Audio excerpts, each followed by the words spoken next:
Welcome to Titwood in the heart of Glasgow for the second match of the day of the series between Scotland and the Netherlands. A one-day series, but not an official one-day series because the Dutch lost their one-day international status, having failed to qualify for the World Cup in 2015. Although the Dutch curiously qualified for the 2020 World Cup last year, earlier this year, and Scotland did not. So that is why these matches are important to both teams. They both have points to prove, and yesterday the Dutch proved their point more emphatically than Scotland by winning the first match of this series by 44 runs. The umpires, Alec Dowdles at the pavilion end and Eric Young at the Meldrum Gardens end, have taken their places behind the stumps. They're adjusting the bails, and the batsmen are walking out, which unfortunately seems to me the wrong way round. I was always taught in my day that the fielders go out first and the batsmen follow. So these batsmen are Kyle Kurtzer, the captain, and Callum MacLeod, number 10, Kyle Kurtzer, number 15, and they're now having to wait for the fielders to join them. And here come the Dutch now. The Dutch are not playing Peter Boren, who's injured, and not playing Peter Seeler for whatever reason, but they are now playing this today, Ties van Shelven, it's a slow left armer, and they have a new player, Mohammed Wasim, who is a former Pakistan Test player. So those are the changes from yesterday, and we'll go through these in a bit more detail as the day goes on. And I've been joined at the commentary desk this morning by Colin Neal, the president of Cricket Scotland, who has kindly agreed to be my foil for the day. Good morning, Colin. Good morning, Michael. It's a bit of a change in the weather today, overcast, whereas yesterday was a true summer day in Scotland.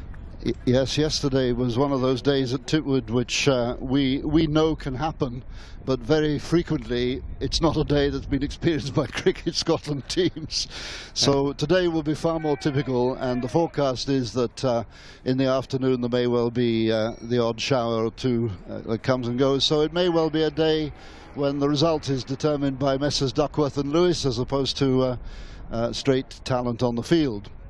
So anyway, we're nearly ready to start, and the opening bowler, interesting, he hasn't got a number on his back. It's Mudassa Bukhari, I think, judging by my memory. And one or two other changes. Stefan Maibra, I see, has got 97 on his back today.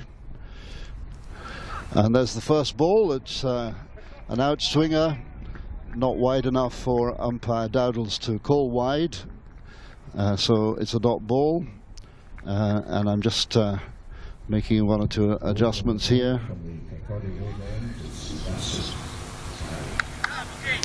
I think Michael Swart has taken into consideration the weather when he won the toss. Michael definitely thinks that Duckworth Lewis will come into things later on. Yes, that's right, and Bukhari again, swinging ball, and Kyle Kurtzer gets a bat on that one. I think the conditions will be completely different from yesterday. There's a brisk wind coming from the west, which is, as you see it on the screen, from right to left. And that one, I suspect, is even wider, but it's certainly getting a lot of swing, isn't it? Certainly moving about a bit, yes.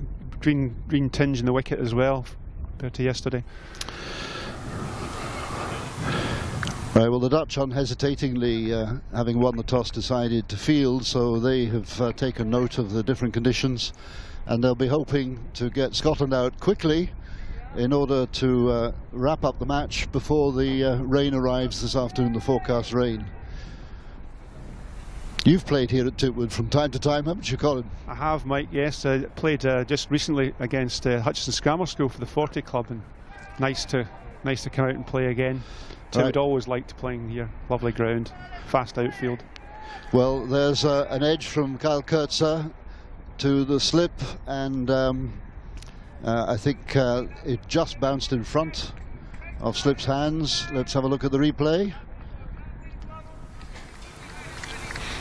Yeah, just fell in front of the Slip's hands, and he's now rubbing his hands because obviously caught his thumb or his fingers. Just. And here's Bukhari again, and that one's hit very nicely, and it went straight through the hands of extra cover, and it's 4 runs for Kyle Kurtzer to set the innings off on a good start. Nice shot off the back foot. Lovely shot from the Scotland captain. I'd like to see him score some runs today. I don't think the Dutch bowler was very happy about the fielding.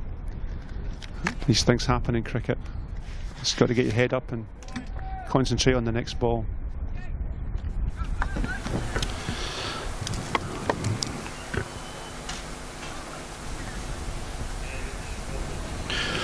So here comes Bukhari again, and that one didn't swing, so he may have had the fingers on the other side of the seam, I would think, just to confuse the batsman. And that's the end of the first over. 4 for no wicket. Those 4 scored by Kyle Kurtzer off the 5th ball of the over. Difficult to tell, obviously, with just 1 over gone, but there seems to be a little less bounce than there was yesterday. Less carry to the keeper.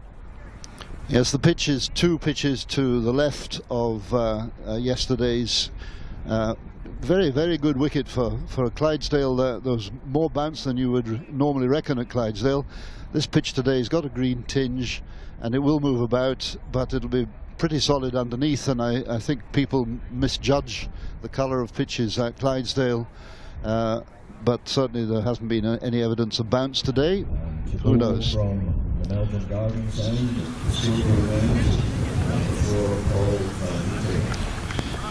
So the new bowler, the bowler at the far end to open the bowling, is Paul van Meekeren, tall guy, number 4, and yesterday Van Meekeren got 3 wickets for 40 runs, so they'll be the Dutch will be hoping that he will reproduce that kind of form today. And here he comes in for the first ball of his spell. And Callum MacLeod 100% solid behind the ball. The ball didn't move very much there. Would you agree? Seems to be so far. MacLeod, one of the top scorers in the T20 this season. Like, nice to him bring that form into these series of games. Yeah, Callum MacLeod on loan to Durham at the moment. Here comes Van Meekeren again, and that's moving outside the off stump. Not much bounce there, but MacLeod dabbed onto it and pushed it out to cover point. Number 97, that's Stefan Myberg, today's number. They seem to change numbers every day depending on what comes out the wash. So a few numbers missing yesterday, I noticed. Yeah, I suspect so, that's right. In between overs, Colin will ask you about where Cricket Scotland is heading this year. On Myberg again, and that's over the top, and oh well, it must have been a bump ball, because Myberg juggled the ball with one hand as it came back to him from Callum MacLeod. Certainly nobody appealed, and there was no triumphalism. 297. No idea. And there's MacLeod again. Behind, there was a bit more bounce actually there, wasn't there? There was a wee bit, yeah. I think the other 97 is the left arm spinner from yesterday.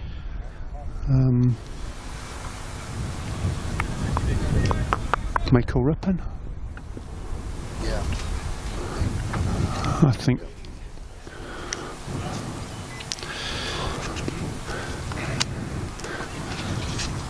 I think the Dutch are feeling the cold, and they've been swapping their jumpers around, which is why we've got several the same numbers on the ground.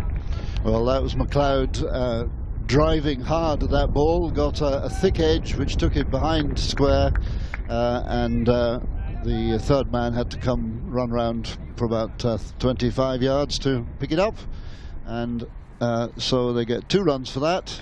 Takes the score up to 6, 2 to McLeod and 4 to Kyle Kurtzer in the first over. Looks like Ben Cooper down at third man, young Australian. Big Ben. Big Ben hit one of the biggest sixes I've seen here at Clydesdale yesterday. And that's a ball that was on the stumps, so that's the end of the second over. Well, interesting to the boundary, but in vain, and that's another 4 to his tally, and that takes him up to 10 and the score up to 12, and we're halfway through the third over of the day. So yes, there's a lot going on. The World Cup next February, isn't it? Next February, yes. Scotland based to begin with in New Zealand, play 4 games there and then 2 games in Tasmania. Very exciting times. Bukhari again to Kurtzer, this one straight, and Kurtzer off the back foot. Not much foot movement there, Kurtzer. He might have to make a bigger effort to get closer to the ball. Were you in New Zealand when the Scots qualified for the World Cup? I unfortunately wasn't able to go, but I followed it on the streaming, which was fantastic, and obviously a tremendous achievement to win the 6 games in the bounds after the first defeat against Holland. And Bukhari again to Kurtzer, taps it into third man area, more of a gully position.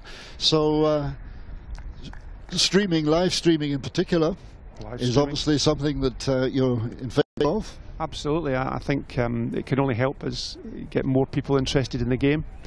You know, there are tremendous opportunities now to play cricket at all levels in Scotland, and it's tremendous to see so many of the Scotland squad playing their cricket down in England and the counties. I'm delighted for Gavin Main to get his first cap today. Of course, Gavin down at Durham with Callum MacLeod. There's actually more Scots in county cricket, even if it's only in the second level 11, than I can ever remember before. I would agree with you, Michael. Yeah, it's fantastic. And we had 2. I was down on Monday at Wheatwood Hall with the Scotland Development 11 against the Yorkshire Academy, and we had 2 young boys playing who are in the Warwickshire Academy, and that was their first appearance in a Scotland shirt. Looked very promising. A young spinner called Michael Waugh and a wicketkeeper called Charlie MacLeod. So hopefully all these boys will be encouraged to play for their country. Charlie comes from Rothes and Michael from Eaglesham. Well, Michael Watt, I think, made his impact, didn't he, in the North Sea Pro Series, which started this year. We've televised him already, although not in a live situation. What has been your experience of the North Sea Pro Series? In a minute, because here comes Peter van Meekeren, and that's been lifted over the heads of the inner field, and it's going out towards the boundary, but it's been very well stopped one-handedly by Ben Cooper out in the deep, and a good throw back to Wesley Baresi, the wicketkeeper, who applauds him. Good piece of cricket there. Very good piece of cricket, yes. Nice piece of fielding as well. Good all-round cricket. Be a wee bit more bounced than we'd been. Well, Kurtzer was quick on that. He just got the bat under the ball and lifted it over the inner field. And here comes Van Meekeren again, who of course is quite tall, so he'll get more bounce out of it than perhaps most bowlers. That one very judiciously left. I think it was great, the North Sea Oil Series, with losing the YB40 both for Netherlands and Scotland. The Highlanders, without a doubt, had a fantastic team and really good teamwork, and really played some fantastic cricket. But all of these things have to help develop players. And that's another lovely shot by Kurtzer, again out to Ben Cooper, who has to come round from what one would describe as a normal deep third man position, and they get 2 more runs. So Kurtzer taking the lead here. He goes up to 15, and the score now 17 for 3 in the middle, 17 for no wicket. What am I talking about? In the 4th over. So yeah, that's quite a good run rate so far. Yeah, yep, it's a good start. Yeah, the Highlanders really were the outstanding team, weren't they, with the likes of Michael Leask doing his stuff.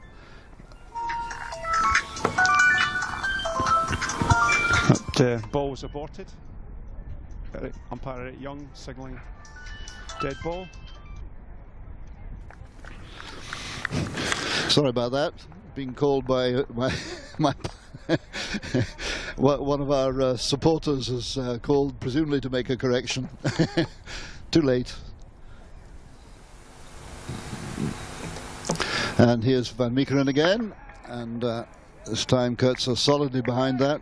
Kurtzer's been having a slight up and down season for Northants, I think, and not sure that he's satisfied with his consistency this year. No, he hasn't made the county side, but he's captain of the T20 side, which is strange, I guess. But obviously they think highly of him if they've asked him to do that. Very important role. A great player, always has been. And again, Kurtzer, formerly of Durham and formerly of Stonewood Dice, born in Scotland, South African parentage. To go back to the North Sea Oil series, Mike, I think the one thing that I think all of us would like to see is some sort of commercial input, some sort of commercial sponsor for that. Presumably a North Sea Oil company. Well, that would be nice. That would be nice. Sponsorship has been difficult to replace the Lloyd's TSB Bank, but that's been gone now for 3 or 4 years, and it must be a major urgency for Cricket Scotland, particularly in this lead-up period to the World Cup next year. Yes, I think for all sports, unfortunately with the economic downturn of the last few years, it's been hard to get sponsorship, but maybe as things start to pick up, and I believe that's what's happening, then companies will be more inclined to take up the sponsorship again. I mean, your own background is in the commercial field, it's in the drinks industry, isn't it? It was, yes. I worked for 33 years for a major drinks company, but that would be a good example. We were very global, and we wanted to be global. Our sponsorship wanted to be global, which made it very difficult to get local sponsorship. But in the era of live streaming, where everybody in the world can instantly access what we're doing at the moment, for instance, and yesterday we had people from New Zealand and Portugal, and you know, it's a fact. It's a global event. This now.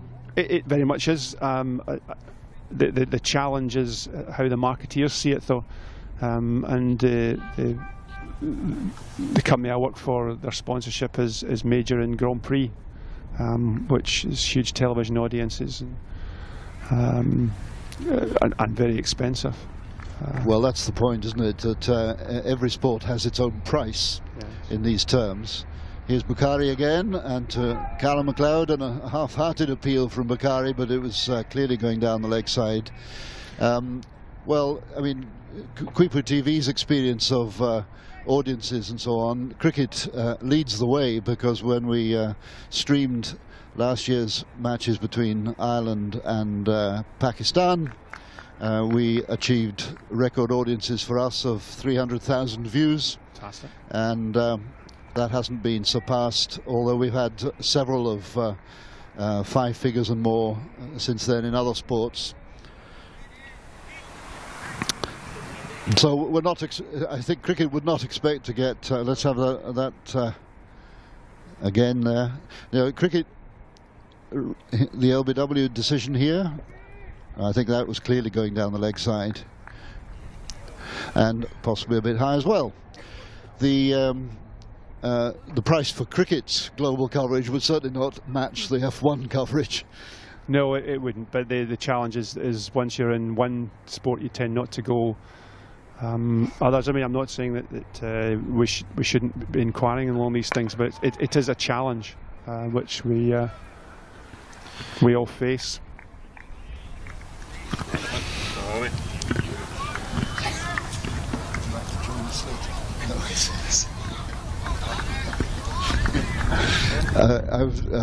We've just been joined beside us by the Chief Executive of Cricket Scotland, Roddy Smith, who indicates he's hoarse today, so he'll not be able to contribute. And so I think, Colin, you're a spokesperson for Roddy Smith today. I'm it, yeah. That's a dangerous thing to do. He sat down beside me to make sure I don't say too much. Bukhari to Kurtza, again out swinging. Kurtza leaves it. Scores 18 for no wicket. We're in the 5th over. And the crowd beginning to come in.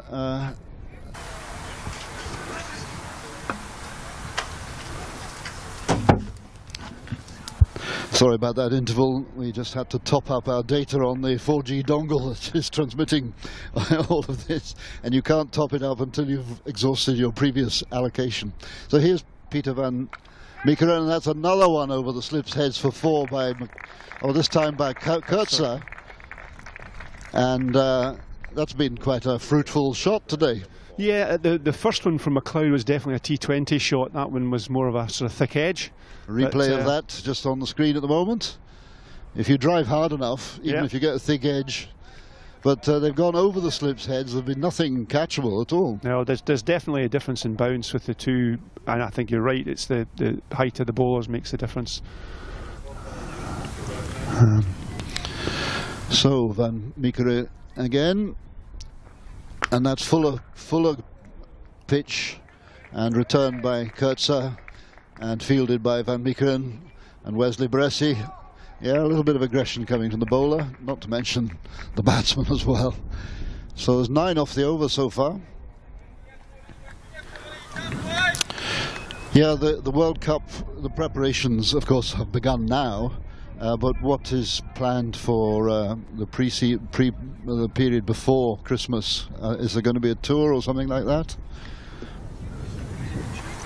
The Scotland squad will have 2 or 3 overseas opportunities to get together and play some cricket.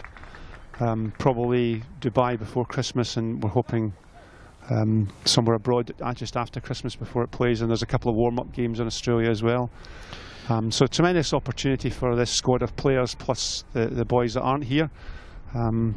Exciting times, and I think for the first time in many, many years, Scotland have got people pushing each other, and that can only be good for the game, good for the development of players.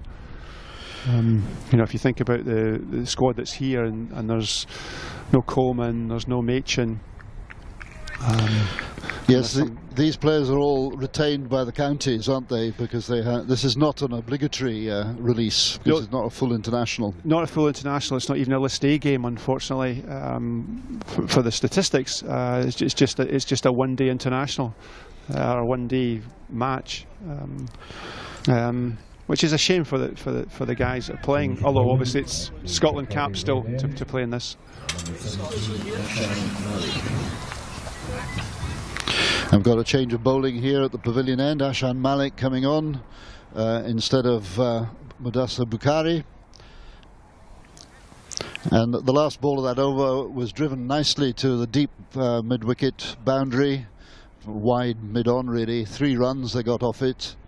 So that made 12 runs off the over, which is a significant amount. So the score is 30 off 6 overs. And Scotland still in positive and aggressive mode with these 2 batsmen. And this is Callum McLeod facing the first ball from Malik.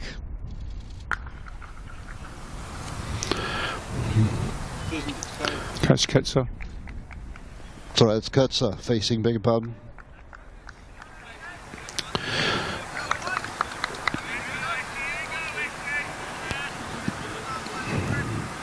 Malik bowled quite a lot yesterday.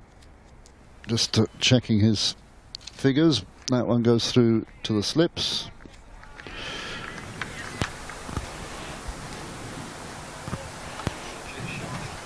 Very interesting field for Kyle Kurtza.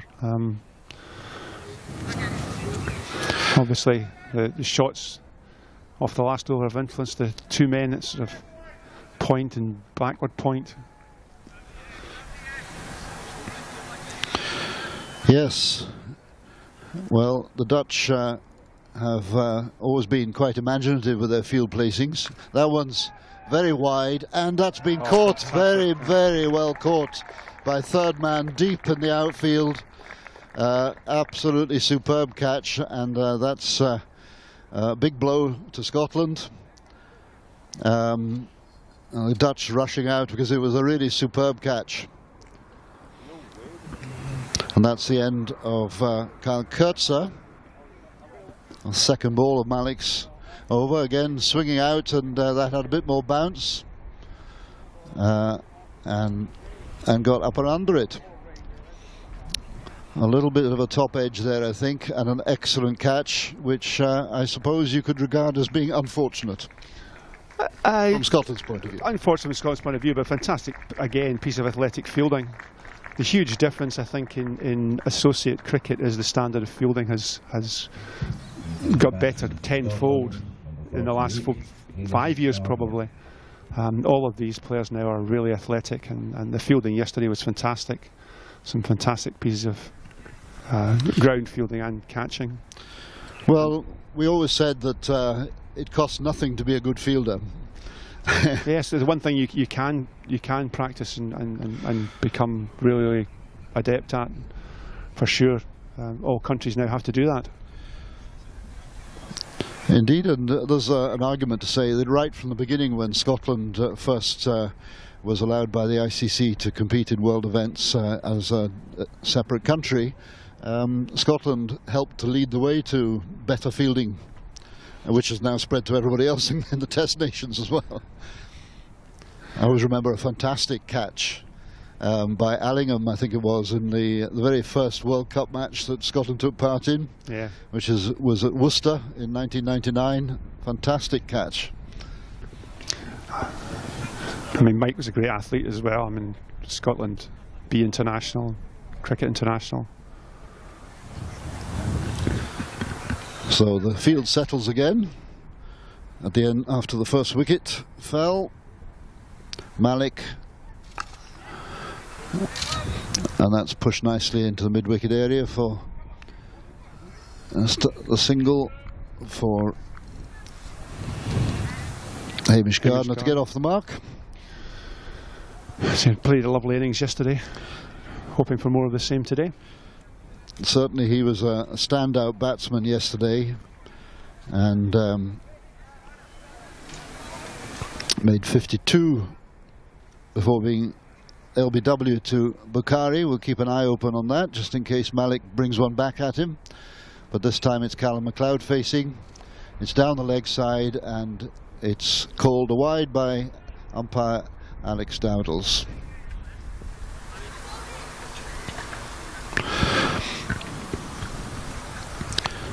So is it a burden for the President of Cricket Scotland to have to attend all these matches, or do you not feel the obligation to attend everything that's going on? That's nicely played by MacLeod. I think if it had been a burden, you wouldn't stand for a post like this. It's a pleasure to come and attend games and to go. It's important that you also do other stuff. So I really enjoyed going down to see the Development 11 at Yorkshire on Monday. I'd like to go and see the Wildcats soon. They're having a fantastic season. They're top of their league. That's the Wildcats Women's League, for those who haven't worked that one out. Is this an opportunity to talk about women's cricket, which seems to be developing at a great rate? I think it is. One of my first duties was to go to the launch of the Scottish Women's Cricket Association, which I think was a great move. There is more and more ladies cricket being played in Scotland. The Scottish Wildcats are a very young, again, and talented group of cricketers who really enjoy their cricket, and that can only augur well for the future. And they are doing fantastically well this season.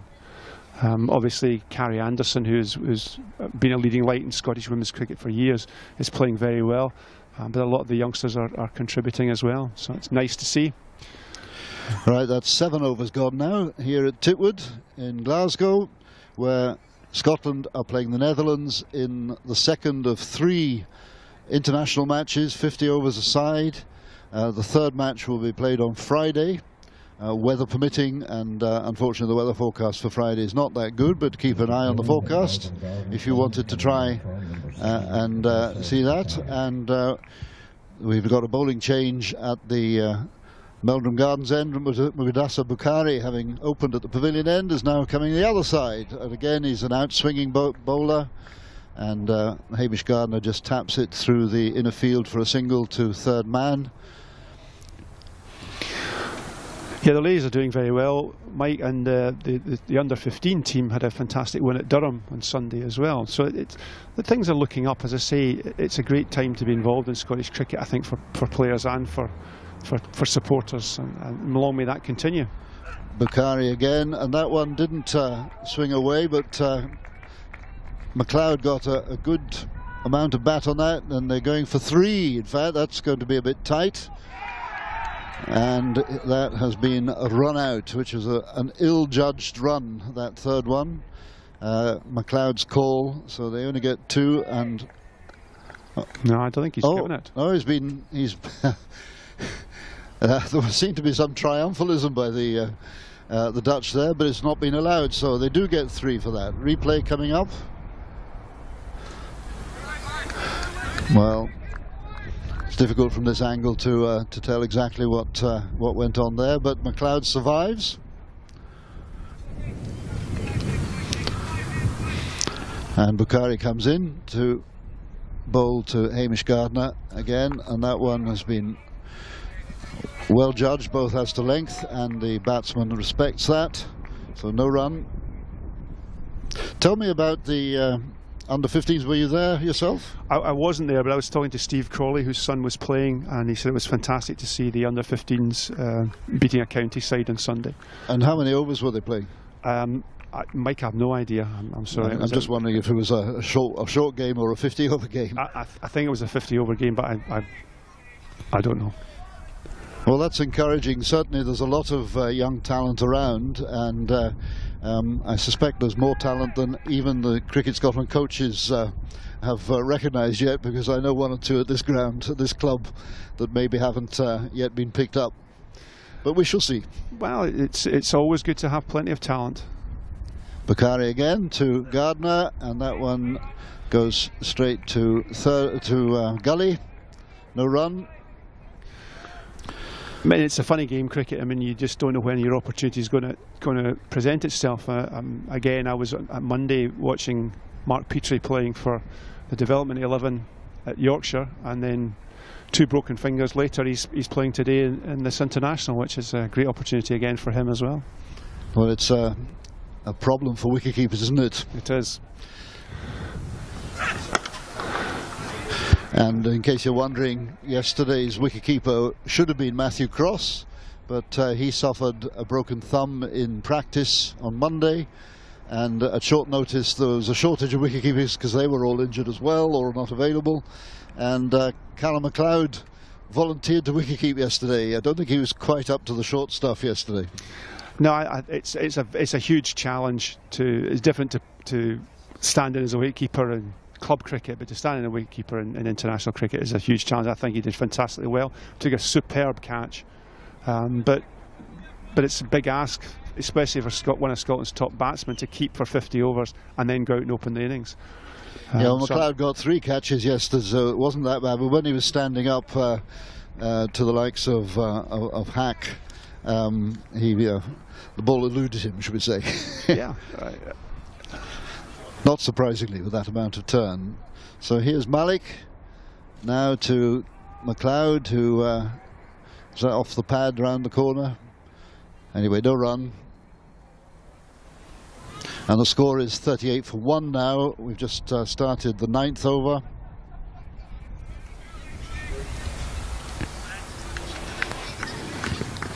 Apart from a wee bit of swing, the ball doesn't seem to be seaming at all, although the bounce seems a little lower than yesterday. And there's a ball on the stumps from Malik, which McLeod turns to leg, gets a single.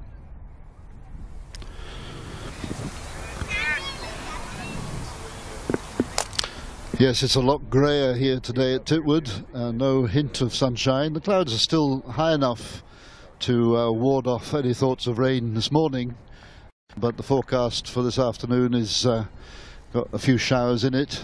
Here's Malik again. Oh, that's a very good ball. It gets an edge as Hamish Gardner's feet stay firmly rooted to the ground, and he pokes it and gets an edge to the wicketkeeper.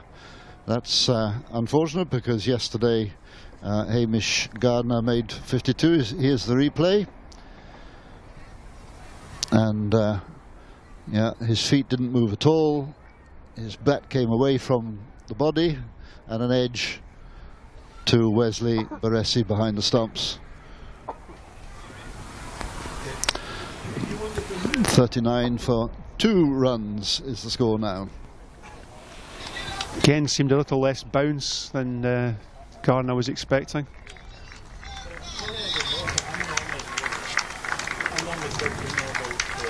And Preston Momsen coming into bat now.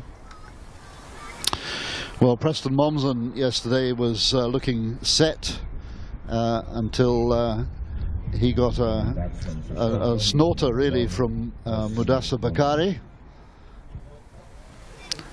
and off the bowling of Van Meekeren, and he was 37 at the time and looking well set. Sorry, he was 45, I beg your pardon, looking well set to lead the charge to victory, and really there was a collapse by the Scots at that time, because they were certainly on target before that wicket fell. Yeah, it was a bad time to lose the 2 wickets, because we were just about to go into the power play, and I think we lost 3 wickets just prior to the power play in Gardner, Momsen and Leask, which then restricted Scotland quite significantly. And Berrington. And Berrington, yes, Berrington was LBWs, and yeah. So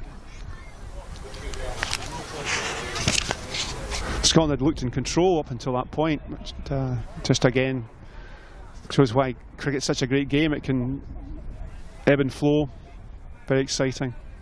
Yes, Scotland lost 3 wickets while putting on only 4 runs at that point. And there's Malik, a ball outside the off stump, and Momsen gratefully receives it to get him off the mark. And Malik apologises with a hand gesture. But the score goes up to 40 now.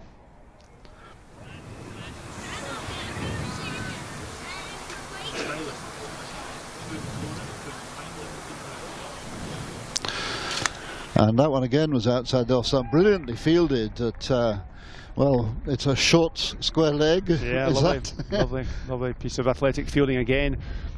I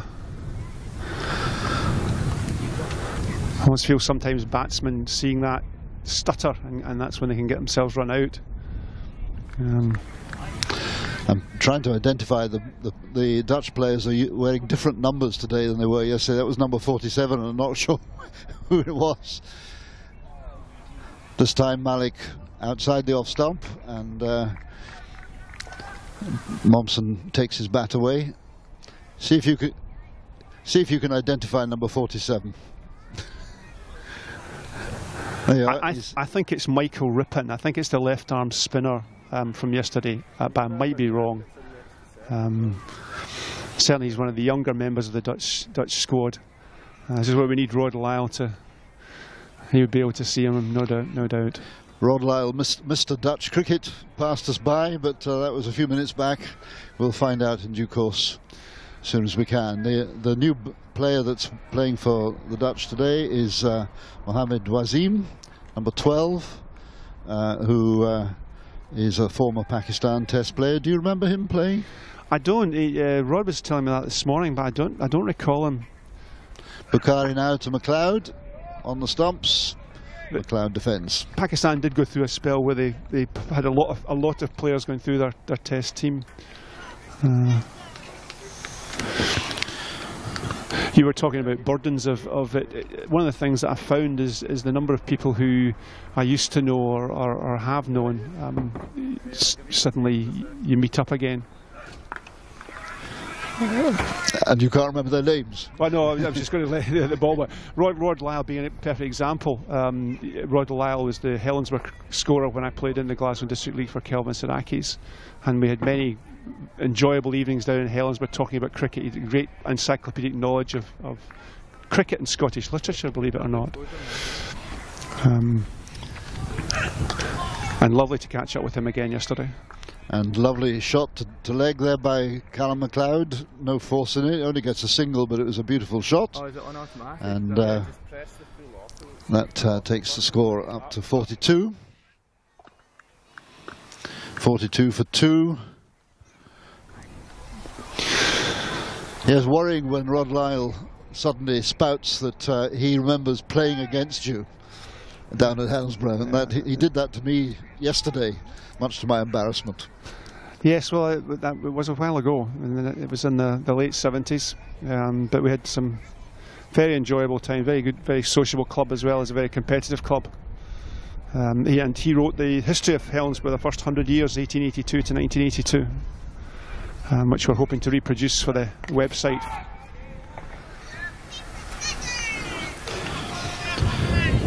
That's going on to the Cricket Scotland website, is it? Hoping to reproduce for the Helensburgh website, and we're talking about the possibility of perhaps getting books about Scottish cricket and digitalising them. It's a kind of project that Rod Lyle would be up for, I think. Bakari to Momsen, an appeal, but I think that was a bat. Sounded a bit woody. Yeah. Certainly Momsen didn't look troubled by that, but you never know. There's been quite a lot of interesting books connected with cricket published recently. Have you read Richard Young's tome about former grounds and all the connections with football? I have. I found it a very interesting book. Kind of in 3 parts. That's a lovely stroke by Preston Momsen. It's going out to the deepest boundary on the field, and it's just been saved on the boundary there by, I think that was number 47, who will be Michael Rippon by our account, and that was 3 runs, but it could well have been 4, couldn't it? Yeah, lovely shot, lovely shot. Yeah, Richard Young's book was interesting. I think a wee bit about his family, a bit about early Scottish cricket, and then how the early cricketers wanted to keep fit during the winter and started up football clubs, which have now become some very famous football clubs. He's started a sequel, so that'll be interesting as well. But I remember when he first talked about the project, you know, we were talking about the number of clubs that had folded, and a lot of them were clubs from businesses, when businesses employed a lot of people, and that was how they got their recreation. Yes, well, and when you and I played, there were many of them about Glasgow. Yeah, indeed, one specifically here, because at this ground at Titwood there is now an international hockey pitch which will be used as a practice venue for the Commonwealth Games hockey participating countries. But in that area to the right of where you're looking at the moment used to be a bowls club and a tennis club belonging to Coates the Threadmakers, as Malik comes in to bowl to Momsen. Do you remember that? I do remember that. I also played many times against Anchor, which was the Anchor Mill business. Babcock, Collins, the book publishers, all had teams. Malik to Momsen again, and Momsen leaves the bat high, just gets out the way of that in time. Yes, I think Richard Young's book which is called As the Willow Vanishes, and is available from the leading on-site online supplier on Amazon and Waterstones. Oh yes, well I wasn't going to say that, but sorry. That's all right. Anyway, wait for that. Here comes Malik again to Preston Momsen down the leg side, and Momsen tucks it away. They will go for a second. They're certainly being bold with their running, but a very good running there. the book itself, as you said, it was in 3 parts. One was fairly personal to Richard Young's background, Icelandic background and all that kind of thing. But the thing that appealed to me was the explicit description of the way that cricket clubs in the early part of the 19th century spawned football. And wait for a minute, because here comes Malik again, and Mommsen again pushes out, no run there. How did you find that part of the book?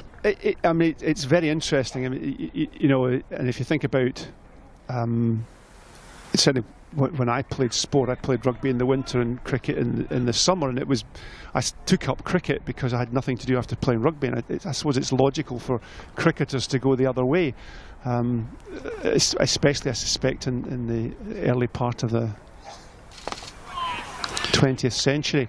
I come from, I moved down to the Dumbarton Vale of Even area, so I knew a wee bit about that because Dumbarton had a cricket team which then raised the football team, and the Vale of Leven cricket team spawned the Vale of Even junior football team as well. So I did actually know a wee bit about that. I hadn't realised it was so widespread. And here comes Malik again. Preston Mommsen waiting to receive, and that one has been firmly cut, late cut, down to deep third man, and this time Mommsen kept well enough on top of it not to give a catch, and it only gets a single for it. And that's the end of the 11th over, 47 for 2, and we'll take a short break here. It's okay.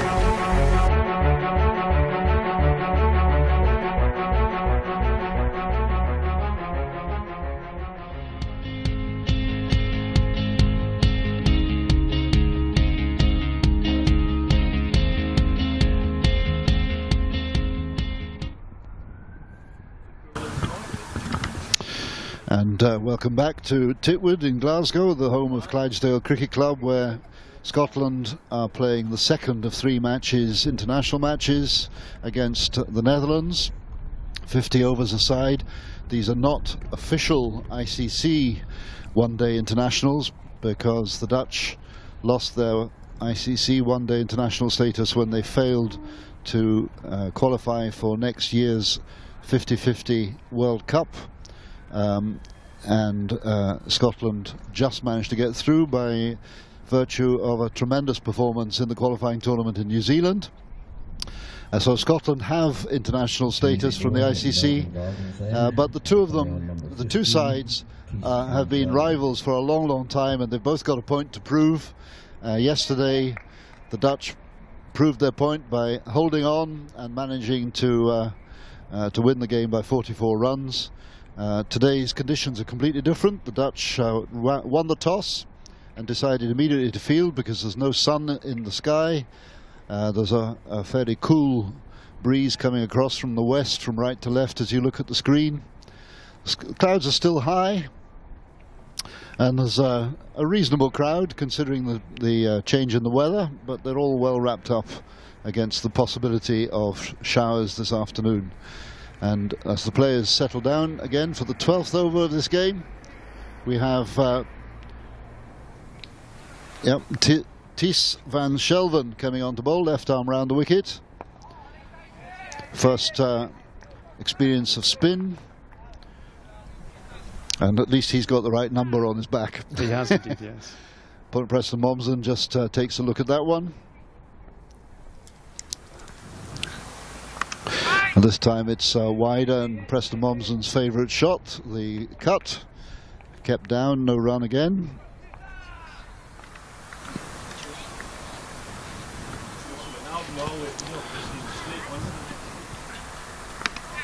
And this time a nicely crafted shot through the gap in the cover field. The deep extra cover saves any further runs, just one for Mommsen. Nice shot, nicely shaped shot, wasn't it? He's got lovely balance, hasn't he, Preston Mommsen? Very good in his feet. He, of course, was the Scotland star in the qualifying tournament. And very consistent, very wasn't consistent scorer of runs. And consistency is one of the things that has been missing from some Scotland performances in recent years. Would you agree? Yes, I think Scotland would agree with that. The one thing that everyone was delighted about was in the qualifying we did hit a run of very good games where people played well, and we got onto a winning roll. That's always, well, wait here for Van Shelven to bowl again to Momsen. And a very quick single being called for by Momsen, quite rightly, because the fielder, Michael Schwartz, I think it is, fumbled that. It's always seemed to me that the big difference between Scotland and Ireland in cricket terms is that the Irish have somehow managed to find several years' worth of consistency. Would you agree? I think that's a very valid point. A wee bit more experience, perhaps. I mean, people forget it's still a very young Scotland side, and a young Scotland side that have got someone who hit the first, I might be wrong, but the first Northern T20 century in Richie Berrington, and Callum MacLeod, who has got one of the highest ODI scores in history. So there's a lot of talent there, but it's still a very young side. Ireland, I think, have been a wee bit older. Obviously, Ed Joyce, to come back from Test cricket, brings a wee bit more experience, and those things just make a big difference. Well, the other thing is, of course, that age catches up with all cricketers, and the Irish have lost one or two bowlers in various ways. Johnson has retired, and Rankin is now not able to play for Ireland, and their newer fast bowlers are perhaps not quite as experienced as the older ones. Well, we'll get a chance to try that theory out in September when we go across to Ireland to play 3 games, and certainly I know the Scotland guys are very keen to put the record straight after last year's disappointing. And here we have Peter van Meekeren also having swapped ends. He's come to the pavilion end and bowls to Callum MacLeod. That's unusual to have bowlers changing ends so frequently. Bakari started from that far end yesterday, didn't he? That was where he got a couple of his wickets. So it didn't surprise me that he went round. But the Dutch, as you say, are very innovative. They do like to chop and change and try different things. Van Meekeren again to MacLeod, and that one rises up sharply off a length, and MacLeod takes one hand off the bat just to keep his thumb in order. So maybe the change of ends will prove to be a good one for Van Meekeren. Well, it does show, doesn't it, that if you've got a bit of height, you're getting a bit of bounce, because the two bowlers that both mishend have skidded the ball through, whereas that one definitely bounced. See what happens in this ball. And that one seemed to move away from the line, out swing, and MacLeod followed the ball but kept on top of it, so no run. It's a good start from Scotland, so it's an important few overs now just to keep that momentum going. Very important that we get our big hitters in with a good base. Van Meekeren to MacLeod, and again MacLeod solid behind it. 4 square defence, 52 for 2 wickets in the 13th over, and certainly Scotland can't afford to lose any more wickets really before the interval, which is only perhaps 5 overs away, the drinks interval. The 2 batsmen out, Kurtzer for 22 and Gardner for just 2. Bit of a disappointment for Gardner. Kurtzer had been going like a train when he was brilliantly caught, but that's what happens in cricket, and certainly one of the first tenets of good batting performance is to get lots of runs on the board before you lose your wickets. True enough. I'm just a bit concerned Callum MacLeod looks a wee bit as if he's a wee bit frustrated.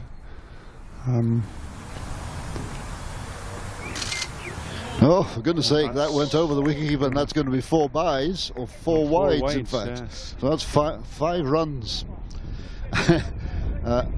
Umpire Alex Dowdall delights in stretching his arms out, he might also stretch his arms out vertically there. Yeah, I think that definitely answers the the question we had earlier. There is bounce in the wicket. It just depends on the height of the bowler, because without a doubt Bakari was getting the ball to skid through from this end, whereas Van Meekeren is. Well, that was an extraordinary one, wasn't it? Yeah. Wesley Baresi was jumping as high as he could to reach the ball, but even there the ball went over his outstretched hand. And there weren't many bounces to the boundary either. No. So Peter Van Meekeren again. Let's see what he does with this ball. Just an ordinary ball, but quite interestingly, McLeod came out of his crease to meet the ball, which was down the leg side, and decided better or any attempt at a shot. So that's the end of the 13th over, and the score is now 57 for 2. All 5 runs coming from that wide, that overhead wide in that over. So Paul Van Meekeren is definitely wearing one of the number 47 jerseys as he comes down to fine leg.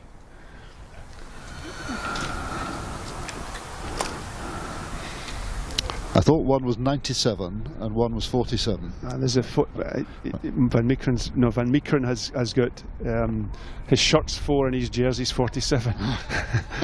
Well, I think they swapped jerseys actually, according to which player's feeling the coldest.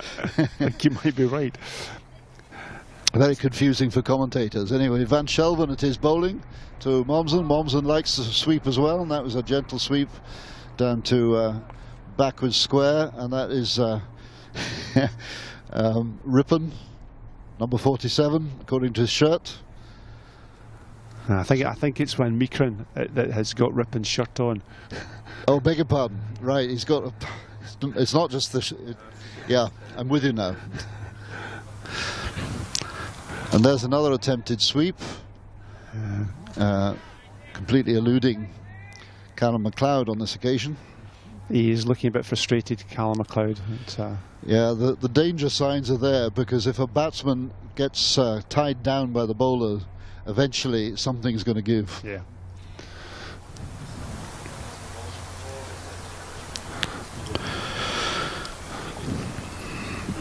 Van Shelven to McLeod, and that one's nicely driven through the inner field, but there's a deep extra cover, and that's only 1 run.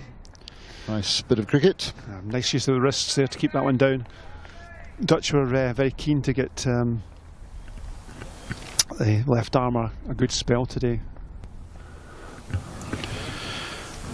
Here he is again, Van Shelven, and this time Momsen drives, and it's eluded mid-off and is heading down towards the boundary. Crosses it now, and that's 4 runs. Nice shot from Momsen.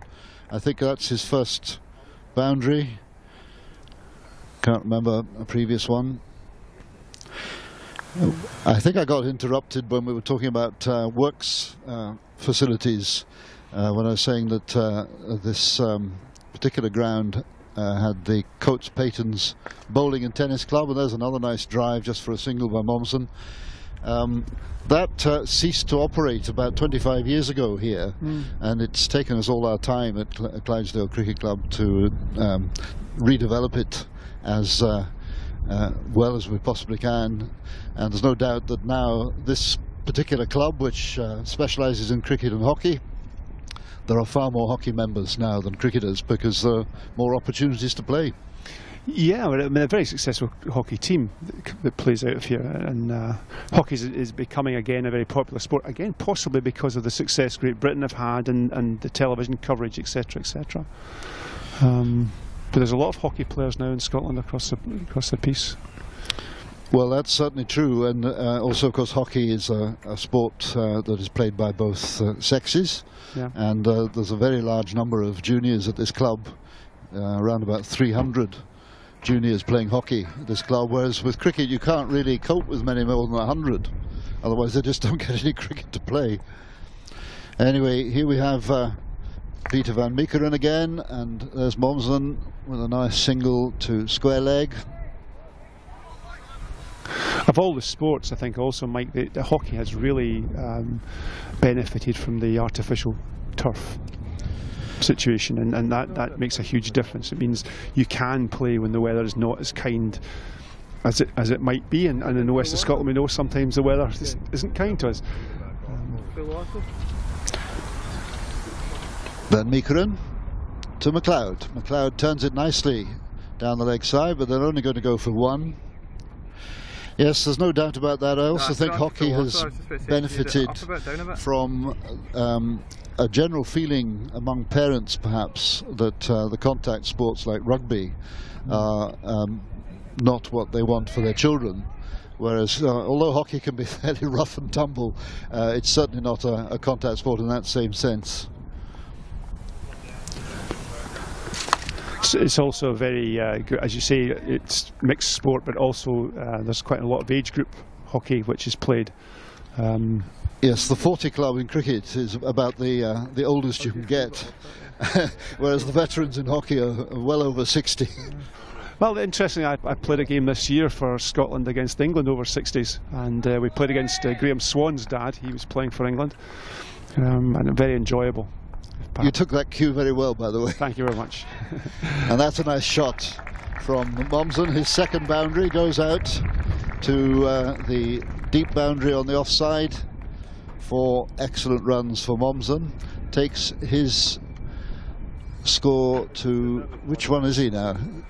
He's 16, yeah. So he goes up to 20. In fact, both batsmen are on 20, but McLeod hasn't scored as freely as Mommsen in the last few overs.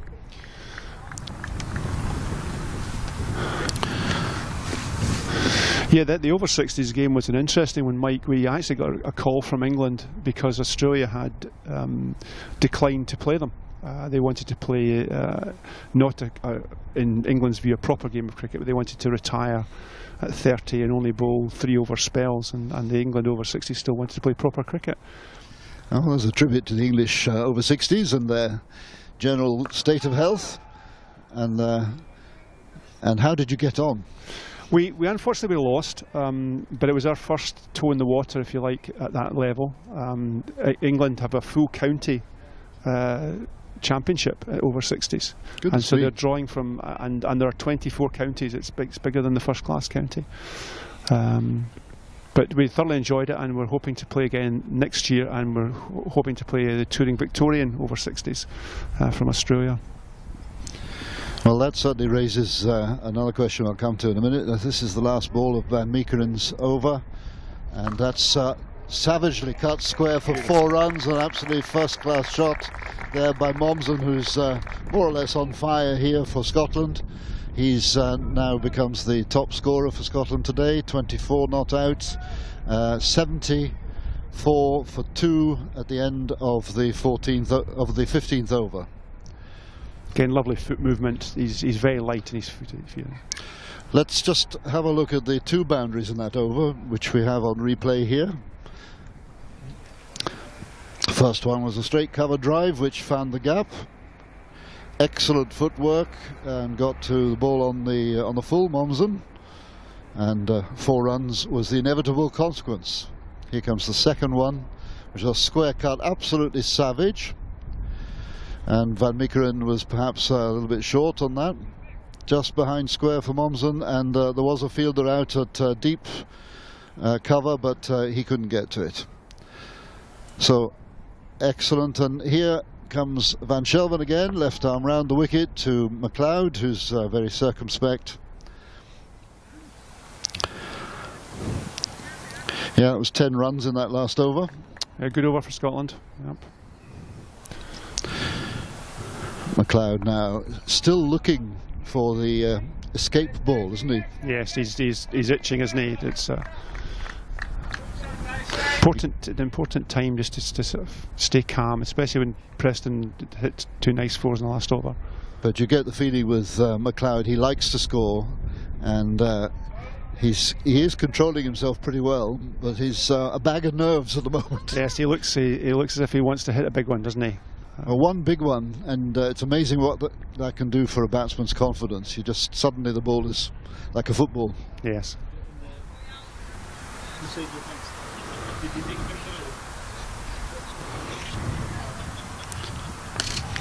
Well, there we are. I think young McLeod must know that his father is behind him with a long lens on his camera. Yeah. It's a good bowling, a good line, the left arm. I thought he's not giving him any width. And he's pushed his mid-on back to the boundary.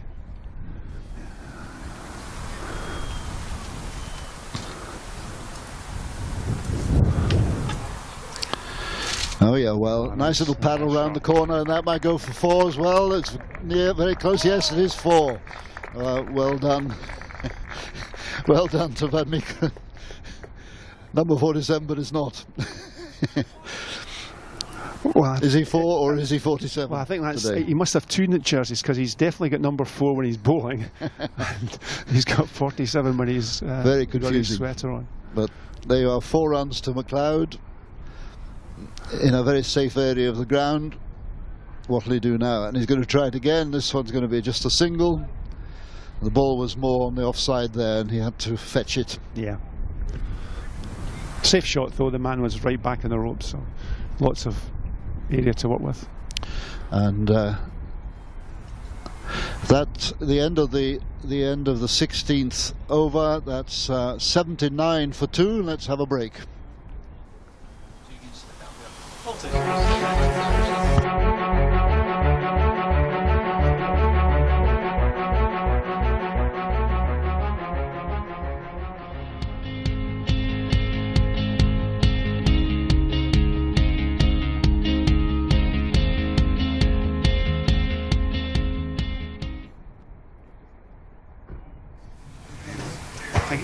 I think it's halfway, we decided. And welcome back to Titwood, where the score in this one-day match between Scotland and the Netherlands is 79 for 2 for Scotland after 16 overs. The Netherlands have been fielding well and bowling pretty well. Interesting, the second pitch here, different pitch from yesterday. Peter Van Meekeren is getting a lot of bounce, having changed ends. Whereas when he opened at the other end, it wasn't quite so dramatic. Scotland lost 2 wickets, those of Kyle Kurtzer and Hamish Gardner. Kyle Kurtzer for 22 and Gardner for 2. And this pair, Preston Momsen and Callum McLeod, have been rebuilding the innings after the second wicket fell at 39 for 2. They've put on 40 runs together, and we now have Callum McLeod making some adjustments to the sight screen. Michael Rippon coming on to bowl. Michael Rippon coming on to bowl, and he's going to bowl round the wicket. Left arm Chinaman. Well, variation is certainly what the Dutch are trying to achieve in the next wicket with. Very similar to Paul Adams, maybe without the head tucked under his. But here he comes now.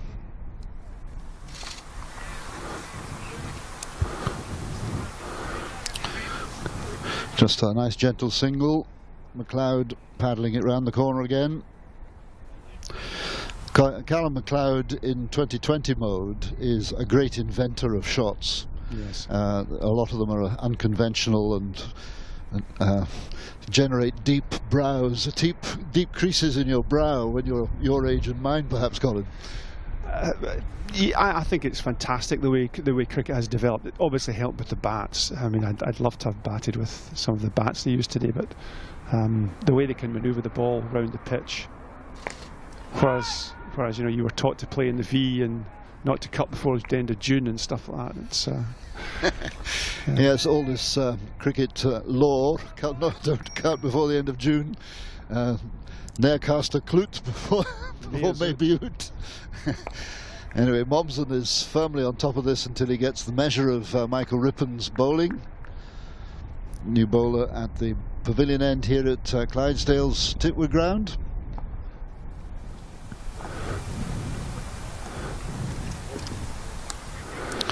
And that one paddled round the corner as well. This one will be 2 because Momsen doesn't hang around. Again, the batsmen use their wrists far more than we did in our day, and again, possibly because they're playing other sports, squash, hockey, they're used to being wristy, whereas you usually only saw that with the Indians or the Pakistanis. And here's Michael Rippon now to Momsen again, and that one's driven, but short extra cover in place. Yeah, well, Callum MacLeod, of course, is a pretty handy hockey player in his other sport, but nowadays it seems to me your chosen sport is 12 months a year. Well, it is, and that's why the standards, I think, have gone up significantly. But of course, again, as I said earlier, a big year for Scotland. Well, for anybody that's tuned in recently, just recite yourself those big year events, and we'll seek out somebody to replace you after the drinks interval, which has just happened. Is that all right with you? That's fine. Thank you very much. Tell our viewers what's on for Scotland this year. Scotland have got these 3 games against the Netherlands, the final game being on Friday. We then have 3 games against New Zealand A, 2 games down at Ayr and a game at Grange in August, and then we play Ireland 3 times in Dublin in September. All of this leading up to the World Cup, where we have 6 matches, 4 in New Zealand and 2 in Tasmania. Scotland's group is a tough group. We've got England and Australia, Sri Lanka, Zimbabwe, Afghanistan. But looking forward to it, very excited, and a tremendous opportunity for a lot of these young cricketers to make a mark. Well, thanks very much, Mike, for having me, and I believe I'm now going to hand over to my good friend, Great pleasure. Rod Lyle. Yes, Rod Lyle is going to join us now to give us a Dutch viewpoint. Thank you very much indeed to Colin Neal, President of Cricket Scotland, who's done 17 over stint with me. And are we ready? I think we're going to be able to show you the 2 wickets that have fallen already today, just to remind ourselves. And here's the first wicket, which was Kyle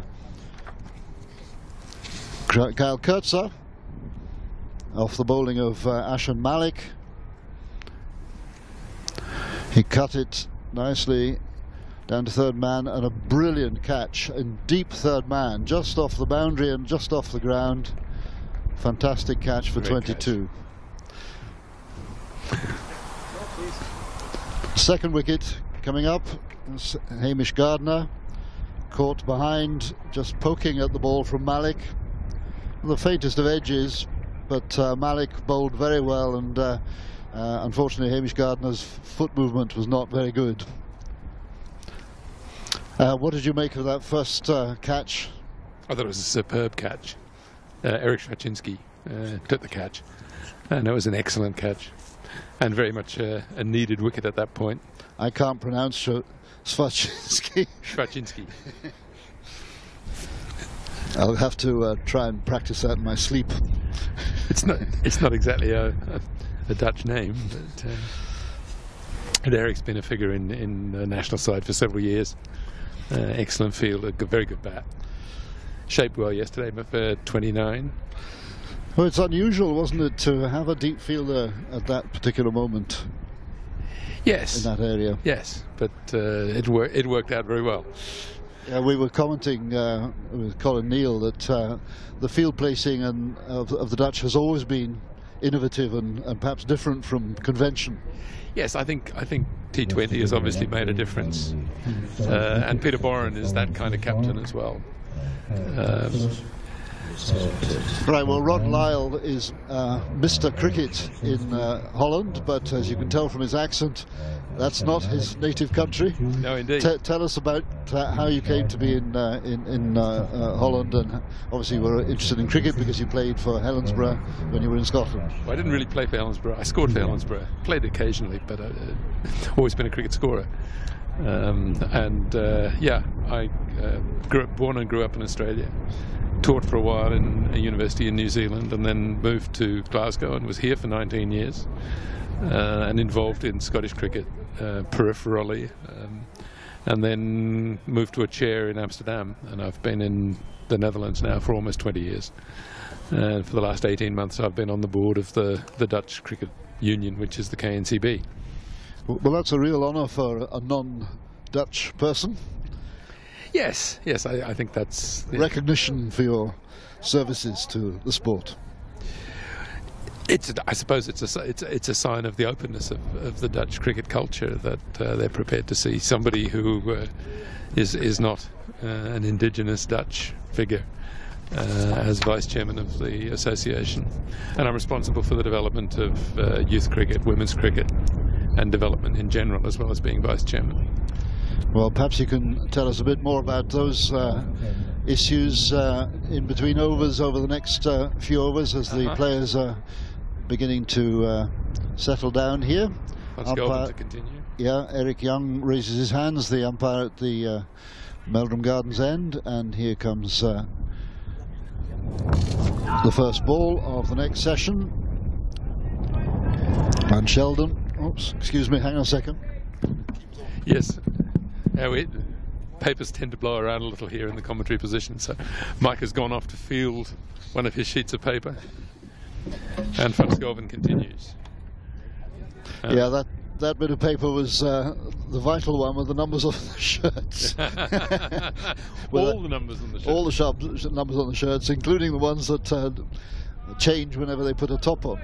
Yes, there are various archaeological layers of shirt numbering in the Dutch squad. You can keep us right then over the next few overs as to who is who with the number 47 on. I'll do my best, mate. Van Sheldon again, and Callum MacLeod off the back foot, takes a single to mid-on. That's Ashan Malik out there. Well, I think we've got his number right. He's number 17. Yes, although that shirt, it's got number 8 on it, and I'm pretty sure it's Malik. Well, number 8 yesterday was Peter Seeler.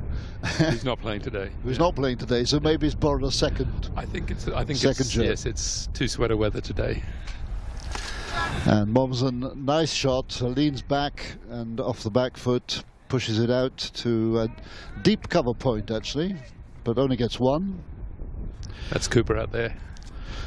The wind is making a difference to the play, I think, today, don't you? It's yes. A bit stronger. Oh, hang on, again. There goes the vital sheet of paper again.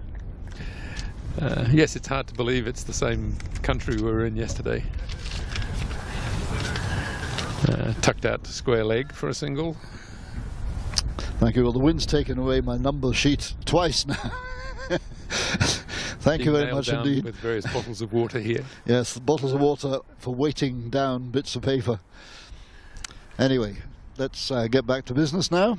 Preston Momsen facing Van Schelven, bowling, which I think it must be the last ball of his over now. Yeah. And that is the case, and they've had 3 runs off the over. Takes it to 86 for 2. That's after 18 overs have gone. It says 87 on our graphic, but the scoreboard doesn't say 87, so we'll wait to see which one ends up right, but we'll assume that Quipu TV has the right score for the time being. Ah, yes. The scoreboard has now changed. Well done. So that was 4 runs off the over. And Rippon to continue. And Michael Rippon at the pavilion end, number 9 shirt, which is what he was using yesterday. And that one just placed nicely by MacLeod round the corner for a single. MacLeod has been scoring in singles for, in fact, he scored a 4 in the 16th over, in the 19th over, but other than that has been singles right back for maybe the best part of 10 overs. What we used to call a picket fence back in the old days. More cricket law coming out from you here. Well, in the days before scoring of dot balls in the batting, you would just have a row of scoring shots, and if they were all singles, then it did indeed look like a picket fence. Indeed. Momsen also contents himself with a single.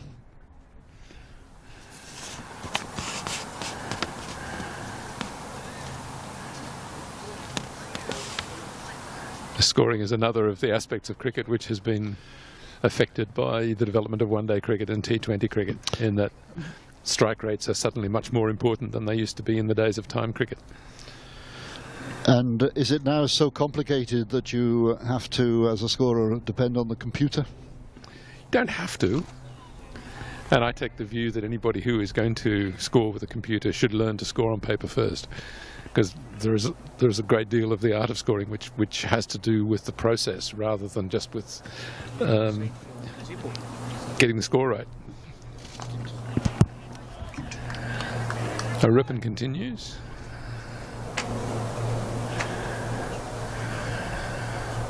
So two very different slow left armers on at the moment from the respective ends.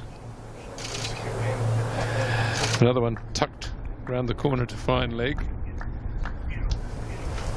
Bukhari across to field, and they take 2. So that makes it 90, 91 it should be, will it be? It will be. Yeah, 91 for 2, there we are. We're in the 19th over of this 50 over game. And McLeod on to 21. McLeod gets a 2 there, and here he is again.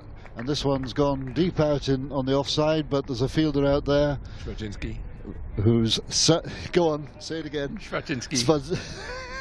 Not only can I pronounce it, I can spell it. You can spell it. Well, that's the end of the over, so let's just take a little break there while I practice.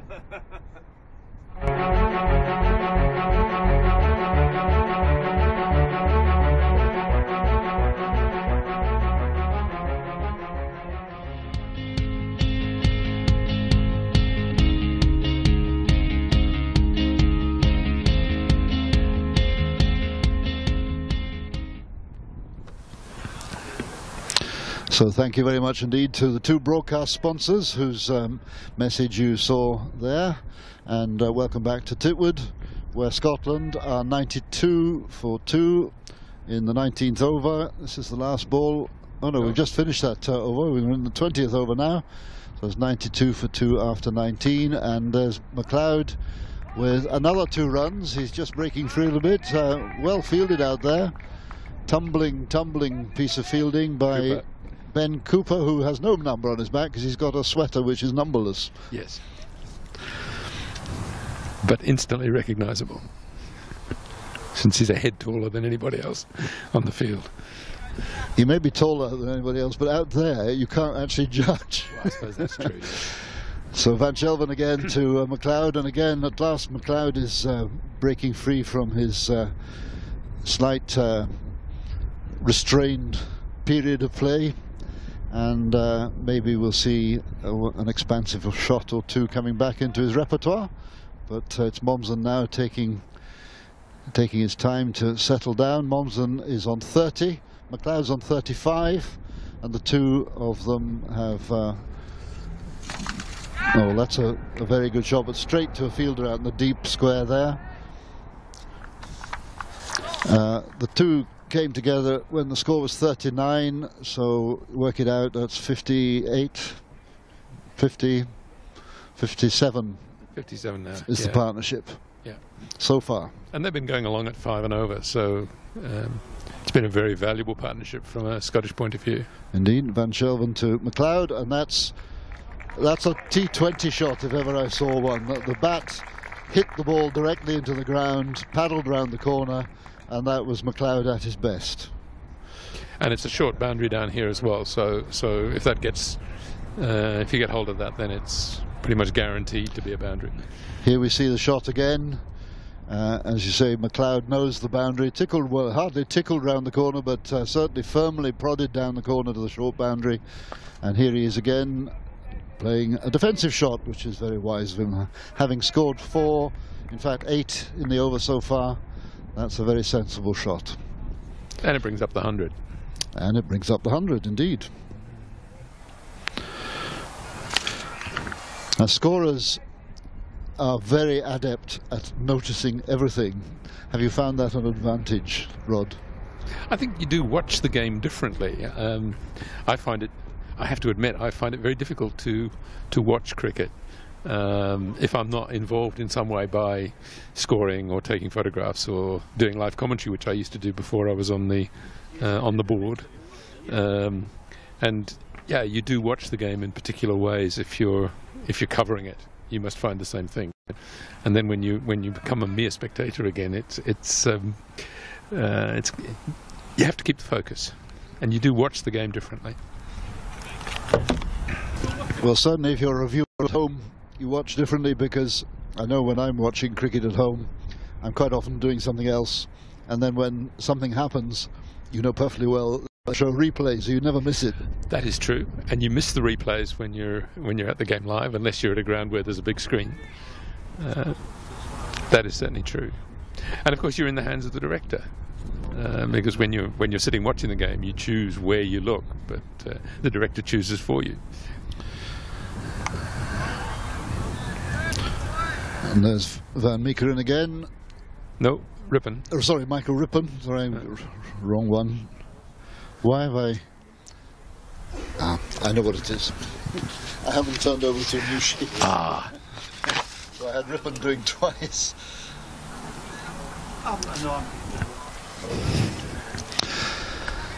Okay, Michael Rippon. He'll forgive me, I'm sure. To McLeod, to square leg, both fielders out in the deep, closing in on the ball gives them the opportunity to get 2 runs. McLeod goes up to 42, and Mommsen is on 31.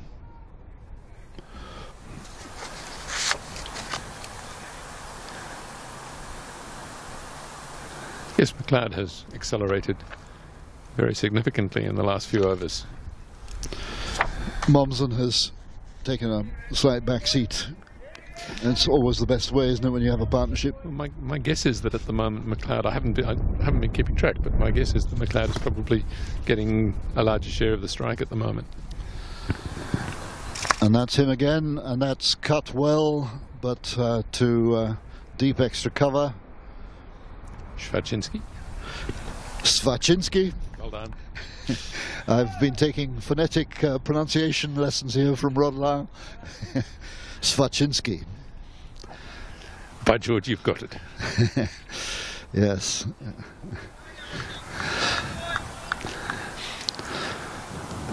Rippon again, this time to Mommsen. And Mommsen cuts very, very well, but it's going to Swaczynski again, and you notice how the name rolled off the tongue. Absolutely, yeah. No hesitation. And that's over. The end of the over. That's the 21st over, and the score is 105 for 2 in this match, which has been generously sponsored for broadcasting by Prosperity Financial Solutions and the Cast Accountancy Agency, both of them located in Glasgow. Change of bowling. Change of bowling at the Meldrum Gardens end. And who have we got coming on here? Looks as if Mickey Swart is going to have a bowl himself. He's captain today, standing in for the injured Peter Boren. And with Peter Saylor, who deputised yesterday, also not playing today in order to make room for Thijs van Skelven, it's Swart who has taken over the captaincy.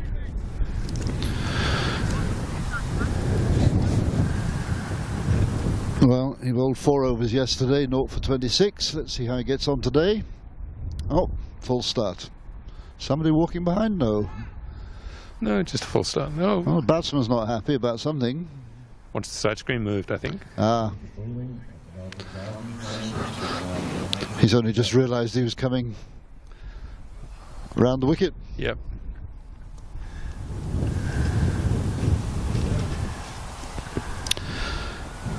Umpire Eric Young standing in for the bowler. And nowadays the batsmen are not happy unless the arm of the bowler sits right in the middle of the entire sight screen width. Yes. Yes. In the old days you hardly had to move it, did you? Well, then now we have the side screen in 2 parts, so.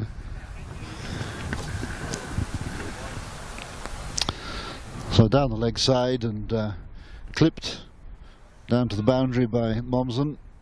Swart has been a very effective bowler for the Netherlands in T20 games in particular, where he has often opened the bowling, bowling 2, 3, or maybe even his 4 overs of darts, basically, keeping the trajectory flat and pushing the ball through the air.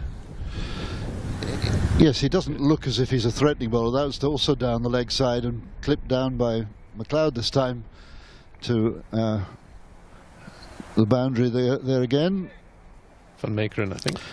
Yes.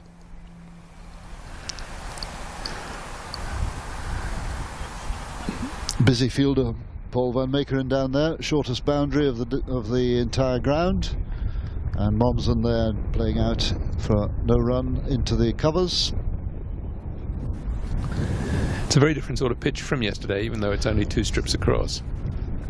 And it is, but it's different at each end. As also, yes. Yeah, we had Paul Van Meekeren getting not much bounce from the Meldrum Gardens end, but when he came to the pavilion end, by golly, that was a huge overhead wide. That was one that really took off. Yes, that's right. And there's Mommsen again. Well fielded by Van Meekeren. Yeah, he. Wasn't quite sure. Was it? Were they trying to go for another run there, an extra one? No, it's 2, wasn't it? They took 2. Yep. Yeah. And for a moment it looked as if there might be a run-out possibility on, but in fact they both made it safely. So Michael's fart. This time to Mommsen. No run. It's 109 for 2. Not 1 ball to go. And that one has been lifted to deep mid-wicket, 1 bounce into the hands of Swarczynski. Yep.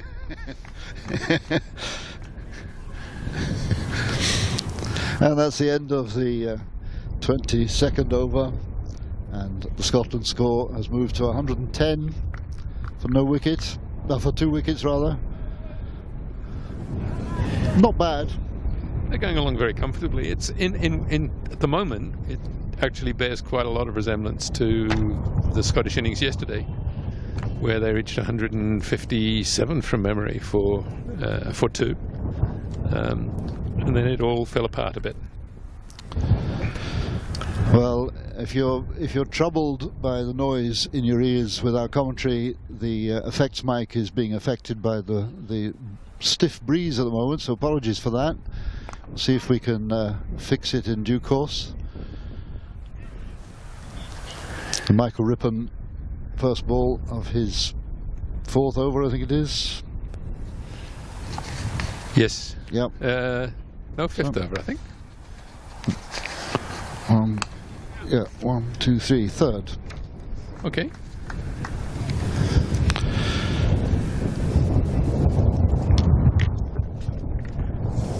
And the wind affecting our paperwork on the desk in front, or my paperwork. Rod has all his paperwork in his brain.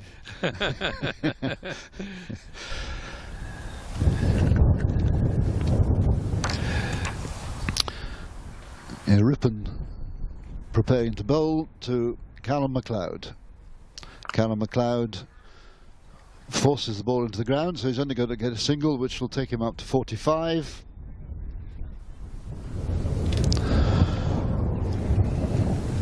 With Preston Mommsen on 37 not out.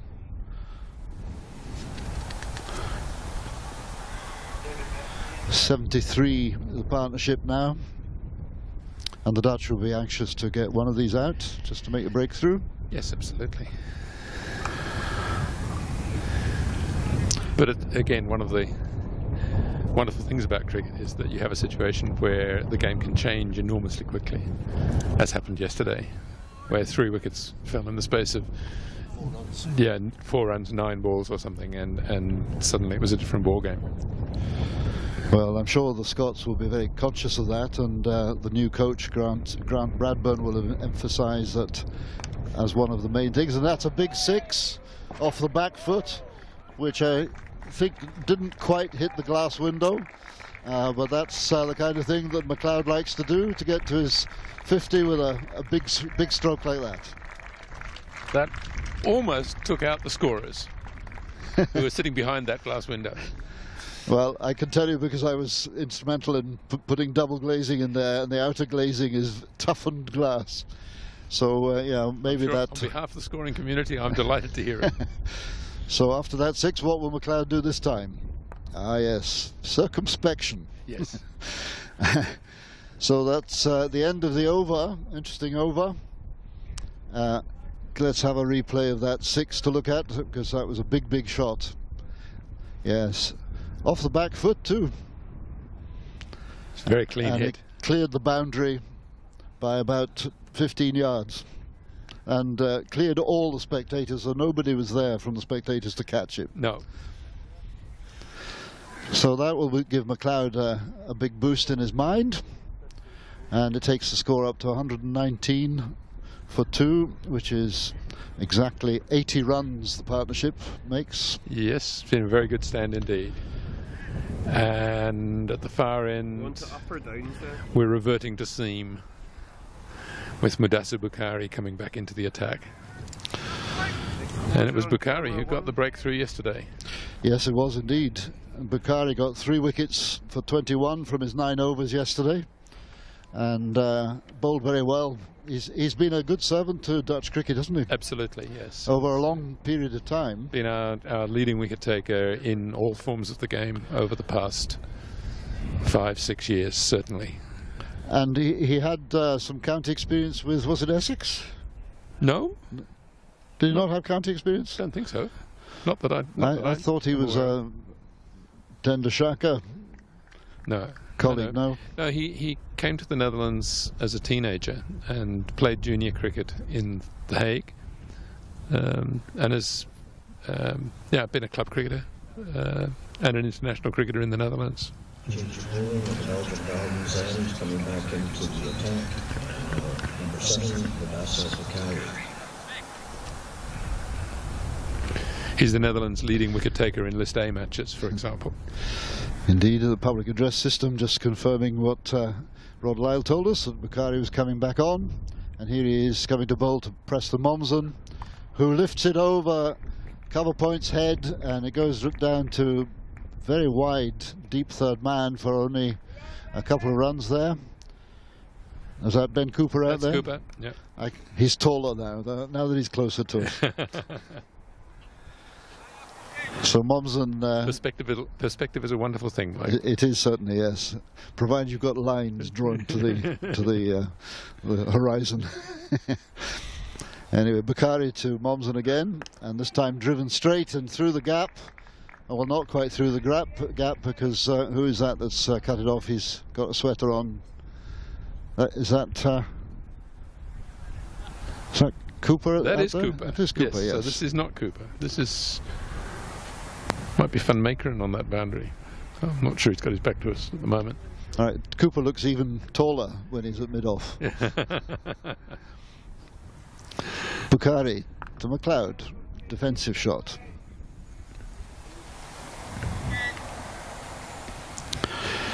Yes, the absence of numbers doesn't help. Well, the reason why we're having trouble is that the shirts have got numbers, but the sweaters don't.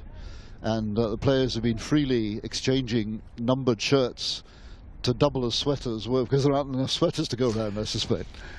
And some of the sweaters are also from a previous generation of team kit. Yeah, that's a lovely stroke That's an by excellent shot. McLeod. 4 runs all the way to deep extra cover. No fielders out there, which there has been a fielder cleaning up out there for most of the game, but not for that particular shot. So 4 runs to McLeod. Replay, as you see, coming up. Just leaned into the ball. Didn't hit it particularly hard, but since there was no fielder, all the way to the boundary. And beautifully timed. Beautifully timed, yes.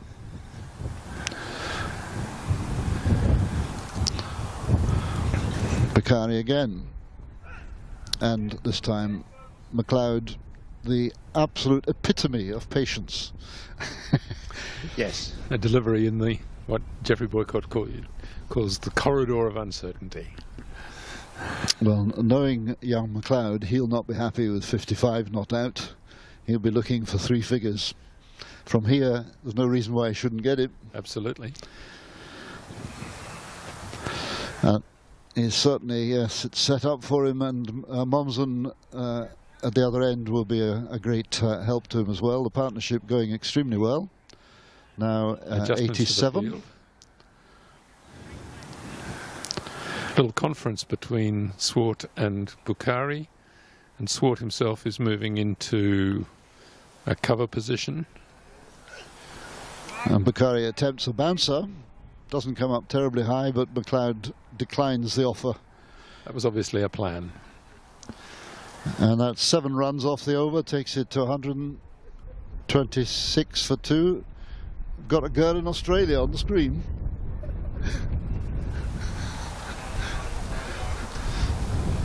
Oh, there we are, yes. Pink for a girl, yes.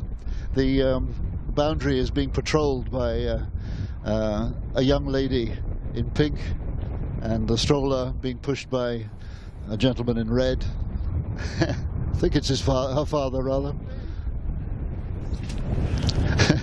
Do we know who it is, I wonder? We'll find out when they come round to the commentary desk.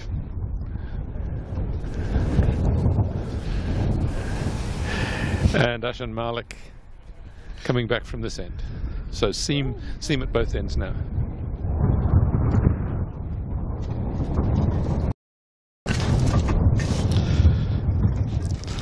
Right, I'm now trying to cope with one of these aluminium can collectors, which are very light, plastic cardboard, as I describe it, and the wind has just removed it more or less from its position, but rescued by me, you'll be glad to say. The breeze is definitely quickening up. Quickening up, which I hope means that the clouds will be kept from settling over Clydesdale, because so often we get a cloud settling over Clydesdale, we know it's going to rain for the rest of the day. Yes. This means much more likely that the clouds will go over the head and perhaps drop a little bit of rain, and we'll be saved from disaster, if you like. The forecast was that it might set in about 3 o'clock, wasn't it? Well, that's later the forecast that I saw, but Okay. That's very welcome news. Messrs. Duckworth and Lewis are standing by, even as we speak. So Ashan Malik now to Preston Momsen. Oh, ooh. And Momsen had to change his mind as to what kind of shot, because it came back at him a bit, and there was a bit of a gap between bat and pad. Fortunately, the edge of the bat diverted the ball onto his pads. It also didn't get up very much, and yesterday Malik bowled a number of balls which were positively lethal by adjusting his grip on the ball and holding it back a little and getting it to skid through, which he's quite a skiddy bowler in any case. So that's down the leg side, and Momsen has a waft at it, misses it, so he gets a wide for that.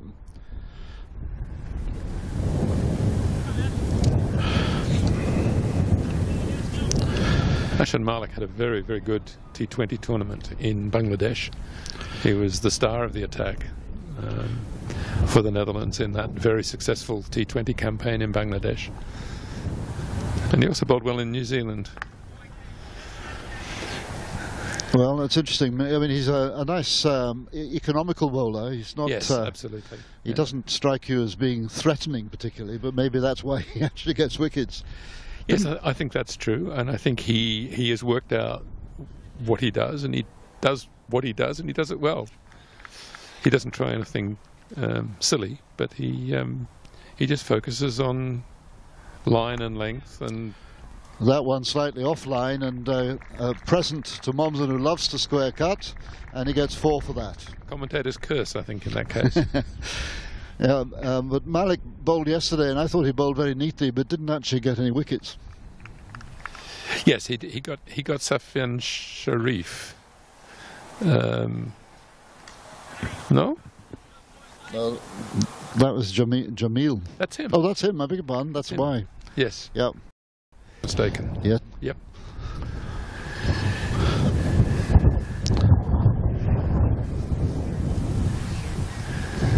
Yes, so you could say a very successful piece of captaincy, bringing Honestly, made a very quick century in a T20 game. So,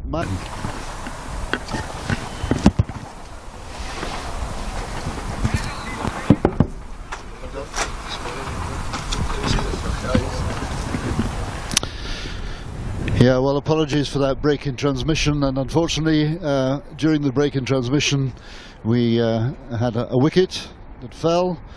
Richie Berrington, who's not going through a very good period at the moment with the bat, was caught by Michael Swart, the captain of the Dutch, the Netherlands, in the slips off the bowling of Paul van Meekeren, and he'd only made one. So that takes, well, we've got a replay we can show you of that wicket, so that will make up for the loss of live coverage. There you are, a very smart catch by Swart, shot to him off the edge, and that took the scoreboard up to 134 for 4 wickets now for Scotland. And yes, yesterday that was the signal for a little collapse. Let's see what happens here. The new batsman is Josh Davey. That's his first ball, and we'll see where we go for the rest of the innings shortly. What did you make of that catch then, Rod Lyle? Yes, it came fairly low, but it's the sort of catch that you would certainly expect Michael Swart to take. He's a very good slip fielder. Yeah, a routine slip catch, I think. But you've got to hold them.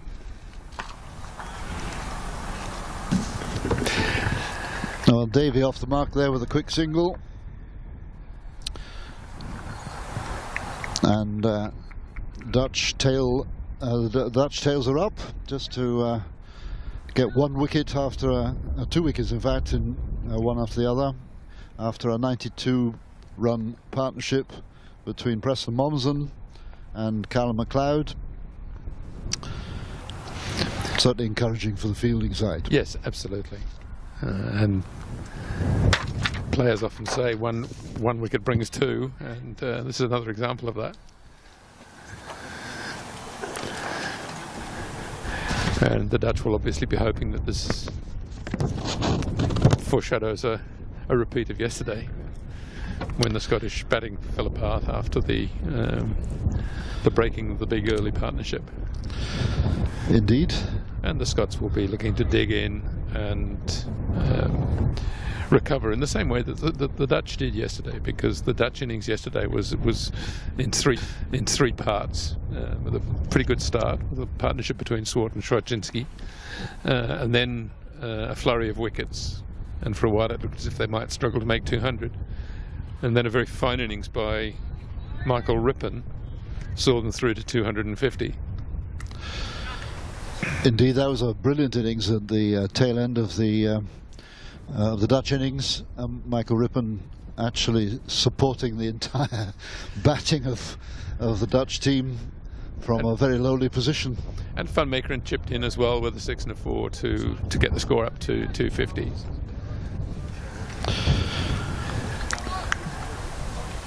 Well, the score now at the end of the 26th over is 137 for 4. Scotland needing to rebuild a bit here, with Josh Davey, the new batsman, joining Callum MacLeod, who's on 58 not out. Callum has to take the responsibility on his shoulders, which I'm sure he will delight in doing so, as he prepares to face the bowling of Ashan Malik, who's taken 3 of the 4 wickets to fall. And there's a nice straightforward single, quickly called. Takes MacLeod up to 59.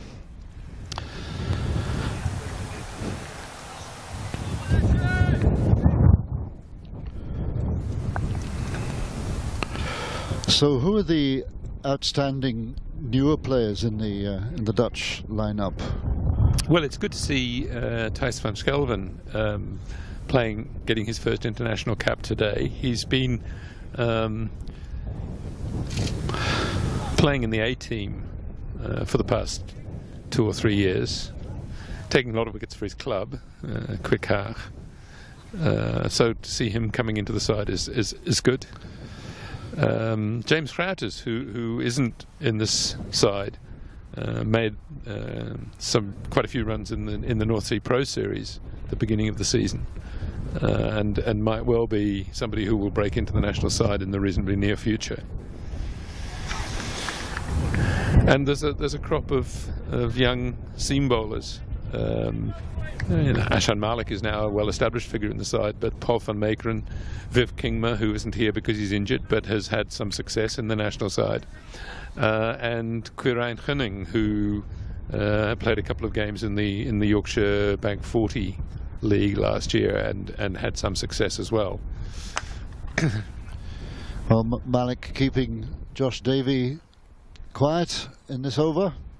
Not surprisingly, Davey will have to assume the junior partner role with Callum MacLeod going well at the other end. And the long-term objective, obviously, is to have a side which is less dependent on overseas players or foreign-born passport holders. And that, of course, is one of your responsibilities as the vice president of the KNCB. Well, yes, my role doesn't extend to top cricket, but obviously, if you've got good youth policies in place and you're developing your player pool, then there's more. Then there is a larger group from which you can develop potential international players. That's nicely played. Nicely played by Josh Davey out into deep mid wicket. There's a fielder out there. Is that Ben Cooper? I think it is. Yes, that is Ben. Yeah. So he only gets one run for it, but it was a nice looking stroke. And in terms of youth cricket in Holland, I mean, obviously hockey and football are the big sports in Holland. Yes. How's the junior cricket side developing?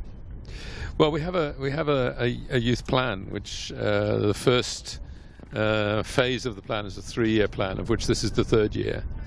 And we're beginning to see an increase in numbers. There are a number of clubs who've been very successful in the last 12 or 18 months in increasing their junior numbers. We've moved youth cricket to Sunday mornings for the first part of the season, because a lot of youth players also play football or hockey, and the football and hockey seasons are extending more and more into the summer. So that's created problems for us, because kids have to choose effectively, and by moving youth cricket to Sunday mornings for the first part of the season, we're trying to create a situation where they don't have to choose, and where they can play their hockey or their football on a Saturday and then play cricket on Sunday. And there are some signs this year that is beginning to pay off, and we're now busy with preparing the second phase of the youth plan, which will extend through to 2018. Well, that's been signalled wide by Eric Young, the umpire at the Meldrum Gardens end, and it was a good ball from Van Meekeren, tempting Josh Davey into a potential hook, and there's a fielder right out there on the boundary just waiting for that. Yep. So he shied away from it very judiciously at just the last minute. Yeah, Van Meekeren is showing the ability to get the ball to lift, and that one lifts as well. And it's tucked around the corner. Oh, and last minute dive saved by Mohammed Wasim. Mohammed Wasim, that's right. It seemed to gather speed just as he was yes, diving. He did. Yeah. He's also playing his first game for the Netherlands. All right, well, welcome to international Dutch cricket, to the former Test player for Pakistan. Indeed. And yeah, he just managed to get his hand round the back of the ball there. But that was 2 runs to Josh Davey. He's come into the side as cover for the injured Peter Boren. And because Viv Kingma is also not here, he's decided to bring Wasim into the side. And another 2 to Josh Davey, out into a wide open gap at wide mid-wicket. 2 fielders had to go for the ball. Who was it out there that actually picked it up? That's a very good question. No number on his back, I can tell you. He's wearing a sweater. Peter Van Meekeren, Paul Van Meekeren, and that one lifted again, and Davey, who's quite a tall guy himself, managed to avoid it by lifting his bat over the ball. No run. Yeah, it's pretty hostile over from Paul van Meekeren here.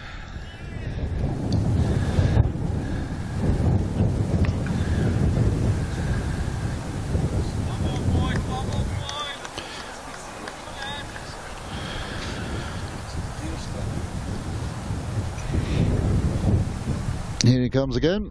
Davy prepares, and an awkward kind of shot there because the ball didn't lift quite as much as would justify and avoid a leave. Had to be played. Not very pretty. No. But he did well to keep it down. He did. So Wesley Baresi conferring with Michael Svort behind the stumps here.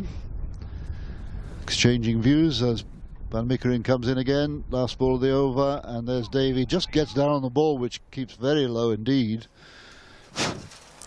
And oh, we've got another ball to come. Baresi's a very chirpy figure behind the stumps. He is an important figure in the side, in the field, because he's constantly contributing and commenting and picking up on things. But he's not a showy wicketkeeper, is he? No, he's not. No. But an effective one. He took a great catch yesterday. He did, indeed. Very good catch, diving to his left. Van Meekeren there again, and Josh Davy drives straight to mid-on, and that is now the end of the over. And that takes Scotland to 145 for 4. Time for a wee break, I think, possibly.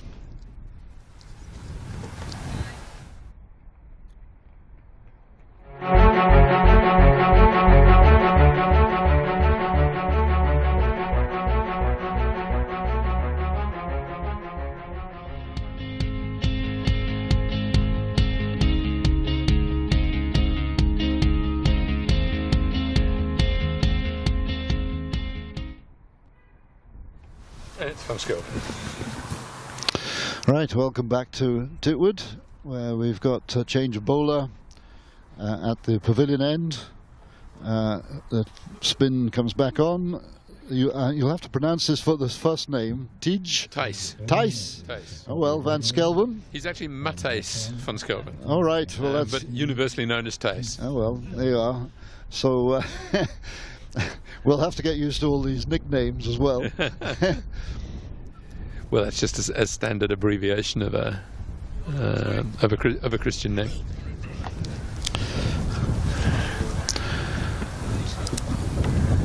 Wesley Baresi has donned the helmet to stand up to this bowler. They're clubmates at Quick Haag now. Baresi played for VRA in Amsterdam for much of his career, but moved 2 years ago to Quick Haag. So he's had plenty of experience of keeping to Thijs van Skelven. And that one's down the leg side, and McLeod's attempt to paddle it down to the boundary missed, so there's a wide. First ball.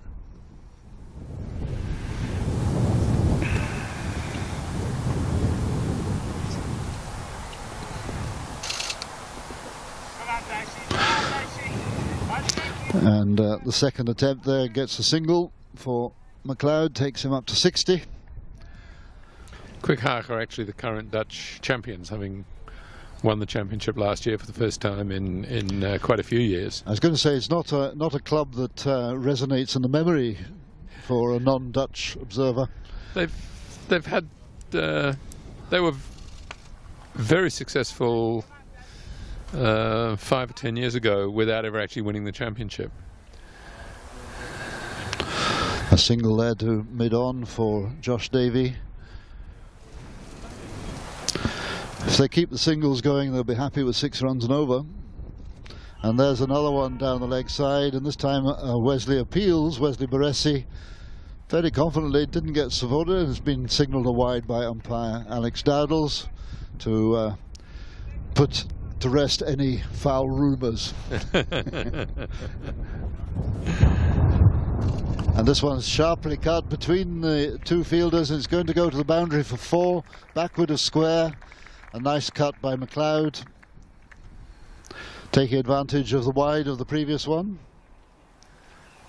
Yes, that was a little uppish, but perfectly safe and in the gap, as you say.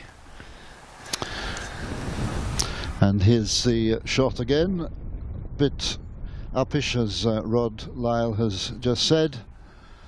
Yeah, thick edge is what's being described to me by the hidden voice behind the scenes.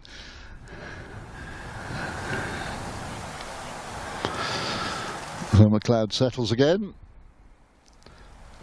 and Van Skelven, and this time the ball is slightly short of a length, but McLeod off the back foot moving away, takes it straight to the new boy.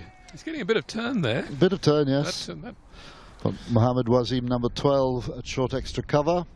And Skelvin again to McLeod, and this is hit back straight to him. And skidded through a bit. This is definitely the skidding and the bouncy end. Yes.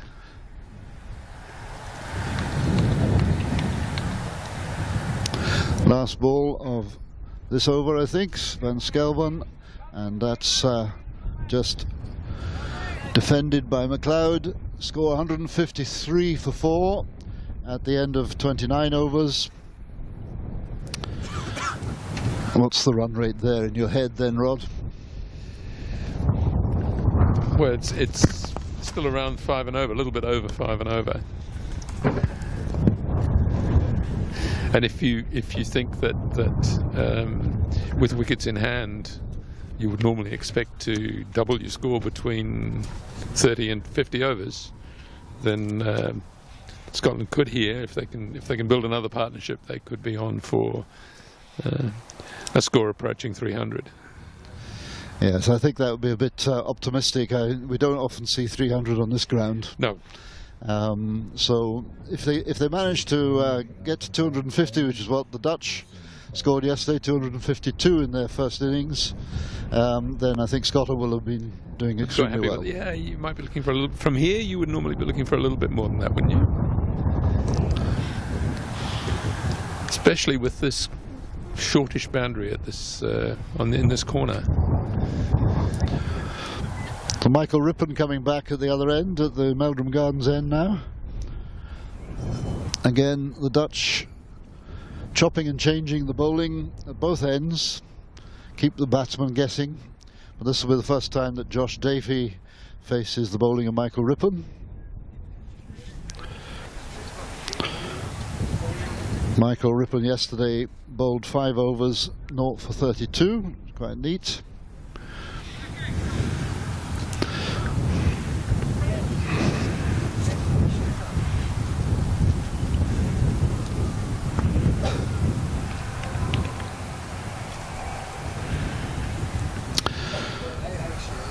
And that's the first ball of the over. Josh Davey pushes it out to square leg for a single to bring McLeod, who's on 64 not out, to the business end. A lot hinges on McLeod, doesn't it? Yes. If he stays there for the bulk of the innings, then you could be looking at a very significant, very substantial score. I mean, certainly if he stays in, he will definitely get his century, but whether at the other end there's enough support for him to keep going, I don't know. We'll wait and see. 4 wickets down, 154. Not much support yesterday, but we'll see.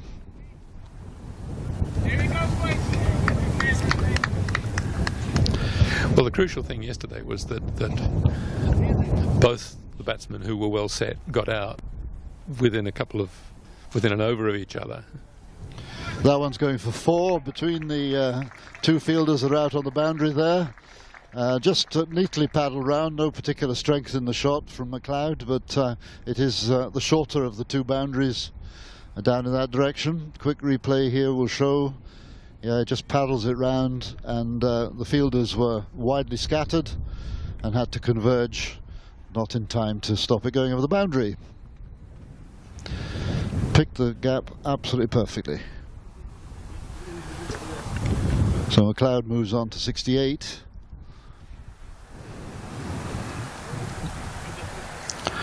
And this time he shapes to cut a ball that didn't rise enough for a cut, and so just tamely goes out to cover point.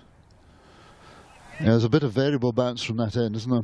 Yeah, and I think Ripon is probably mixing it up a bit as well. There's one that turned sharply, and it was outside the off stump, and McLeod tried to fetch it to leg, and the ball went away from him.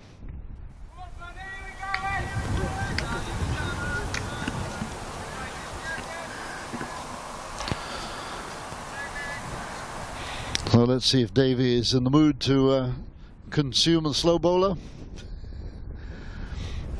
Perhaps a bit early for him. Oh, he came out. Certainly uses his feet. Yeah. Certainly did there. And he gets a single. Yeah, just a single. Out to deep mid-on. Number 8 is Sealer's number. But who is it out there? Is that... It's Ashan Malik, I think. Ashan Malik with a number 8 on his back, which he shouldn't have. There's a number 17 underneath it. I hope everybody's following this at home, because you'll be examined closely at the end of the game. And the question will be, which player was wearing the number 8 and which player was wearing the number 47? And it's a trick question.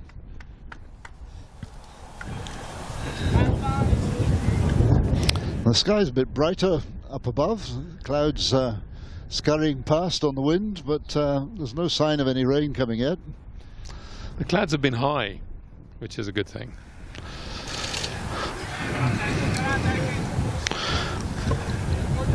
Van Skelven continues.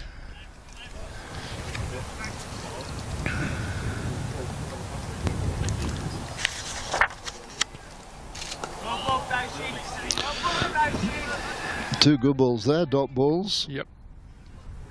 The board is still showing 29 overs, but in fact 30 have gone, I think. 30 have gone, yes. They've forgotten to press the button on the zapper, as we call it. So, very good first 4 balls there for Van Skelven, getting through his over pretty quickly. They'll have to change it to 31 shortly.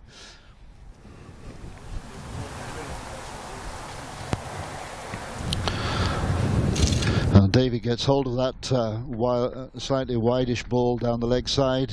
It's quite short as well, I think. And short enough to turn round for a single. Here we go, boys. Here we go, boys. Let's see what McLeod can do with what I think is the last ball of the over.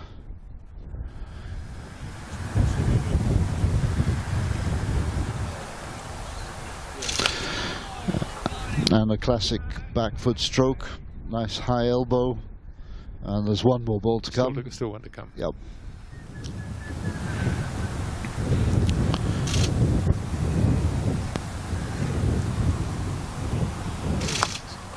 That's a good shot. That's an excellent shot, and that, well stopped by number 47, whichever 47 that is. There's a clue here. It's Van Meekeren. So, Paul Van Meekeren wearing 47, and so is somebody else in the field somewhere. Very difficult to know. That's the end of the over anyway, only 2 runs off it. And 100, there must have been a wide, which is why... Yeah, that's why I had an extra ball. So 163 for 4. And the board has indeed moved to 31 overs. And the board has corrected its number of overs. 131 overs have gone. Sorry, 31 overs. And Davy it is to face Ripon again. Oh, and they're taking the single due to the misfield there by Wazim,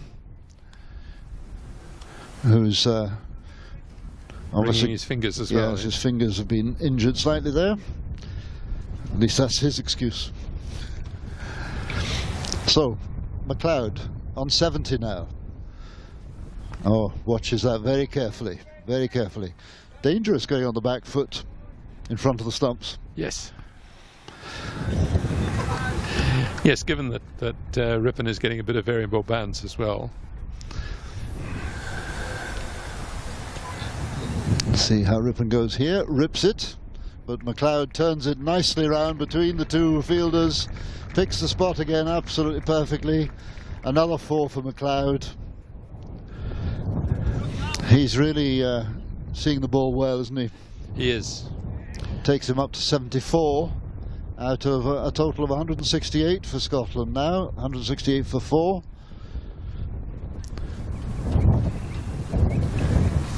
I think the wagon wheel would be quite interesting. I think an awful lot of, in fact, not just McLeod but Mommsen as well. A lot of the scoring was square and backward of square. Sometimes Artificially so, with the ball outside the off stump going down to square leg. Definitely a 2020 shot. Yes, yes. It's the way of it these days, isn't it?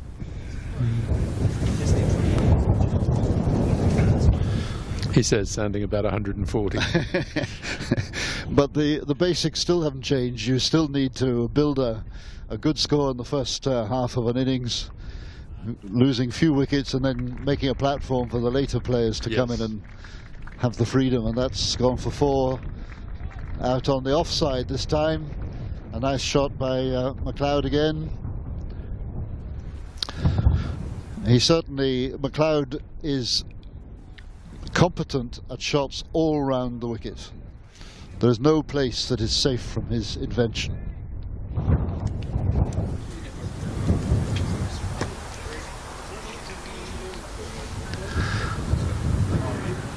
Michael Ripon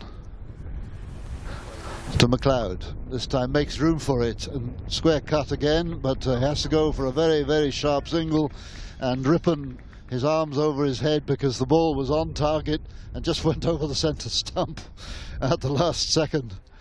There's a good sharp piece of fielding by Cooper.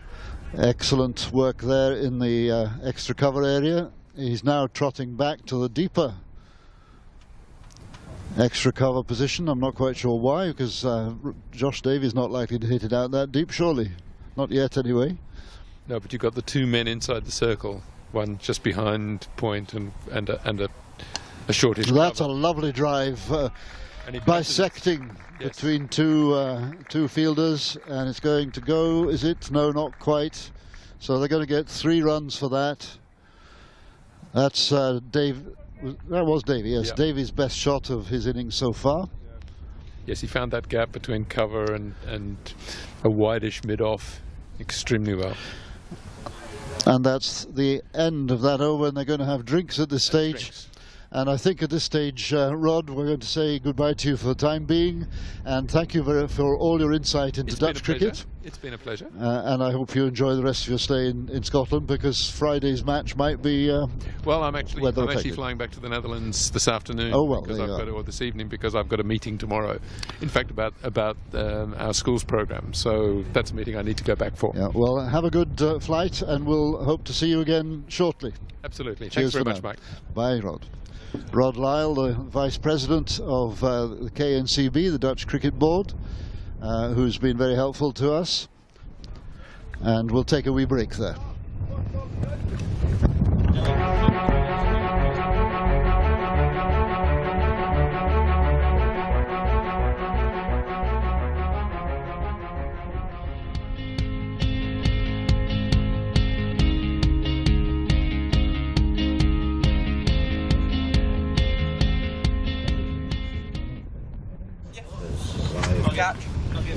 And welcome back to Titwood, where they're having the second of the scheduled drinks intervals after 32 overs.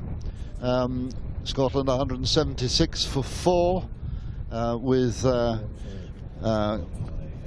McLeod on 79 not out, and Josh Davy just opening out there for the first time. He's risen to 14 not out. So they're making progress together to put together a good partnership. And as it happens, we've been joined now at the commentary desk by Callum McLeod's big brother, Alan McLeod, who must be all of 2 or 3 years older than 3 Callum. years older, yeah. Welcome, Alan. Alan McLeod is a BBC commentator and producer and sports reporter and news reporter for BBC Alba. Yes, that's correct. The Gaelic language. The Gaelic language, and that was going to be the next point. That Gaelic is the language of the MacLeods, and there are 3 brothers, one of whom plays hockey at a very good level, and their dad is the photographer who manages to speak the odd word of Gaelic, I'm sure. Yeah, well, it kind of comes through Dad that we all speak varying degrees of Gaelic. Dad was born in the Western Isles and brought up there, and where Gaelic even today is still very strong and is spoken by probably the majority of the population, although the numbers aren't as high as it once was. And through that, all 3 of us went through Gaelic medium education in Glasgow. And indeed, I saw earlier one of Callum's old teachers has come down to watch the match, as is the first chance she's had to see him playing at Titwood. But yes, as I said, through Gaelic medium education, I now use Gaelic with my job daily. Neil, my youngest brother, he uses it to a varying degree, plays hockey as you said, and quite often speaks about hockey on one of the Gaelic sport radio programmes, and Callum as well still has a few words, doesn't maybe speak it as much as he once did, but does still have the odd word, and definitely Mum knows when we're talking about or when we all switch into Gaelic. Well, there you are, you've got the Gaelic background there. We'll ask Alan MacLeod in a minute to tell us how many Gaelic speaking cricketers there are in this country. Is there a team yet, I wonder? But we've got Thijs van Skelven bowling to Josh Davey, and the first ball after the drinks break. Davey just content to play it back. No run there, Van Skelven again.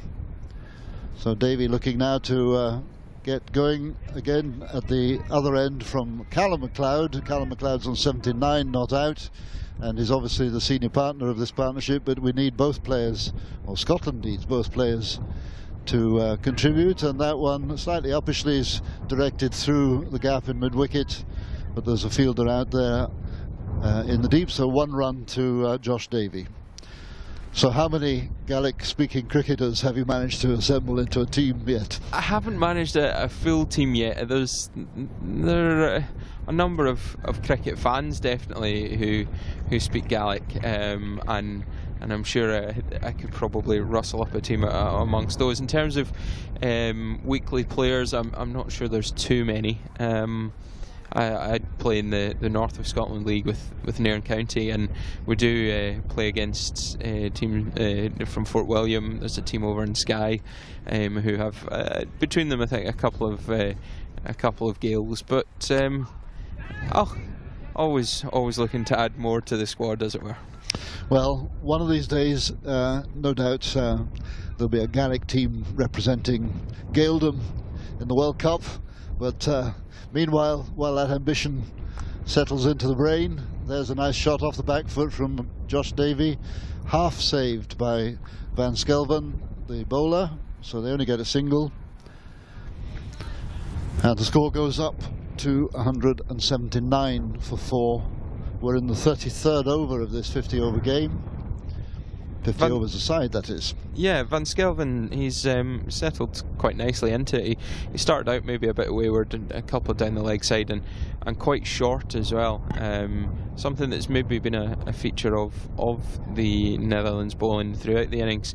I don't remember too many, although there have been a couple, but there haven't been too many drives. There's been a lot of play off the back foot, both on the off and the leg side, which would suggest to me at least that the bowling's maybe been a touch shorter than they would have liked. But that said, as I said, Van Skelven has settled into it. He's tightened things up definitely since his first couple of overs, and he'll hope to continue that. Well, we have Michael Svort, the Dutch captain, coming back to bowl at the Meldrum Gardens end, and that's his first ball. And Davey goes for a decent one, which will go to the wide mid-wicket boundary for 4, only 2 bounces before it gets over the rope, and that's an excellent shot, which will certainly boost his confidence. Yeah, lovely shot there. He's just taken a couple of skips down the wicket and chipped it over mid-wicket. They have a man out at deep mid-wicket, although definitely too square for that one. Swart's second ball now, and this is punched out to square leg by Davy, where Wasim has taken up station. Here comes Swart again, and Davy using his feet again. He's quite keen on getting out of his crease, which is always a little bit dangerous when you've got a wicketkeeper Wesley Baresi standing up. Swart coming, and you've got an inconsistent bounce at this end. That wasn't too bad, but the ball went straight into the hands of short extra cover, and his number has got 97 on the back, and that's Stefan Myberg, to remind myself, because it's changed from yesterday. Yeah, a little bit of bingo going on with the numbers around the shirts this afternoon, but hopefully. Nicely tickled down to fine leg there by Josh Davy, looking for a single, but Paul van Meekeren runs round from his position to cut off any other chance. That's a single to Davy, takes him up to 21, I think. There you are, and we now have reached the 50-run partnership for these two, which is quite good, of which Davies contributed 21, been 2 or 3 wides, and this man, Callum MacLeod, must have contributed at least 25 of those.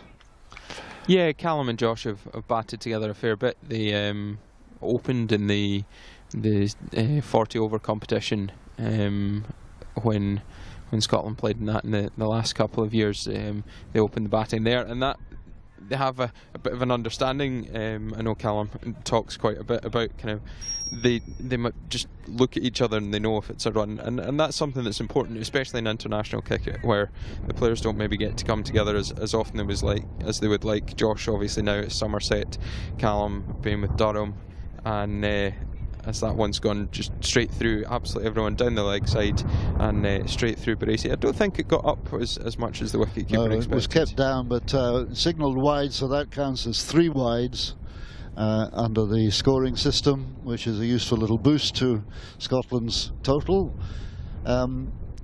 Yes, there's a lot of players from Scotland at the counties. I was saying to a bit earlier, although they're playing for the second 11, we don't necessarily notice them, but they're there.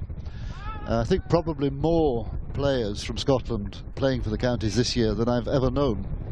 Yeah, there's been a good number of players looking at the team today. Obviously, you've got Kyle, you've got Callum at Durham. You've also got Gavin Main making his debut here today. Also made his first-class debut with Durham this season, and by all accounts, bowling very well with the team. Also, you've got apparently interest in Michael Leask possibly moving down, although he's, I think, spoken about focusing on the Scotland side of things ahead of the World Cup. But you've also got Josh, as I mentioned. Ian Wardlaw doesn't now play for Yorkshire, but has that experience, as does Preston Momsen. That's obviously a big hit for 6 by Callum MacLeod. That's probably gone over, well, certainly gone over the clubhouse and probably out of the ground. Anybody's car parked out in Kirkcaldy Road was in definite danger there. Yeah, I almost winced expecting a bit of a crash to be heard from behind I think it's the junior pavilion it's called here at Titwood. Indeed. And there's the shot again, whack. That was a big 6, and very deliberate and very straight. There was no doubt about where that was going from the moment it left the bat. None at all, and especially with the wind, there's quite a stiff breeze here today. I did notice a couple of overs ago Callum had picked up some grass just to check that wind, which is an important factor if you do look to start hitting the 6s. I know that's something that they look at quite a lot in terms of their options, as well as anything else. They look at, well, if the wind's strong in one direction, they'll just a try and little keep that going. cameo off to our left there, Paul van Meekeren, who was dispatched to try and find the ball behind the junior pavilion, emerged from the junior pavilion and signalled to the umpires in case there was any doubt that was a 6. Yeah, good there from Van Meekeren, being able to laugh about it. And as the box of balls has come out now, and they'll try and find one of a similar age, as that one maybe has headed off down towards the train line out the back. And Van Meekeren, meanwhile, is taking the weight off his feet, sitting on the Prosperity Financial Solutions banner at the front of the clubhouse. He better get off, yes. Yes, no doubt there'll be a coach sitting somewhere suggesting that he should be on his feet and helping, although the ball's now come back. So. Well, the original ball with 1 or 2 scratches on it, I suspect, but it allows me, incidentally, just to thank the broadcast sponsors for this Quipu TV live stream from Titwood in Glasgow. 2 broadcast sponsors are Prosperity Financial Solutions, of which you have just heard, and Cast Accounting, which deals with freelancers like yourself, perhaps. Well, not freelance. I'm staff with the staff BBC. now? Yeah, staff with the BBC. To be a staffer with the BBC means you're in the top 10% of rich people in Scotland. I wish that were the case, Mike. Definitely not in Gaelic terms. Well, I'll buy you a drink then after the game. So the umpires are still looking at the balls for a choice of one that's suitable of age and condition, and now they go across to the Dutch captain to see if he is happy with that. Oh no, they've just made up their own minds. Yeah, they seem to have something out the pockets. I didn't see exactly what there. I don't know if maybe some of the seam had come loose and they would have trimmed that off before handing it back to the bowler. Meanwhile, the score has gone up to 196 for 4. We're in the 35th over, and Callum MacLeod has moved on to 86 not out as Van Skelven comes to bowl to him again, and MacLeod this time gets a single out into the covers, and he'll be quite content with that. Certainly in this over already we've had 11 runs. What is the run rate? Can you work it out, Alan, in your head while I look at the play here? Van Skelven to Josh Davey this time. Nice shot straight to mid-on for a single, mid-off rather. Oh, and in the distance, I don't know whether you can hear it from our effects, Mike, there's a car alarm that's gone out. And come on, tell us what the run rate is. 5.63 roughly, helped massively by my phone, I have to admit, not done through mental arithmetic at all. But over 5.5 and over, I think the Scots will be very pleased at the moment, and a good number of wickets, especially when you look at the batsmen that are still to come for Scotland. It's still got Michael Leask, Matt Petrie on his return to the Scotland team as well, can definitely hit a long ball, so they'll be looking to push this total on as much as possible. Well, you've given me exactly the excuse I wanted to raise the question of Callum MacLeod's wicket-keeping yesterday. Callum MacLeod, for those of you who didn't watch yesterday or hadn't heard, Callum was a last-minute volunteer, in inverted commas, to take the gloves when Matthew Cross, who was due to do it yesterday, injured his thumb, in fact broke his thumb in practice on Monday, and there were no reserve wicket-keepers around, so Callum did it. He did pretty well, he got 3 wickets, but he wasn't quite up to the standing up to the spinners. No, I don't think he enjoyed the standing up. The standing back, he spent a long time fielding at slip in various teams, so I think that was, if not something he's done before, definitely not something he's done before other than in Hong Kong, but standing up to the stumps on a wicket that was turning a fair bit was a bit more of a challenge than I think he expected, especially when the reverse sweeps and things started coming out, and all of a sudden there were players between himself and the line of the ball. Well, come back to that in a minute. Mudassir Bukhari has come on again at the Meldrum Gardens end, and he's wearing his sweater, so he has no number on the back, but we recognise his bowling action. And here he comes to Josh Davey, the second ball of his over, and a strangled appeal for what I'm not quite sure, because it was down the leg side.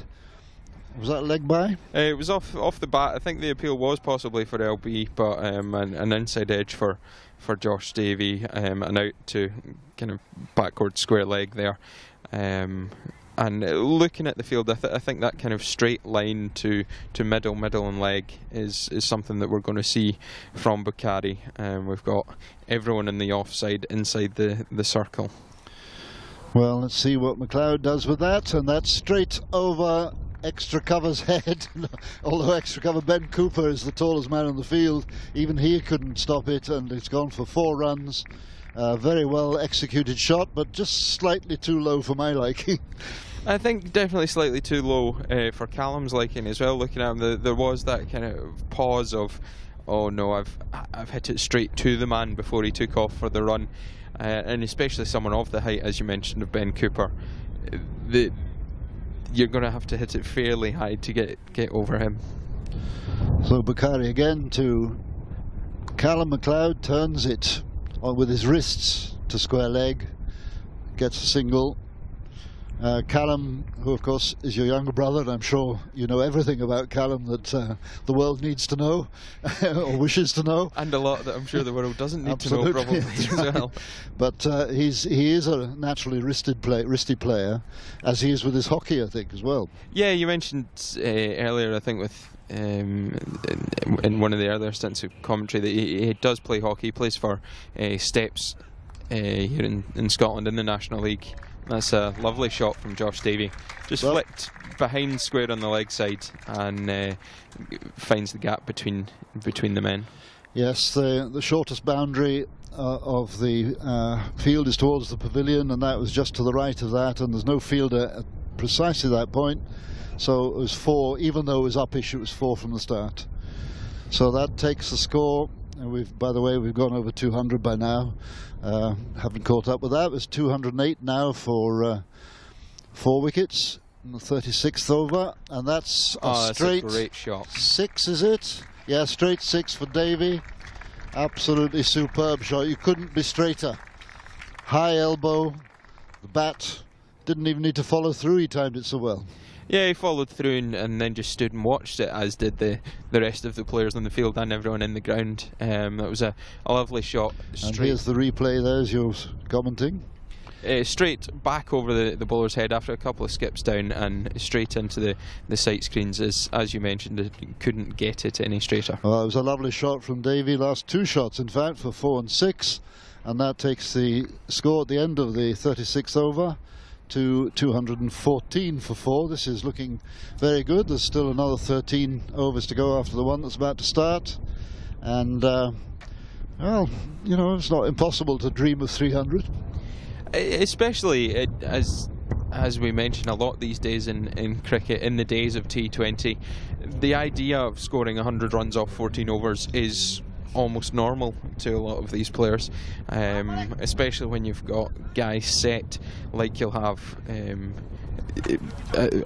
the moment. Callum's obviously in well with his 92 not out, and Josh looking to open up, having got to 30, and looking to push on now. Well, a nice quiet shot there. Meantime, from Callum McLeod at the start of this over. Just as a warning to you, I'm going to invite you to commentate if we get the opportunity on your brother's landmark, if he gets that far. Tempting no tempts, but there's a wide, which he quite sensibly allows to go past him. Yeah, he's just watched that down the leg side. Again, no one out deep on the offside, so likely to be a fairly straight line from the bowler. We've got a long on, deep mid wicket, a fine leg, and a third man.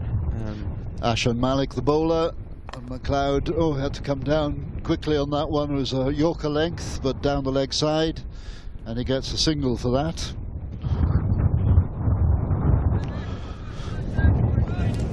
Yeah, he's just dug that Yorker out and into the mid-wicket area, and just ticking the scoreboard over. That's almost as important as the fours and sixes is, just keeping that ticking over. Davies' last shot from this end was a 6. What's going to happen this time? Oh, it's just tickled down the leg side, but he'll get 2 definitely, because it's very fine to fine leg. Yeah, off the pad there. It's been pushed down to fine leg off the front pad as he tried to glance it, and they've come back for a couple of leg byes.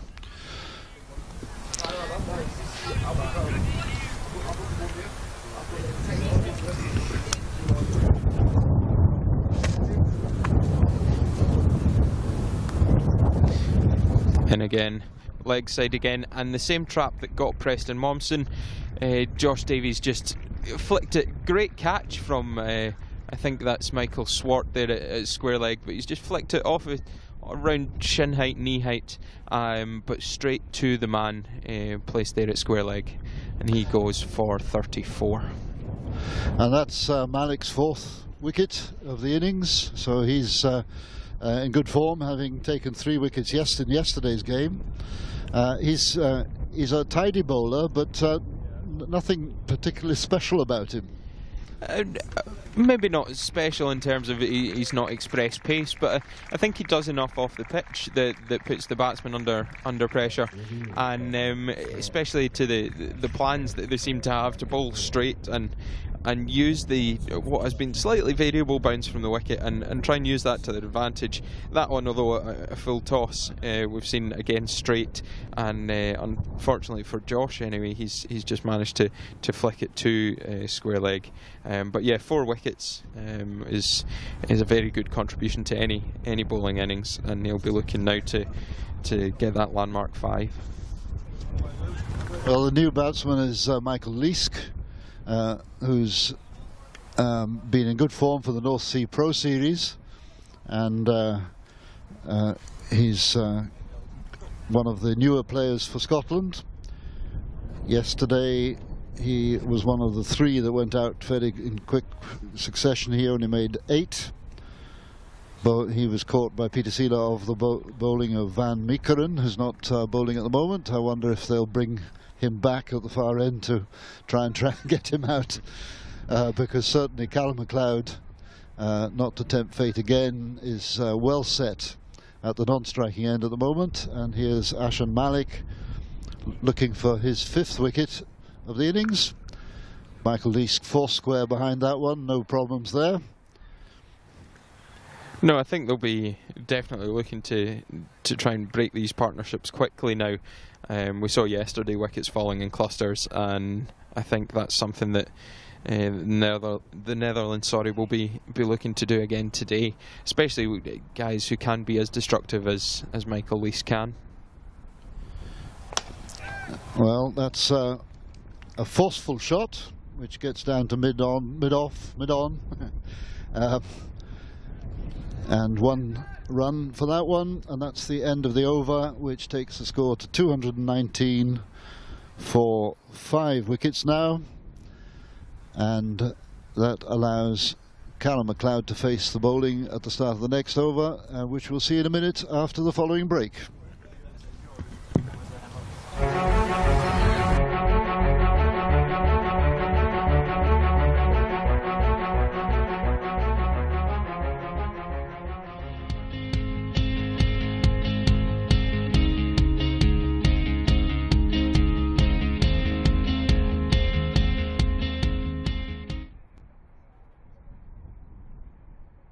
Yeah. And welcome back to Tootwood, and here we are with the 38th over of the game beginning now. We've got Madassa Bukhari going to bowl to Michael Leask, who's just come in. He's just scored a single, and here he comes now. And that's pulled to square leg, but in fact square leg has to come round for mid-wicket. And that's just a couple of runs. Two runs, yeah. They've pushed the fielder well there. It's gone fairly square on the leg side, and just before he picked up, they had a look and decided that yes, a second run was on. Michael Leask very quick between the wickets, something that, as well as the power hitting, was a fairly big part of his. And that's Leask out. Caught at sort of middle distance, mid-wicket, almost wide mid-on. I was just waiting to see who the catcher was, but that's very disappointing for Leask. Yeah, that will be a big disappointment for him. It was almost set up for the type of player that Michael Leask is. He's to come in and have a big impact on this innings, but he's just, while looking to be forceful from the off, chipped that to the man at mid-wicket. I think that was number 47 on his bat. We've got two 47s, I think. I think that's Paul van Meekeren, actually. The bowler. Okay, yeah. He took a great catch yesterday. That one, much simpler. Straight to him there at mid-wicket. I'm sure Michael would have been trying to lift the ball over him, just didn't manage to do that. But just put the brakes on here on the Scottish innings. It's been a long while without a wicket. Now two together. Safi and Sharif come in now for Scotland, and it's almost a case of, although he is a very attacking batsman, a case of making sure that this momentum that has gone from the Scots team now, I would suggest, that they try and grab a little bit of it back. Yes, there's a danger here of Scotland allowing themselves to collapse, which would be very unfortunate because they're in a very good position still. It's 221 for 6 in the 38th over, and the new batsman is Safian Sharif, who's familiar with this ground because for the last 2 seasons he's been playing for Clydesdale. He's gone back to nearer home for this season, playing for Falkland, and he's a fifer. And here comes Bukhari to bowl to him, and that's nicely leg cut. Just glided down to third man there, just for a single to get off the mark immediately, but that was a confident shot. Yeah, a really confident shot, and there was a slip in place, but he's just played it outside that man and down to third man and got himself off the mark really quite simply, and he'll be no doubt happy about that. And in the pantheon of cricketing legends and law, superstition, we should take both feet off the ground because it's 222 on the board. And there's Bukhari, and Callum MacLeod, who doesn't seem to have faced the ball for quite some time, just gently pushes it out to Wasim in that rather strange position, which is not conventional in cricket terms. It's neither mid-wicket on the circle, nor is it mid-on, but it's halfway between the two on the 30-yard mark.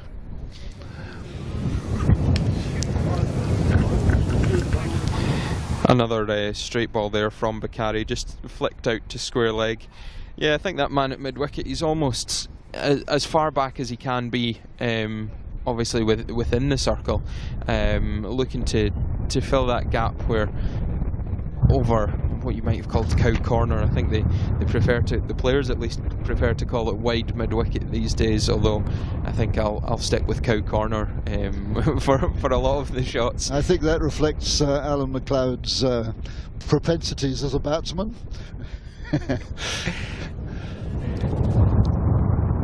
Yeah, definitely an area I like to find of the field. Not quite as 360 degrees as some of the batsmen are in the Scotland team. And that's the end of the 38th over. 223 for 6. Scotland lost the wicket of Josh Davey in that over, caught off the bowling of Mudassir Bukhari, and he only scored 3, which is a little bit of a blow for Scotland. We put them on the back foot a bit, but we've still got Callum MacLeod on 94, and since that is now within reach of 3 figures, and we have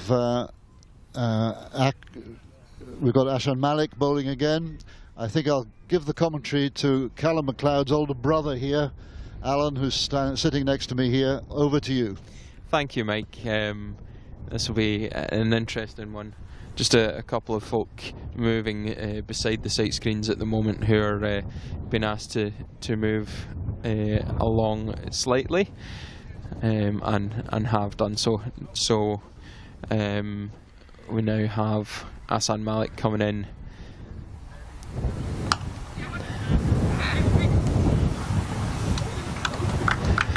Tight single there into the offside, just pushed out to mid-off, and Van Meerkeren tried to dive, pick up and throw all in the one movement. Unfortunately for him, the middle part of that, picking up the ball, didn't quite go as cleanly as it could have, and he almost just dived over the ball, but a quick single there from Callum.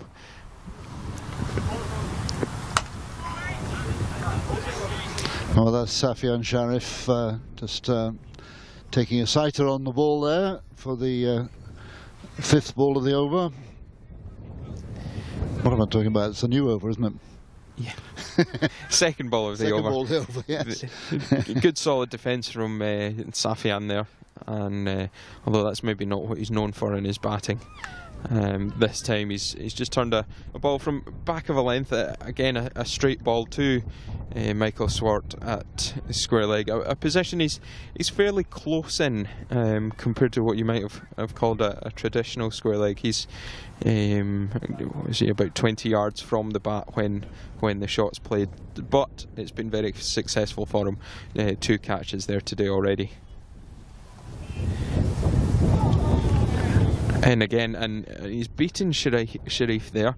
A bit of extra bounce, just off maybe, I don't know, a ridge or an indentation that maybe the ball's made earlier in the innings, but that one's definitely just bounced a little bit more over the mid-wicket conference there between Sharif and younger brother. Yeah, I'm not quite sure what wisdom Callum will be been maybe trying to impart. Definitely he's been there over a while, although when you get extra bounce like that, there's not much you can do. But that one there just flicked down too fine leg. Ashan Malik's just strayed too far down the leg side, and Sharif's just flicked it away to the stumps. Straight again, and just tucked into the leg side. The man comes in from square leg to pick it up and get that back into Wesley Barisi behind the stumps. Now, behind the stumps enables me to say that Alan MacLeod used to be, and probably still is, a wicketkeeper these days. Yeah, keep wicket, as I mentioned, for Nairn and also for the Uddingston seconds when I'm in Glasgow. And it was a little bit interesting when Callum first told me that he was going to have the gloves. Needless to say, he didn't ask me for any tips. I think he had more than enough suggestions from among Matthew Cross, Craig Wallace and Toby Bailey and Simon Smith, all within the Scotland squad. I don't think my advice was required, but having spoken to the coach last night, he did say that perhaps he'd chosen the wrong MacLeod to keep wicket. But Alan, if you'd been at the ground early enough, you might have got your first international cap. Well, I do feel that maybe I don't know if Craig Wright's lost my number or what happened, but they must have tried to get in touch if they got so far as having Callum do it. Well, but no, he did take a couple of decent grabs yesterday. I have to give him some credit, although I don't think it's something he'll do on purpose again, although I think he'll still be willing to put his hand up, and in a way it's good experience for the World Cup if they do get out there and someone gets broken. Van Meekeren and Sharif tickles it down to fine leg, and just before you were hearing the life history of Alan McLeod as wicketkeeper, there was a short break in transmission, and apologies for that again, but I don't think you missed anything of the life history of my fellow commentator here. And it brings Callum, his younger brother, to the batting end, and so back to big brother for what we hope will be a 4. Well, Van Meekeren in, and that one does go to the boundary, but a repeat of what we saw earlier, where an attempted bouncer, but definitely much too short, and that one just took off straight over the head, not only of Callum there at the striker's end, but also of Wesley Baresi with the jump behind the stumps. Yes, as the replay shows us, that cleared Baresi even more than the previous one. Yeah, I think it maybe only bounced twice on its way to the rope, and definitely Van Meekeren's getting some good lift out of the wicket here at Titwood. So apart from the normal wides, we've had 2 balls which have each yielded 5 wides, and that helps to account for Scotland's score of 235 for 6 at the moment. It would have been 10 runs less than that, but for those big overhead wides. Yeah, looking to use his height and get some bounce, just too much there. He's in again. This time I think a slower ball, but on leg stump, as we've seen a fair bit from the Netherlands bowlers in this innings. And the ball's just tucked into the leg side.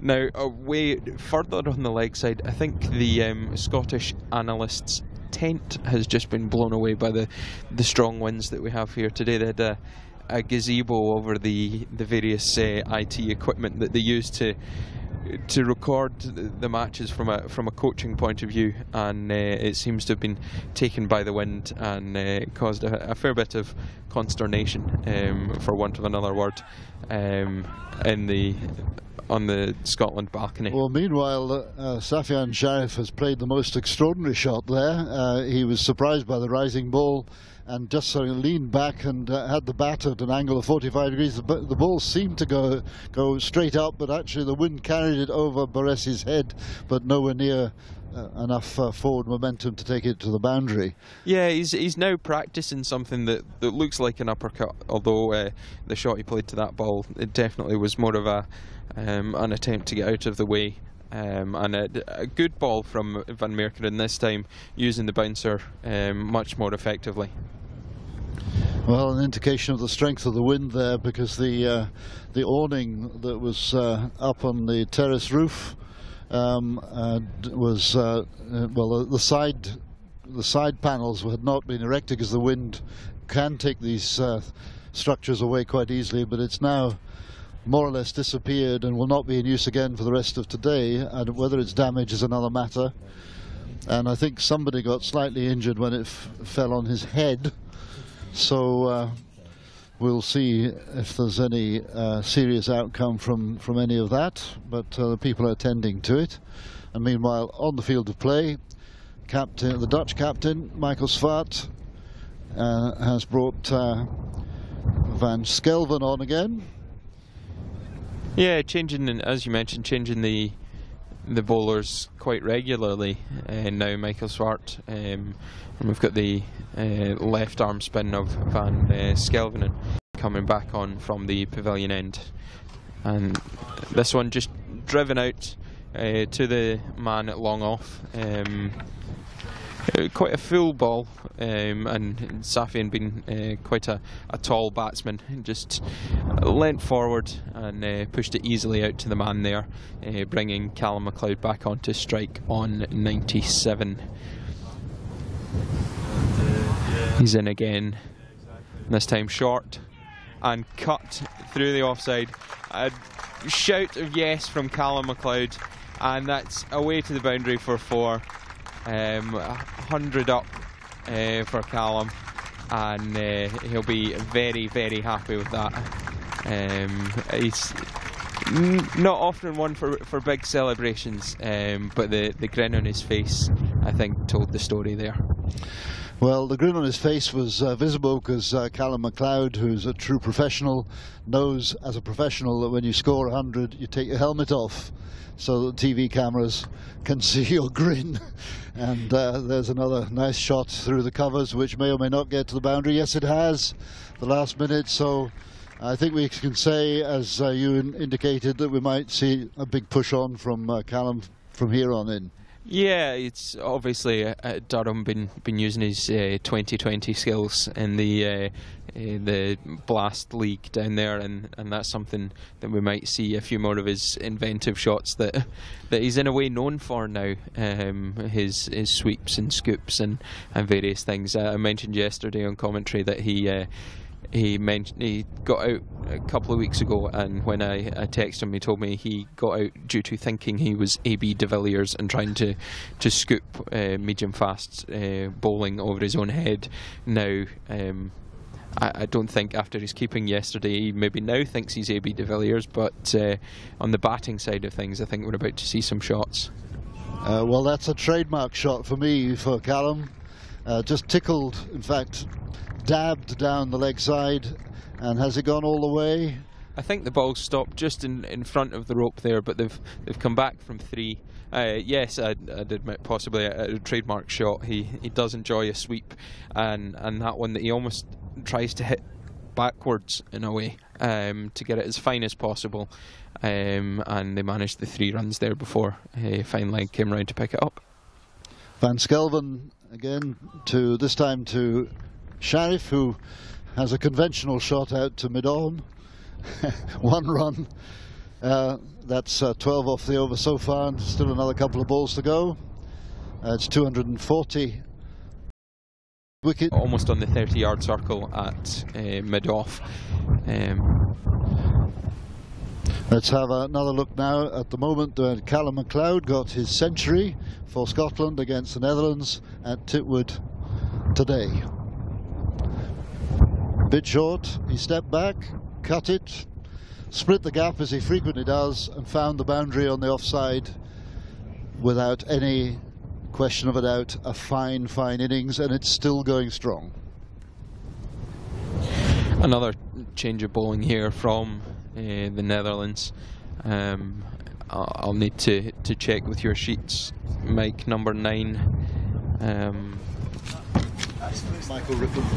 Michael Rippon coming back on, the left arm Chinaman bowler, not something you see very often.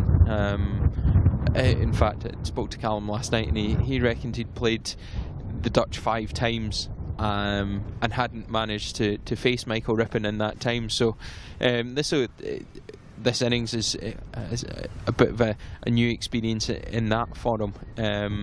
But Rippon's bowled relatively well, I think, so far today. He's been pitching up a little bit of turn, not as much as there seemed to be yesterday for the bowlers. But that one didn't get an opportunity to turn. Full toss and just heaved away over the leg side and over the fencing there and into Hutchinson's school next door. Yes, there'll be a short interval at this moment while they go and get the ball, because there goes one of the spectators, I suspect, and he's going to have to go and search the ball. It's gone on to the artificial running track there, where there's a summer holiday camp going on. There's children around, so that was a big hit, but it is the shortest boundary on the ground, and here comes the ball back again. Well thrown, sir. So the interval is not as short, as long as I thought it might be. Yeah, shorter boundary to that side, and also with the wind. So it's something that the Scots might be looking to target in the 9 overs that remain.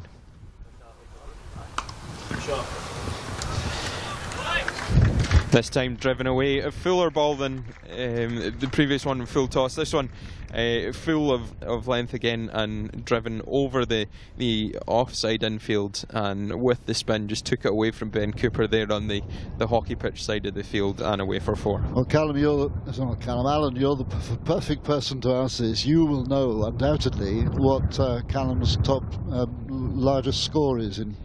His largest one-day score is the 175 against Canada during the winter. During the winter, which helped Scotland to qualify for the World Cup. and it's not totally out of sight even today, with another 8 overs to go after this. No, definitely 8 overs. There's plenty of opportunity there to push the score on. I think the 175 might not be in danger today, but I know it's something that he looks to do once he gets in and go big after that. But the Scots will be looking, all of them now, just to push on and push this score as high as they can. Rippon to Sharif there, square cut, goes straight to point, which is Stefan Myberg, number 97 today.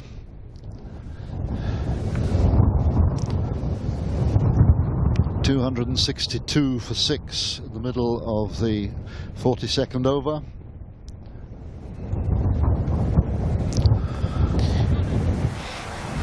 Good ball there from Rippon, just tying Sharif up. I think he quite likes some width on the ball, and he's just tied him up. He's tried to maybe push it into the leg side for a single, but just almost straight back to the bowler there, so that wasn't possible.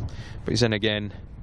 And another really good ball. That one, I don't think it maybe turned, but it's just pushed past Sharif's outside edge.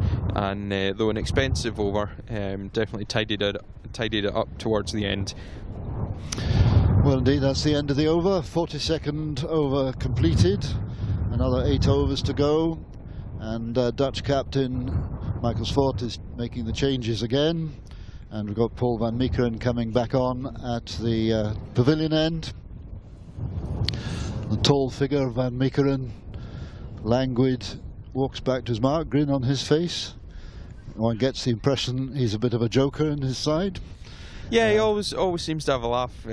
As you mentioned earlier on, was making sure that the umpires knew the ball that went out of the ground actually went for 6. Then had a bit of a rest on one of the sponsors' boards before the ball came back. And Karen McLeod now discussing the latest changes with Safian Sharif. Just leave it to me, I think, is probably the message. Well, Safi can also hit a long ball, as they say, and they'll no doubt be looking at this stage. It's not so much about who scores the runs, but as how many they can get between now and the end of the innings. Indeed, but here's the first ball of the over, and a defensive stroke there. Yeah, just defended out into the offside. Possibility of a single. Sharif definitely backing up a fair bit down the wicket, but not taken. Well, certainly at this stage, really the batsman should be looking for a run a ball and 6s and 4s whenever that's possible. A false run there for Van Meekeren, who does a little jiggle just to indicate that he knows it's. He's certainly enjoying himself, isn't he? Yeah, he looks to enjoy his cricket, which is great. You see a lot of players who maybe don't look like they're enjoying it all the time, but yeah, I'm sure he's having a struggle into the wind up to the stumps now, and that one down the leg side for a wide. It can't be easy in this wind to bowl. It's not something I have to admit I ever did too often, but definitely with this kind of wind it can't be easy. Well, it's quite interesting. Outswing bowlers such as myself like wind, particularly. I mean, this was my end when I bowled when I was playing at Clydesdale, because the wind comes racing across, and an outswinger is absolutely fantastically helped by the wind. That one's down the leg side, turned neatly for a single by McLeod. But yeah, it's the outswinger in particular. In-swinging bowlers don't seem to get so much help from the wind for some reason. Very strange. Yeah, it's almost the in-swingers, they'll almost start blaming the wind if the ball goes down the leg side, whereas with the away swing you're looking for that outside edge, and no doubt on this ground you manage to find more than your fair share. Oh no, I'm not going to accept that at all. my share was well, it may be fair, but it certainly wasn't more than fair. I resent that, McLeod. Did I get you out once or something? Was I still playing when you were? I can't. I do remember facing you. A while ago now, I have to admit, but I couldn't come here as a nuddy player and not give the Titwood locals a little bit of a bite. Yes, for the interest of neutrals out there listening to us, Clydesdale is always the side to beat and to tease them. It's one of those things. Successful sides are always the ones who people like to knock off the pedestal, and have, although it might pain to say it, the Clydesdale have over the years been very successful nationally and in the West, and are doing very well again this season, both between themselves and Ayr in the West League, it seems at the moment. But they have been very successful, and people only like to beat you when you are successful. Well, that's true, but your club, Uddingston, has been the nemesis of Clydesdale on far more than their fair share of frequency. And enough of this banter. That's a nice little turn nice. To leg behind square, just for a single for Sharif, and 267 for 6 is the score. We're in the 43rd over. Yeah, very tight this over from Van Meerkeren. No boundaries as yet. A straight line again, although looking for the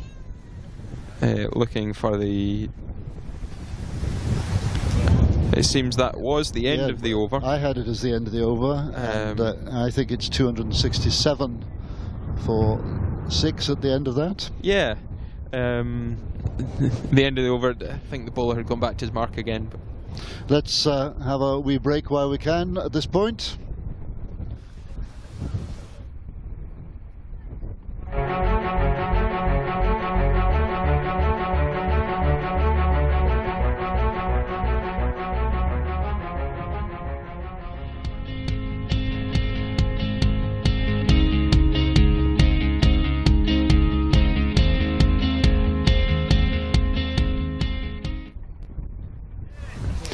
And welcome back to Titwood, where we're in the closing stages of Scotland's 50 over innings against the Netherlands, the second of 3 international matches being staged at the Glasgow ground this week. And Dutch captain Michael Swart has come on, has brought himself on, and Safian Sherif has taken a single from that. Quite nice shot down the leg side. 267 for 6 is Scotland's score at the moment, which is certainly a much more consistent batting performance than yesterday's, and that's a good shot which is wider of the fielder Wazim in that area, and it's gone for 4 runs to what one would describe as wide mid-wicket. Your favourite area, Alan? Yeah, I think Callum there, before Swartz come into bowl, he's kind of jumped round into a position we've seen quite a lot in 2020, opening up the leg side, and he's just hit that wide of the man at mid-wicket and away for 4. And that takes Callum MacLeod to 125 not out, and Swart again to MacLeod, and that one's savage down the ground, but he's going straight to deep mid-on, so it'll only be a single. Oh, MacLeod is still looking for the second, just in case there was an error at the wicketkeeper's end, but there you are. That's professional batting for you. Yeah, I very much doubt that Baresi would drop something like that. Good throw from the man out at long on to the wicketkeeper's end that time. Just fired in again by Swart, and Sharif just managed. I don't know if that came off the keeper's pads or his own I think pad. it did, yes. It was a little edge which was diverted by Baresi for 1 down to the boundary, and MacLeod seeking another big hit on the offside this time, but it goes to yeah, and Sharif's been run out. He was backing up too far, and when it almost went on the shot, Callum did call wait, but Sharif, having gone about halfway down, the ball went straight to Cooper, who simply lobbed it back into Swart, and he took the bails off. So it's an unfortunate way to get out for Safian Sharif. Here comes the replay, and you see it was a very smart piece of fielding there, and Swart was in the right place behind the stumps at the bowler's end, and Sharif was not in the right place at the non-striking end. So he wanders off, having scored 14 useful runs, and very good support for Callum MacLeod, who opened the batting here today, and he's still here 126 runs later, and definitely the core of the Scottish innings. The new batsman is Mark Petrie, who has been brought in as the wicketkeeper here after Matthew Cross on Monday in practice broke his thumb, and that caused yesterday's hiatus in which Callum MacLeod was volunteered for wicket-keeping duties. One of only 3 Scots to have been able to say they represented their country as a batsman, a bowler and a wicket-keeper. The other 2 being Ian Phillip and more recently Ryan Watson. So here's Swart to MacLeod, and that's tickled round the corner. Will that go for 4? Yes, it will. 4 runs, because Peter van Meekeren was too wide and couldn't cut that one off.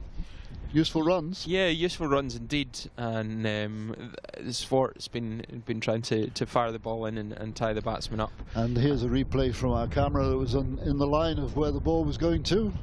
Yes, you get that in 3D almost, don't you? Yeah, he's just paddled it round there and used the pace that Swart's put on the ball just to get that fine and down into the leg side. Petrie to face now. It'll be interesting to see how he goes. He's obviously not been in the Scotland team for a good while, and brought in after a few injuries, and in a way, with 6 overs to go, maybe not the biggest opportunity to bat, but if he can get some quick runs here, he can start pushing for that place in the team again. Well, Mark Petrie was also injured in the trip to Yorkshire, I think, but he seems to have recovered enough. We shall see in the second half of this game if we again, I have to apologise because of the effect of the wind in our effects microphone. The wind really is pretty strong, and if you see the flag fluttering horizontally, that's an indication of the strength. And everybody's waiting really to settle down with some sight screen changes again. Yeah, Petrie left-handed, just bowlers decided he's going to bowl right arm round, so just a little bit of a delay while they sort the screens out for both batsmen. Ashwin Malik coming back to bowl again to the new batsman. Malik has taken 4 wickets today to add to the 3 he got yesterday. Let's see what he can do here with the first ball to Mark Petrie. Turned nicely round the corner, but no run. Yeah, Malik's bowled really well today. Stuck to his plans and been very effective. 278 for 6.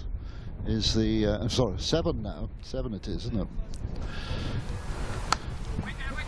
So 278 for 7 for Scotland, and Callum MacLeod on 130 not out.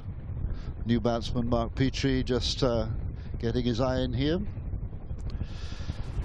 and still another 5 overs to go after this one. And Petrie swings the bat round the corner, gets a single for his trouble, and off the mark.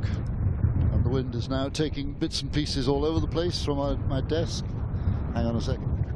Yeah, Petrie there, he's just gone back. A short batsman, so the ball just slightly short of a length, but that gave him the opportunity to just pull the ball into the leg side. The wind also having an effect out on the field with the bails being blown off the stumps at the striker's end at the moment, and we'll hope that doesn't cause too many problems. So Callum MacLeod enables Malik to come back over the wicket.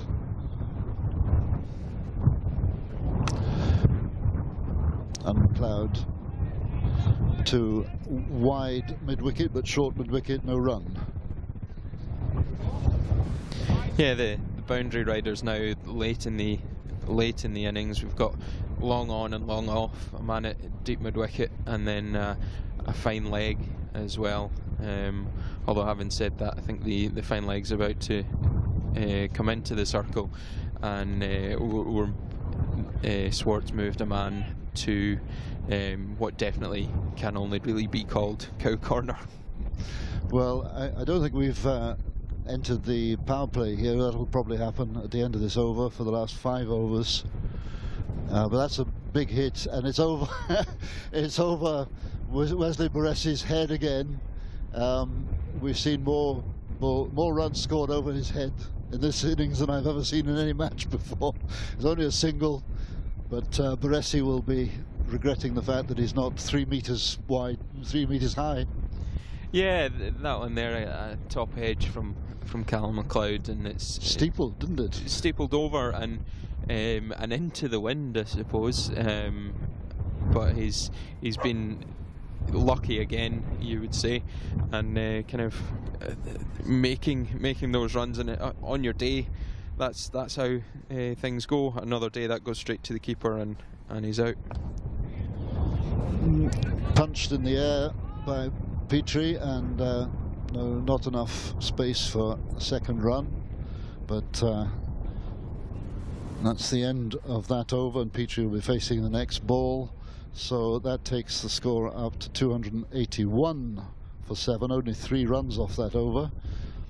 Yeah, very, very tidy over there. Petrie obviously is just trying to get into the game, and had that opportunity to get Callum McLeod out, which would probably have an effect of maybe 20 runs by the end of the innings. Looking at 5 overs to go now, you're kind of expecting a set batsman to score a lot quicker than a new man coming in, even though the men yet to come, the likes of Ian Wardlaw, can clear the ropes. You would imagine anyway that Callum on 131 would maybe do that with more regularity. But it's Mark Petrie, the left-hander, to face the wicket-keeper for Scotland today, and he's waiting for Paul van Meekeren to come in. Yet another change by Michael Swart, who's changing bowlers every over. Whether he's trying to save their strength, I'm not sure, but here comes van Meekeren, and again it's a false run-up, and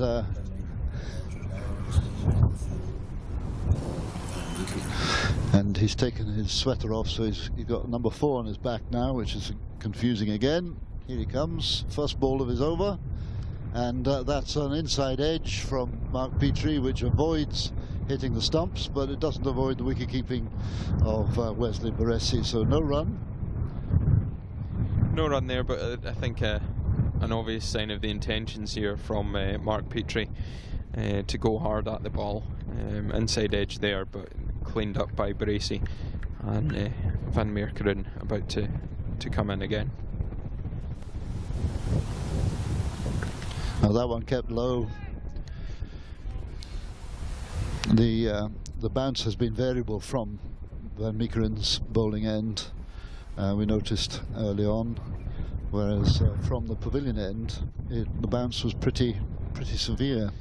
Yeah, I mean, van Meekeren's now had bouncers at both ends go over the keeper's head, and as he's in again, that one's back of a length and just over the top of the cut shot from Mark Petrie.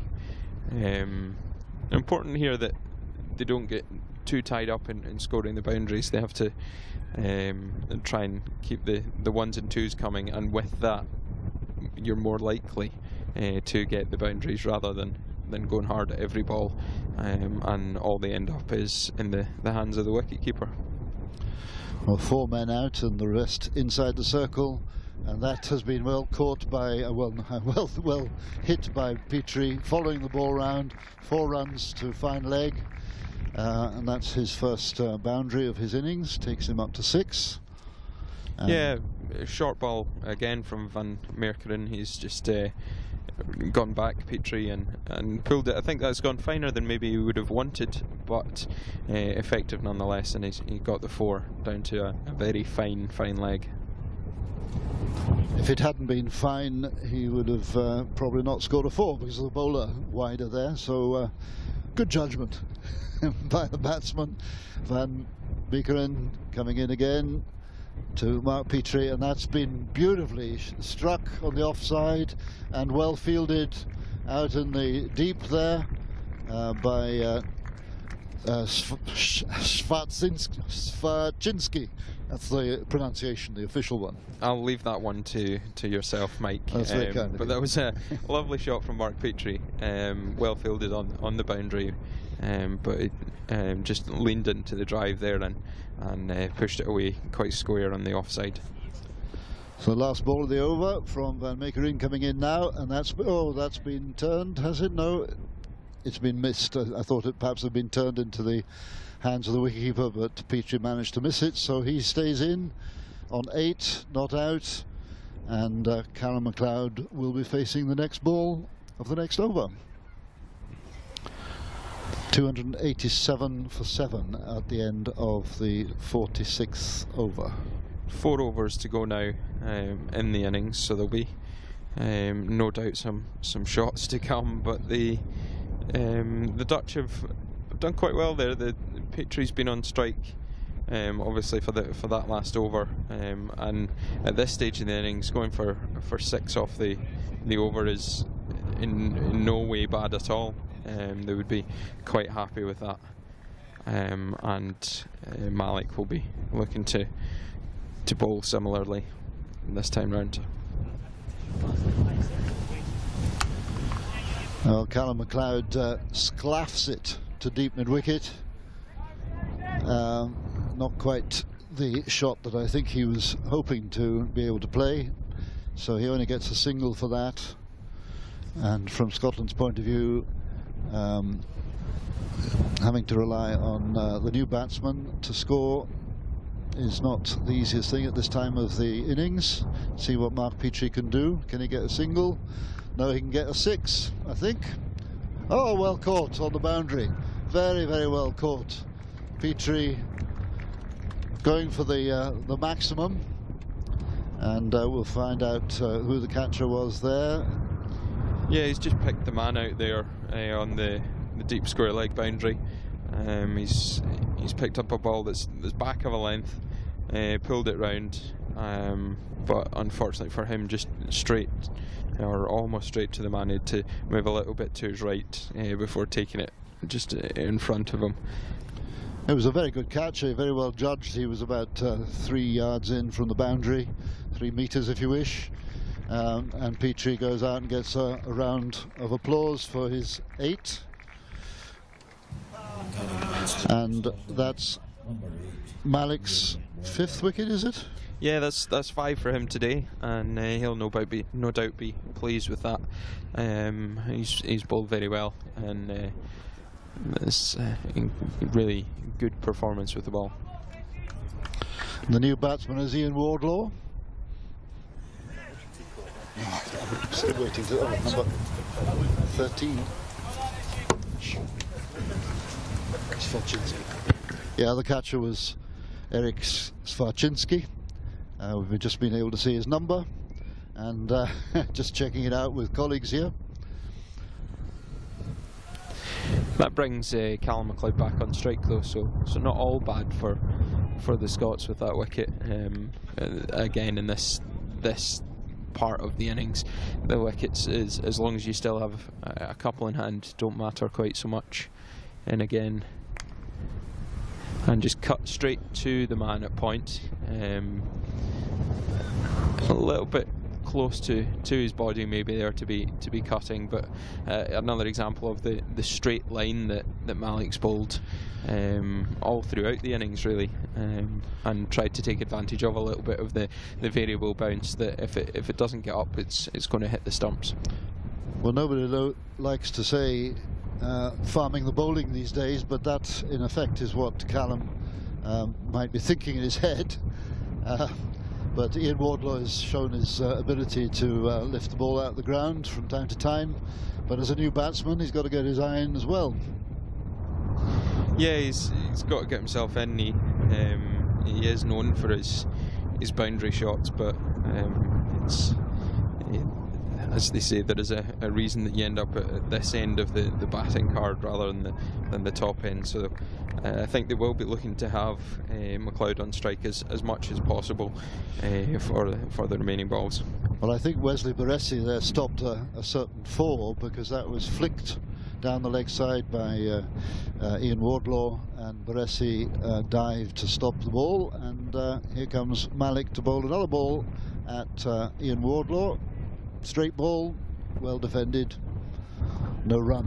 Yeah, slower ball there from Malik to finish the over, and really good over for the Netherlands. Not only the wicket, but not many runs coming off it either. Just 1 run off it, and the wicket of Mark Petrie, who was out for 8, and the score is 289 for 8 wickets now. And let's take another break.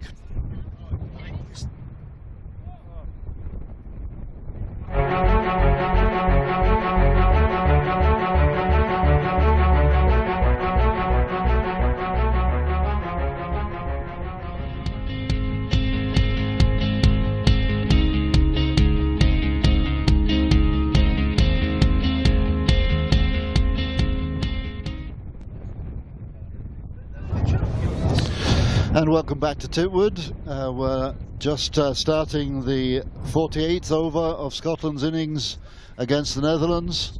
Scotland in a very good position, 289 for 8. Callum McLeod, 133 not out, is about to face the bowling of Bukhari again. Mudassar Bukhari coming into bowl now. McLeod facing, and that's been nicely turned down the leg side. They'll get a single for that. That takes it to 290 for 8, and beside me I have Callum McLeod's older brother helping me to commentate on this innings. Callum, will he make the 150, do you think? I think he'll definitely have his eyes on it. There's 17 balls now left in the innings, and he'll be looking to face as many of those as possible. Wardlaw on strike now after that single, but I think again, part of the Dutch thinking, you see the fielders in the offside have all creeped in a little bit now that Wardlaw is on strike, looking to stop that single. Although he's managed to find the gap between them here, and not overly looking for the two there, kind of making enough of an effort so that the coach maybe doesn't get on at them later on, but enough of a delay about things that they keep it to 1 and bring Callum back on strike. Here's Bukhari again, and Callum goes for a square cut this time, a sort of a sweep cut almost. He'll get 2 for that, which will bring him back to the business end, and that's a very useful 2. The ball hasn't been quite there for driving. That was slightly wide and fuller length. But you've got to be able to manufacture runs at this time of the innings, and no one better at doing that than Callum McLeod, who's facing the next ball from Bukhari. Yeah, full so far from Bukhari. We'll see if he goes the same again. This time I think that might even have been, I don't know if that's off the pad or off the bat. It's off the pad, leg by he's given. He's tried to play that one away on the leg side, and it's just come off, I don't know if it's the front or back leg from this angle, can't really see, but it's beaten Baresi and just run away down to third man for 4. Well, useful runs for Scotland, takes them to 293 for 8 wickets, and Callum McLeod still on strike, and Mudassar Bukhari, the bowler. And McLeod refuses a run there, although there would normally be a quick single, just to illustrate that Scotland's ultimate total depends on McLeod, who's been in since the beginning of this innings. He's carried his bat so far, and here's Bukhari again, and that one is going to be taken, that single. because that's the 5th ball of the over. No, it's the last ball of the over. So that's 9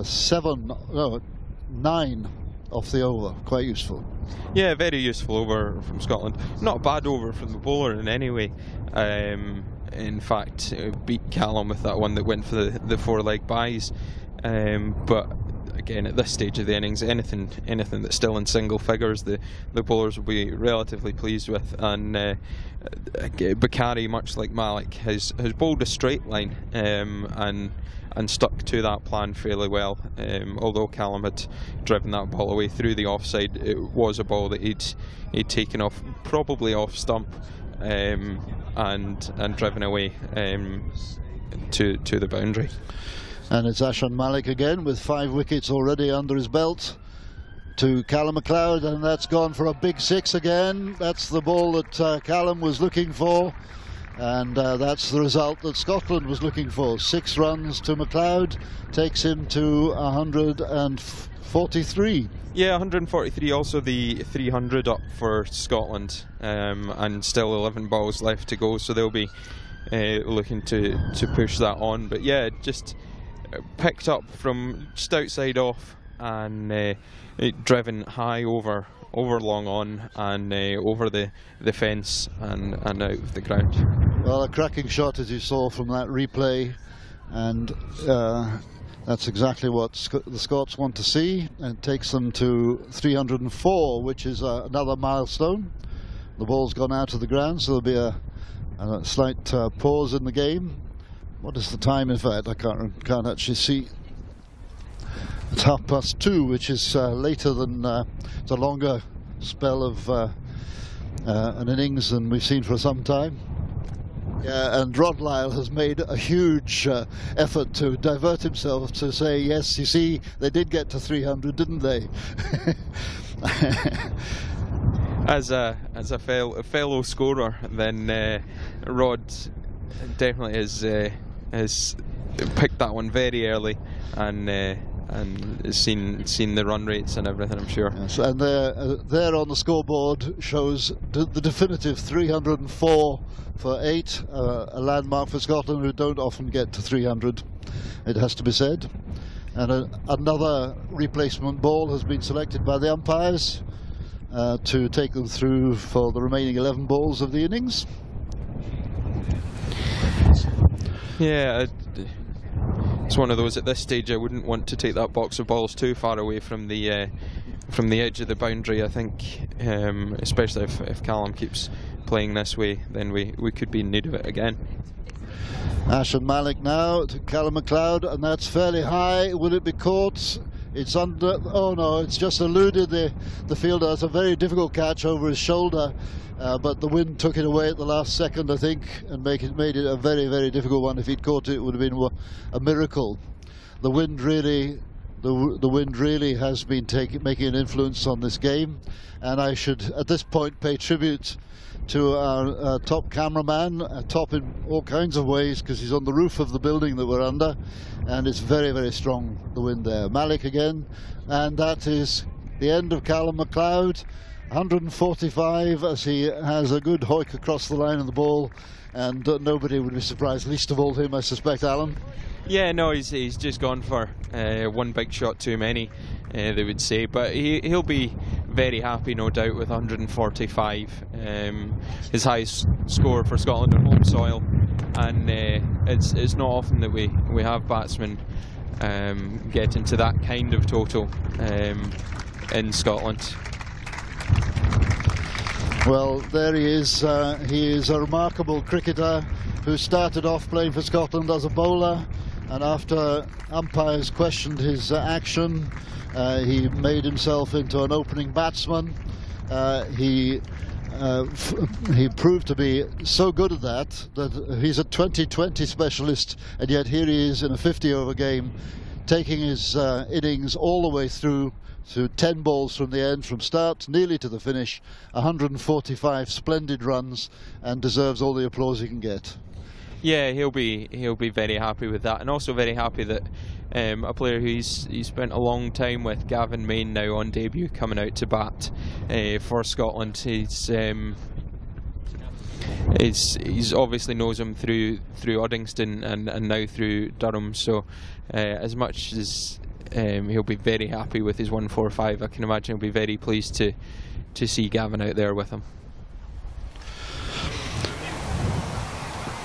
So Gavin Main, who has been very successful at the under-19 level, is getting his first chance at senior level here. Very well deserved. And of course, for all these players now, there's the incentive of possibly being in the World Cup squad for next February. So he's been greeted with 2 wides down the leg side, which is very friendly by Ashan Malik. Yeah, maybe not the welcome to international cricket he expected at the highest level, but that said, Malik here is even though number 11's in, he'll be still looking to make sure that the total stays as low as possible, and trying to tie Gavin Main up. Well, that's Main getting off the mark, slightly ill-timed shot, but slightly in the air, but nobody anywhere near the catch. And that enables who is it that's facing? Wardlaw, Ian Wardlaw, who let's see if his reputation will be met by this shot. Yes, it has. That is right on the boundary, and 6 went over the fielder's head. Yeah, he's cleared the fielder there by a couple of yards. It looked for a long time like the fielder might have a chance, but I think possibly the wind has helped Wardlaw there and taken it over the ropes. He's just picked that ball up off a length, he swung it away and over the man at long on. Stefan Maigberg at long on looked at one stage as if he might have been in position to catch it, but it did clear him and clear the boundary quite comfortably with the help of the wind. This time that one's gone straight through Wesley Bracey. Slower ball, second bounce in front of him, and as he's nailed down to pick up, he's just missed it. Let's have a look at the replay of that 6 now as the over comes to an end. Yeah, a fantastic bit of camera work by Ewan Williamson up on the top there, in the teeth of the gale. Very well done for everybody.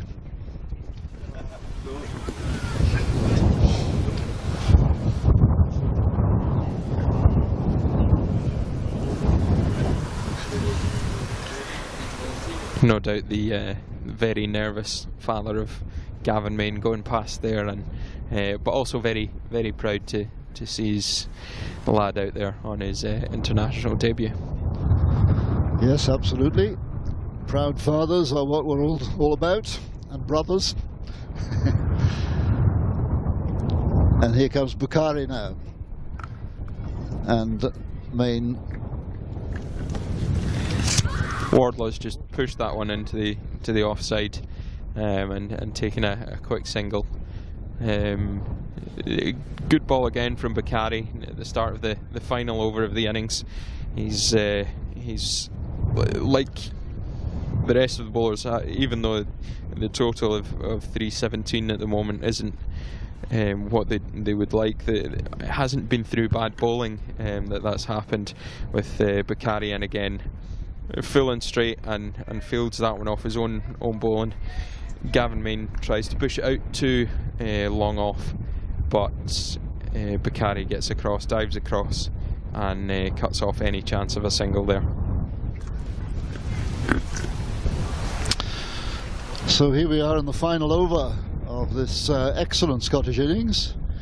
I think the last time we saw 300 on the home ground was, oh, and there we are, that's the end of the innings, 317 all out. The last time was when Scotland were playing Ireland at the Grange in 2011, which was the match which spawned Quipu TV, among other things. Yeah, remembered as well, I'd imagine, if I'm thinking of the right one anyway, for Richie Berrington's tremendous knock. Gavin Main's just missed that last ball there and been bowled. But the 317, 318 for the Netherlands to try and get in the second innings, but the Scots will no doubt be very pleased with their batting efforts.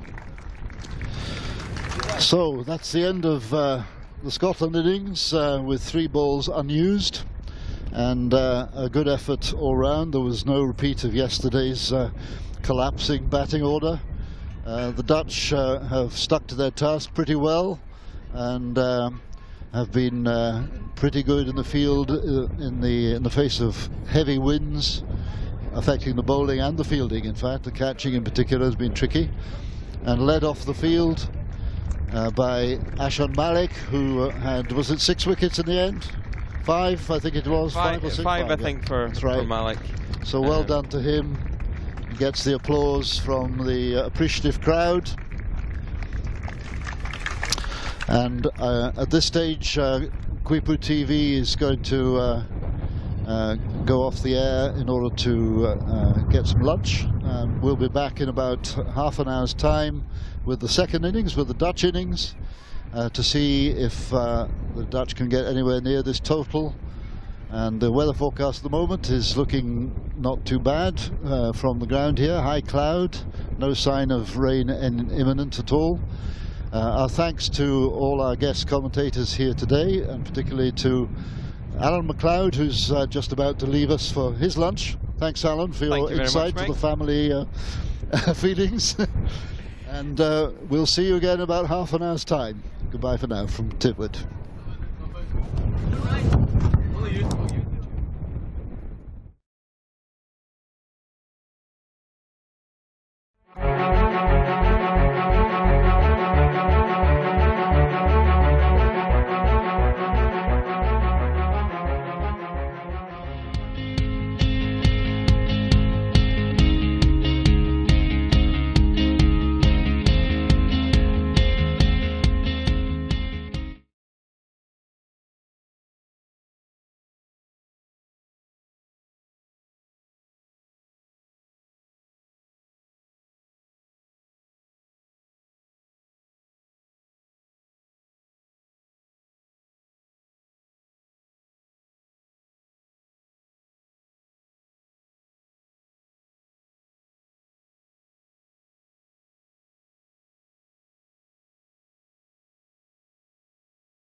And welcome back to Titwood in Glasgow, the home of Clydesdale Cricket Club, where I'm afraid we've just missed the first over for various reasons beyond our control.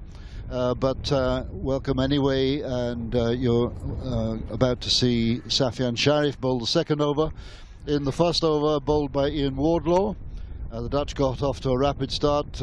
Michael Swart scored a boundary 4 to square leg. Here's Sharif to Swart, and they're going for a quick single here, which indicates what's going on. And at the other end, in the first over, Stefan Myberg, left-hander, got a brilliant drive through extra cover for 4 just on the last ball of the first over. So that was the first ball of the second over from Sharif. And I'm being joined at the commentary desk here by Anton Roux, who's the Dutch coach. Welcome, Anton. Thanks very much. And it's quite plain to me from watching the first over that first of all you want to get the scoring rate up quickly, and hopefully will last 20 overs before the rain arrives. Yeah, there seems to be a little bit of unsavoury weather on the way, although we're not too focused on that at the moment. It's quite natural for these two players to play a little bit of an attacking first 10 overs.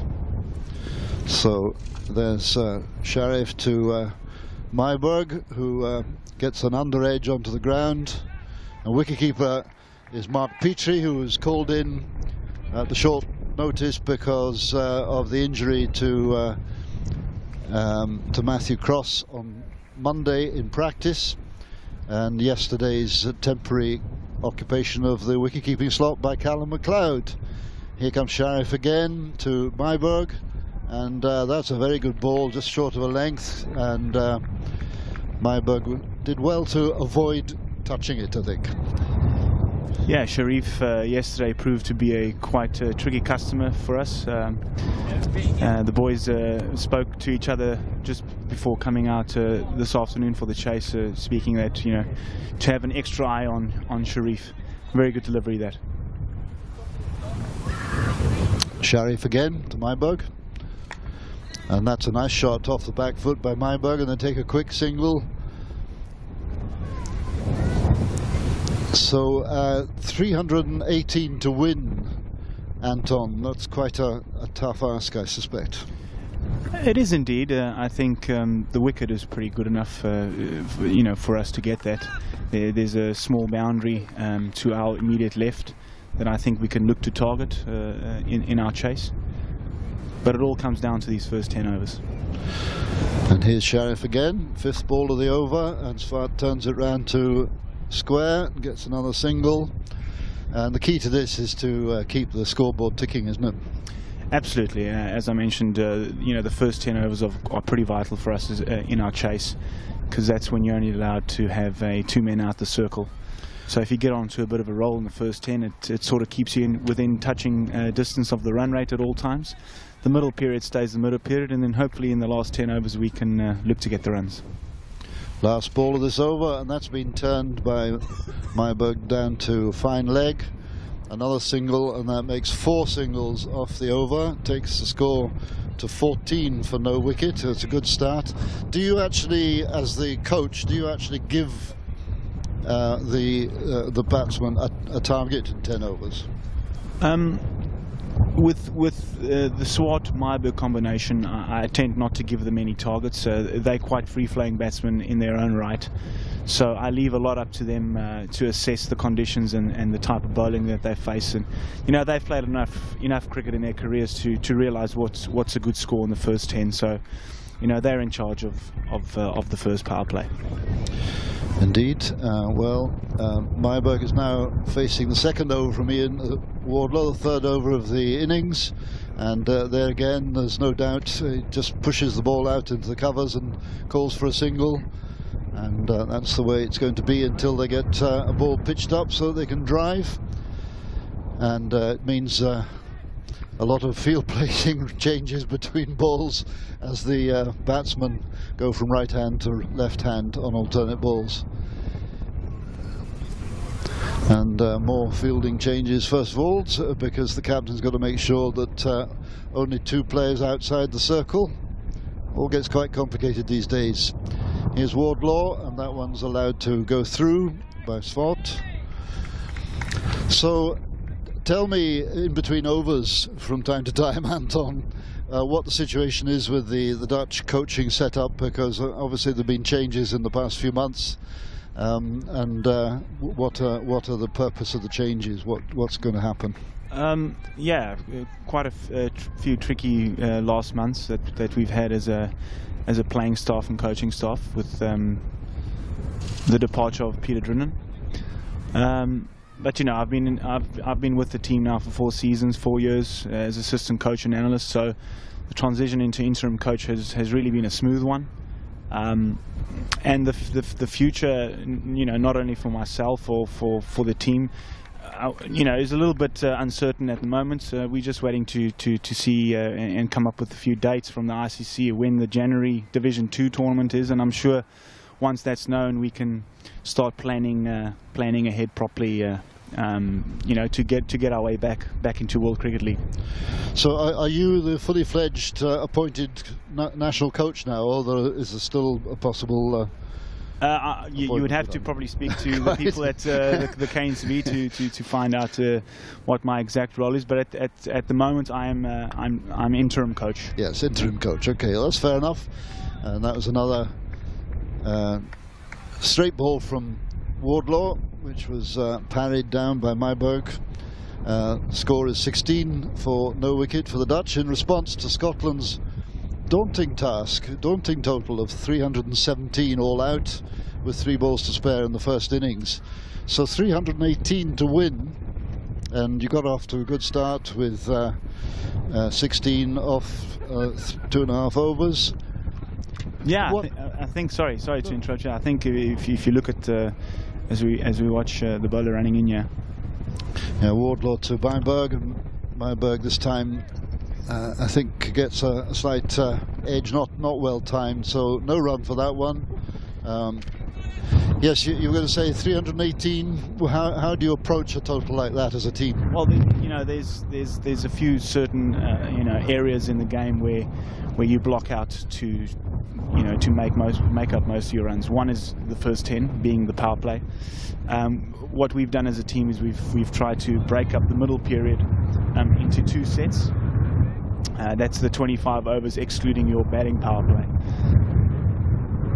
Wardlaw into Myburgh here, plays it a bit uppish, straight to mid-off for no run. As the first drops of rain start falling, I can feel a little bit over here. Yeah, as I was saying, we're looking to break up the middle period into 2 slots, including our power play. So depending on what we get in the first 10, we try and work it back from the total required, and then we try and come up with a few targets and suggestions of what we're trying to do in the middle period. Okay, let's just pause there for a short break before the next over starts.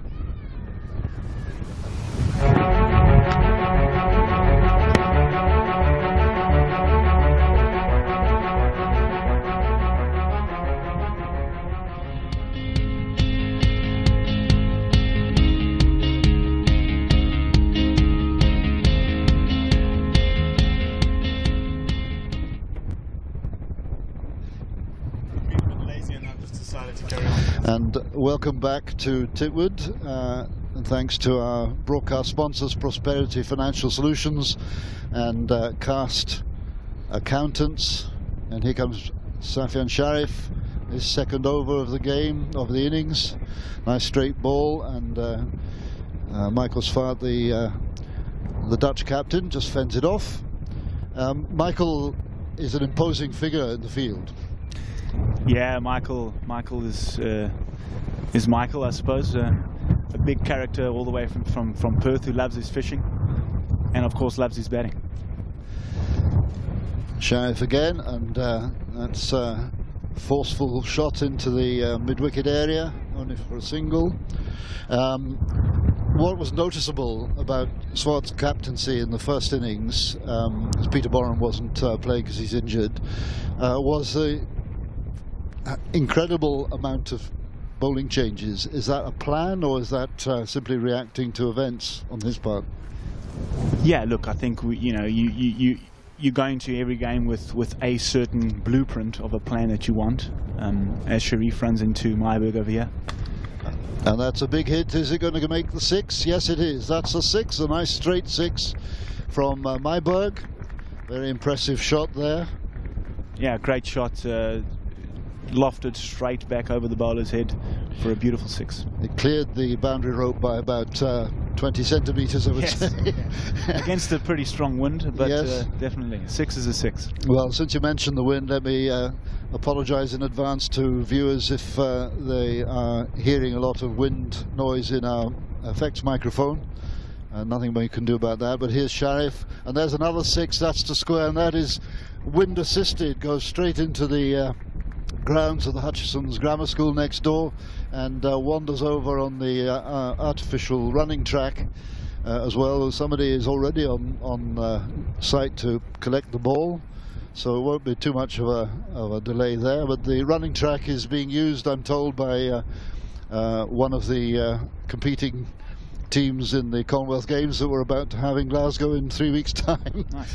And of course the hockey pitch on the right, you might be interested, is going to be used by all the competing hockey teams in the Commonwealth Games competition. Oh, beautiful. As our practice venue. Anyway, here we are again with Sharif. And that's a straight drive for 4. So this is an expensive over for Sharif. Yeah, Myburgh really getting into his own now, starting to time the ball quite nicely. Well, that's 17 off the over so far, and 1 more ball to come. And the first drops of rain beginning to be felt. Yeah, sorry, just to come back to your previous question about the bowling changes. You know, we come into each game with a bit of a blueprint of what we're trying to achieve, but you know, ultimately on the park, it's the captain's and the players' responsibility, and they have to react to what's happening out in the middle. Yes, indeed. Well, that's another impressive shot. A square cut off the shoulders by Myburgh there. It's gone through for 2 and going through for 3. Quick single, they'll have to hurry, but the ball is not on the stumps, and Mark Petrie has to back away from the stumps to take that particular ball. So that is 20 runs off the 1 over. Takes the score up to 36. For no wicket after 4 overs. That's a pretty good run rate. And what do you think they'll be saying to each other, the batsmen in the middle at the moment? Well, of course, you don't want to focus too much on the rain that could or can be on the way. But you know, as I mentioned earlier, these guys are experienced enough. They probably just keep saying to each other, wickets in hand. You know, you don't want the Duckworth Lewis to jump too much with the fall of a wicket. So with that over there, we've just got 20-odd runs off it. They'd probably look to solidify the next couple, and then hopefully build towards a nice total after the first 10 overs. Okay, while we're waiting for the next over to begin, quick rundown of the Scotland scorecard. Kyle Kurtzer was caught, I've got to get this again, Svachinsky, bowled by Ashan Malik for 22. Callum MacLeod, who opened the innings with him, was still there with just a couple of overs to spare. He made 145 absolutely superb runs. Hamish Gardner was caught by Baresi, the wicketkeeper, off Malik for 2. Preston Momsen was caught by Swat, bowled by Malik for 45. Richie Berrington had another unfortunate innings, caught Swat off the bowling of Van Meekeren for 1. And here's the bowling from... And that's a brilliant ball and a brilliant catch. Well done indeed from Gavin Main, the new bowler in that particular one, which I'd only just noticed. 19-year-old, first ball in senior cricket. That's something, isn't it? Yeah, absolutely. A great way to start your senior career for Scotland. I'm sure you'll be delighted with his first wicket. Stefan Myburgh taken for 27. Here's the replay of that, and the ball rose steeply, went away from the batsman slightly and got an edge to Mark Petrie, just pushing the glove. Yeah, I think you know, with a few drops of rain falling, it's just greased the top of the deck, and the short ball probably ended up rushing him a little bit too much for that shot that he chose to play. Well, what an opening for Gavin Main. That's a sensational start But to finish the the Scottish scoreboard, Josh Davey came in. He was caught Swart, bowled Malik for 34. Michael Leask, he was caught by Wazim off the bowling of Bukhari for 3. Safian Sharif was run out brilliantly by Ben Cooper for 14. Mark Petrie made 8, caught Swasinski off the bowling of Malik. That was his 6th wicket. Gavin Main was the last man out, bowled Bukhari for 1, leaving Ian Wardlaw not out 8. 34 extras, of which 10 came from 2 balls, 2 overhead wides. Now, what about that? Yeah, don't remind me of that. It's really sinful. It's something that I myself, as a coach, pride myself on, with having a disciplined a team out there in the middle. But one of the deliveries steepled a bit and went over the keeper, unfortunately, for 5 wides, and it's just part of the game, I suppose. And the rain has started to fall fairly heavily now. I don't think it'll be long before the players come off.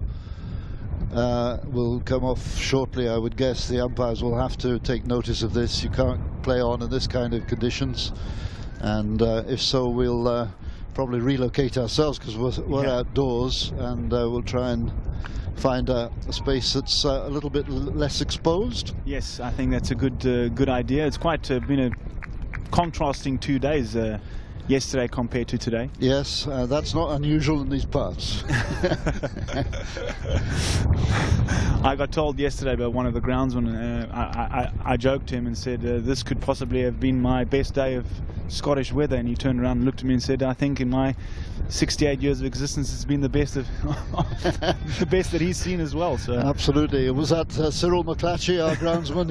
He's just completed 26 years of groundsmanship at Clydesdale, and he's had his fair share, in fact more than his fair share, of rainy days to compete with, so it was a good change for him yesterday to be able to just enjoy the cricket. Yeah, I'm sure groundsmen love those type of days where they don't really have to run on and off with the covers and all sorts of things. And this is Wazim that's facing, isn't it? Yes. And now tell us a bit more about him, an ex-test player for Pakistan. Yeah, Wazim has played 17 odd tests for Pakistan as a youngster. Got 194, I believe, on debut. Oh. After that, he sort of struggled to really cement his place in the Pakistan team, which is unfortunate for him, I suppose. But he comes and brings a wealth of experience with him. He's also a very calm and quiet character, so he brings a lot of knowledge and expertise with him.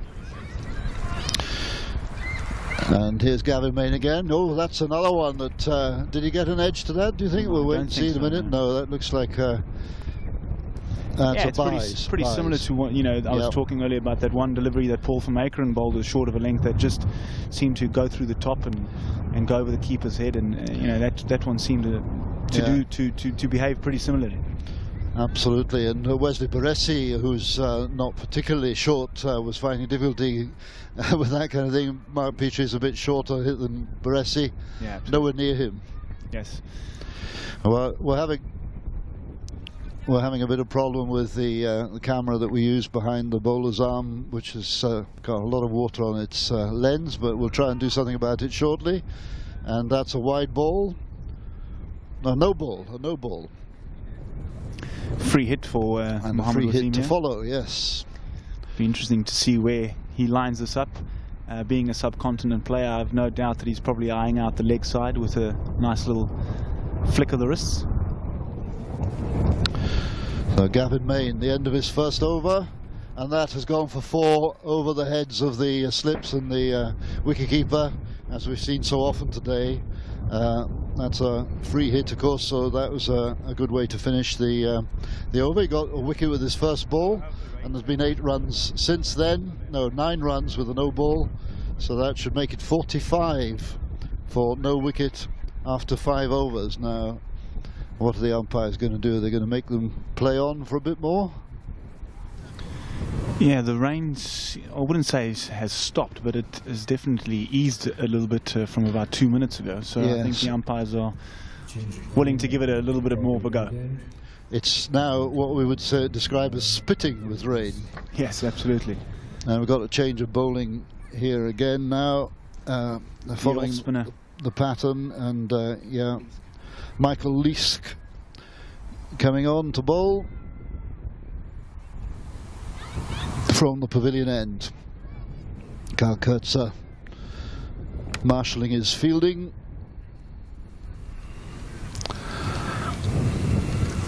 Yeah, Michael Leask yesterday bowled a pretty decent spell against us. Picked up a few wickets. Wouldn't call him a top-class first-grade spinner, but does a job for a captain. However, he did well with the bat in the North Sea Pro Series, where you absolutely involved with those, presumably. Yeah. The first time I saw Michael Leask as he bowls to Swart here, the first time I saw Michael Leask was in the Pro Series, and actually just before that, the innings that he played against England in the ODI, really got us looking at him. And that's a ball that was treated with respect by Michael Swart, the Dutch captain. It's always nice for players like Leask to get on that stage and showcase their skills, and I'm sure we'll see a lot more of this young fella. Here he is again, and that one slightly leggish, and was pushed nicely out to mid-wicket by Swart for a single. And that brings Mohammad Wasim to the business end. Former Pakistani test players we were hearing just now, but presumably had to qualify residentially for the Netherlands, yes? Yeah, he's got a Dutch passport, so he's been staying and living there for quite a few years now. And that's firmly pushed out down past the short mid-wicket to mid-on. Yeah, that's the flick of the wrist. So I was talking about earlier. He prefers the leg side play, and he's very strong in that area. Yeah, Wasim plays his domestic cricket for the club called Dosti, which is in Amsterdam. Leask now to Swart. No run. They're getting through the overs quite quickly now. Yeah, of course they're trying to get close to the 20 over mark as quick as possible. Yep. for there to be a game. Both sides have an interest in a result. Absolutely. These three fixtures organised by the two cricketing boards have been, it was just top draw. It's very vital for us in preparation. Oh dear, that's Swart with a life after Ian Wardlaw dropped a very, very straightforward, simple catch. Michael Swart trying to chip the ball over mid-off, didn't quite time it. Straight into his hands, and it's... Yeah, the only excuse can possibly be that the ball will be slippery after that shower of rain just there. Be, yes. But it was a very straightforward catch. You didn't have to move either sideways or forwards or backwards. So that's a bit of a disappointment for Wardlow. Yeah, these matches have no official status with the ICC, and that's because the Netherlands don't have ODI status at the moment, and that's one of your main targets to get back into that level, isn't it? Yes, absolutely. It's unfortunate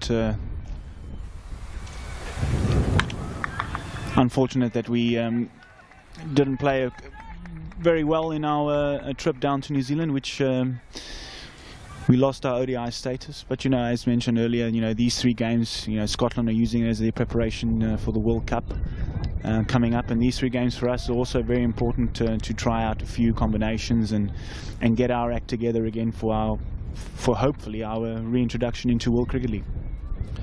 Gavin Main now, and that one's been forced into the offside by Mohammad Wasim. No run, and the score remains at 46 for 1 in the 7th over of this response by the Netherlands to Scotland's score of 317 all out in the final over of their innings.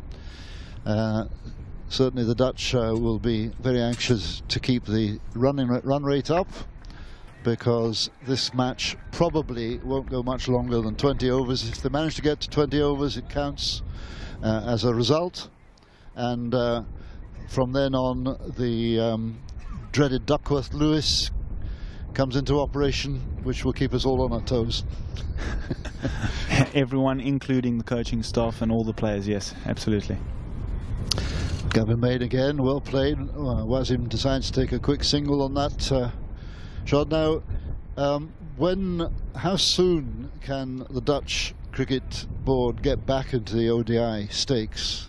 Well, it's not 100% clear as of yet, but what we've sort of earmarked is there's a tournament in the early part of January, which will be the Division 2 tournament, and I would think that the top two teams, the two teams that get into the finals, would then get promotion back into World Cricket League. They'll play part of the tournament that lasts for 2 years or so against all the other ODI nations. Gavin Main to Michael Swart, and straight into the hands of Hamish Gardner. Was that off? It hit the ground first, did it? No, it was a no ball actually. Oh, was that no ball? Yeah, front foot no ball. Yeah. Front foot no ball, so that's a free hit again. Yeah, absolutely, another lifeline for Michael, who. But certainly Hamish Gardner, he took the ball beautifully. Yeah, great reflex catch straight to him, but you still got to take those.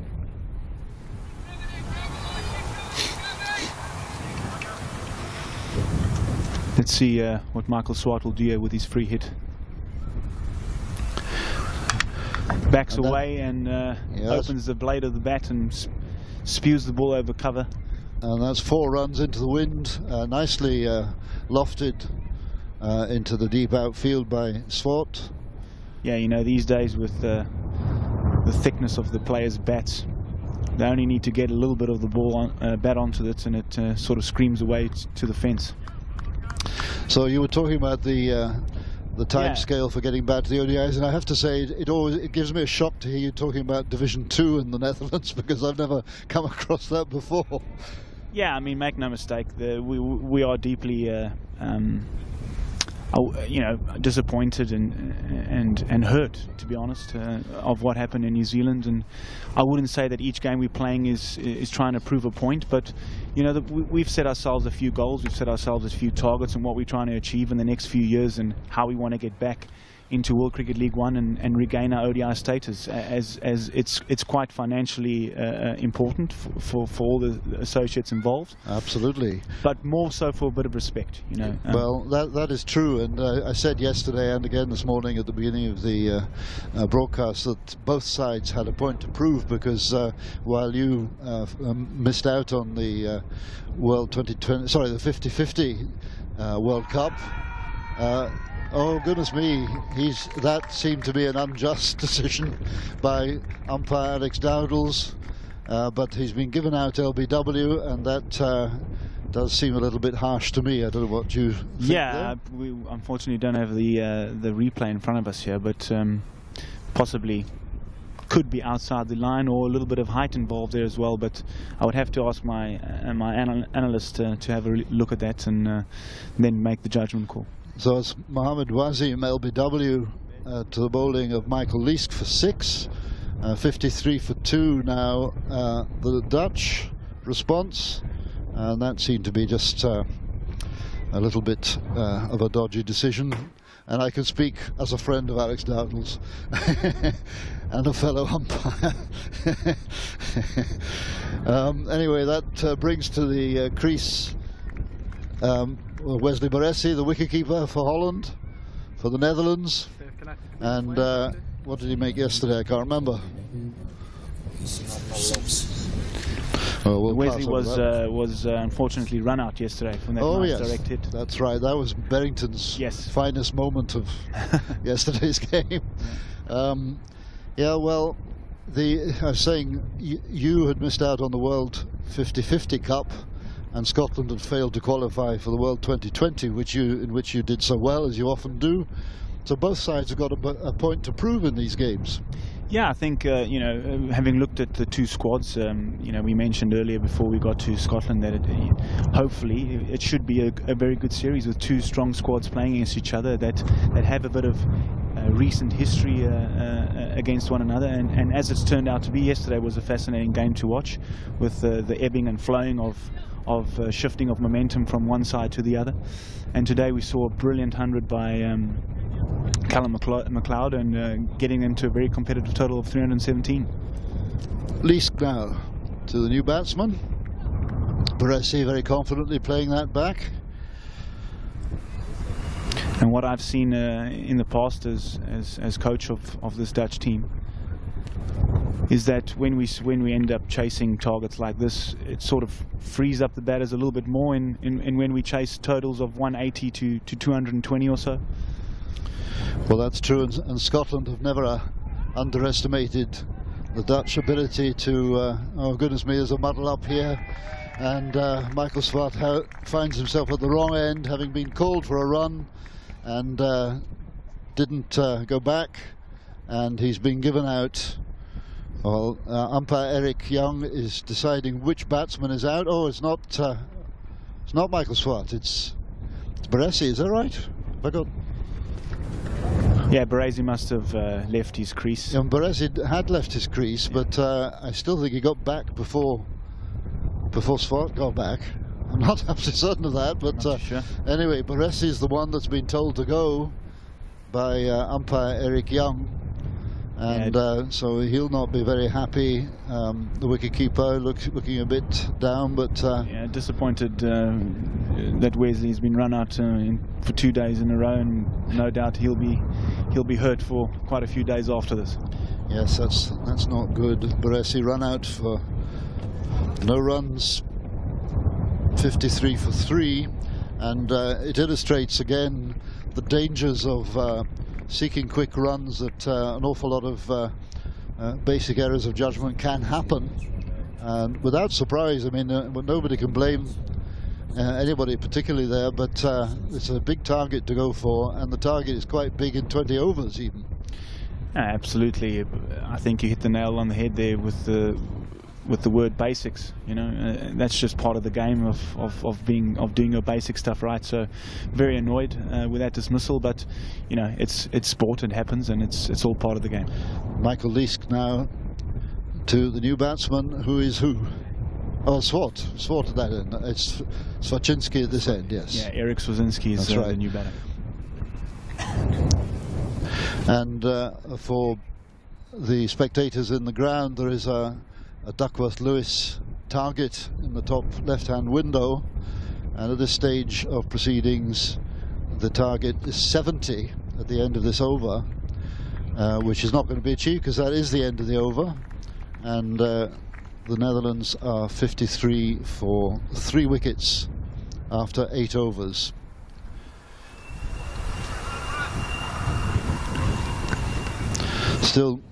Still early days yet. The Duckworth-Lewis tends to be ahead of the game, doesn't it, in the early overs? Yes, it is, and I think as players, you know, you need to find the balance of trying to keep the Duckworth-Lewis in mind, but also not to try and think of it too much, you know. So well, indeed, because the fall of wickets affects the Duckworth-Lewis target absolutely, quite severely, which makes the previous dismissal that much more annoying.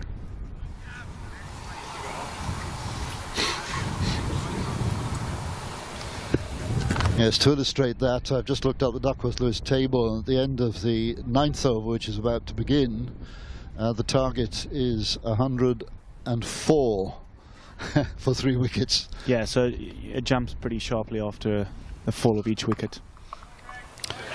Oh! Barrington, is it? That was Barrington, but must have bounced surely, or did he just drop it? Yeah, no, it bounced. Cut the ball straight into the turf. Brilliantly rescued one from 4, direct 4, the one-handed stop by Barrington. Yeah, great stop at backward point. Well-timed shot there by Eric Swaczynski, first ball that he's faced. But an equally better stop at backward point by Barrington. Yep. With Gavin Main.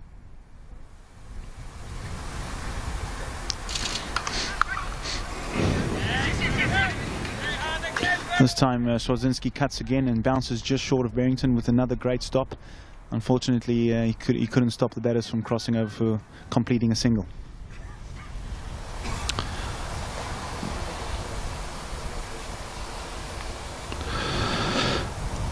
Well, the rain has dried up, if that's the word, although the outfield now is wet still, and there's Swart driving to mid-on, just straight to the fielder, no run. Another no ball. Another front foot no ball, which gives Michael Swart another free hit. Well, Gavin Main, until recently under 19, very eager to get get every advantage. In his defence, there is a slight rise and slope as you. And again, Swat drives to mid-on. This time the mid-on deflects it further out into the outfield, so there's an easy single there.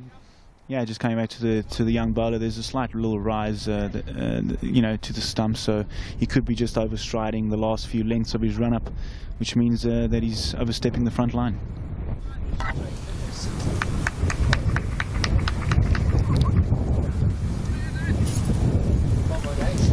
So Svachinsky this time facing Gavin Main and plays respectfully out, but goes for the quick single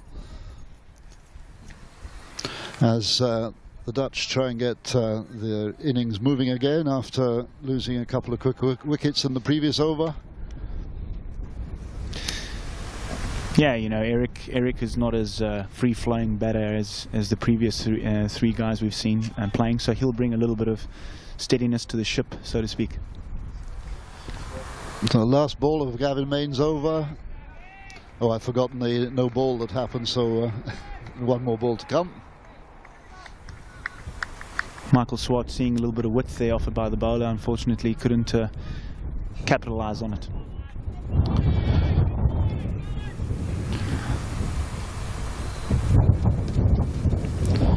And here he comes now again. Michael Swart facing, turns it down to short, fine leg. Safian, Sharan, Sharif. Oh, Safian throws it in, goes past Mark Petrie, and the return throw almost goes past him again. And that's the end of the over. And we've got 58 for 3 wickets on the scoreboard, with 9 overs having gone. So 10 overs, 1 more over of power play to go. Yeah, 1 more over. I think runs-wise, it's been a pretty fruitful 10 overs for us. Unfortunately, we've lost the 3 wickets, which we've already pointed out that it makes the Duckworth-Lewis score spike through the roof, so to speak. But if you look at the score of 58 after 9 overs, it's a pretty good start and a pretty good foundation set by the guys to carry on forward. Indeed, and Duckworth-Lewis, I think, goes up by another couple of runs at the end of this over, as Michael Leask prepares to bowl to Michael Swart. Swart turns it round to fine leg. There's no fine leg beyond the circle, but there's only going to be a single.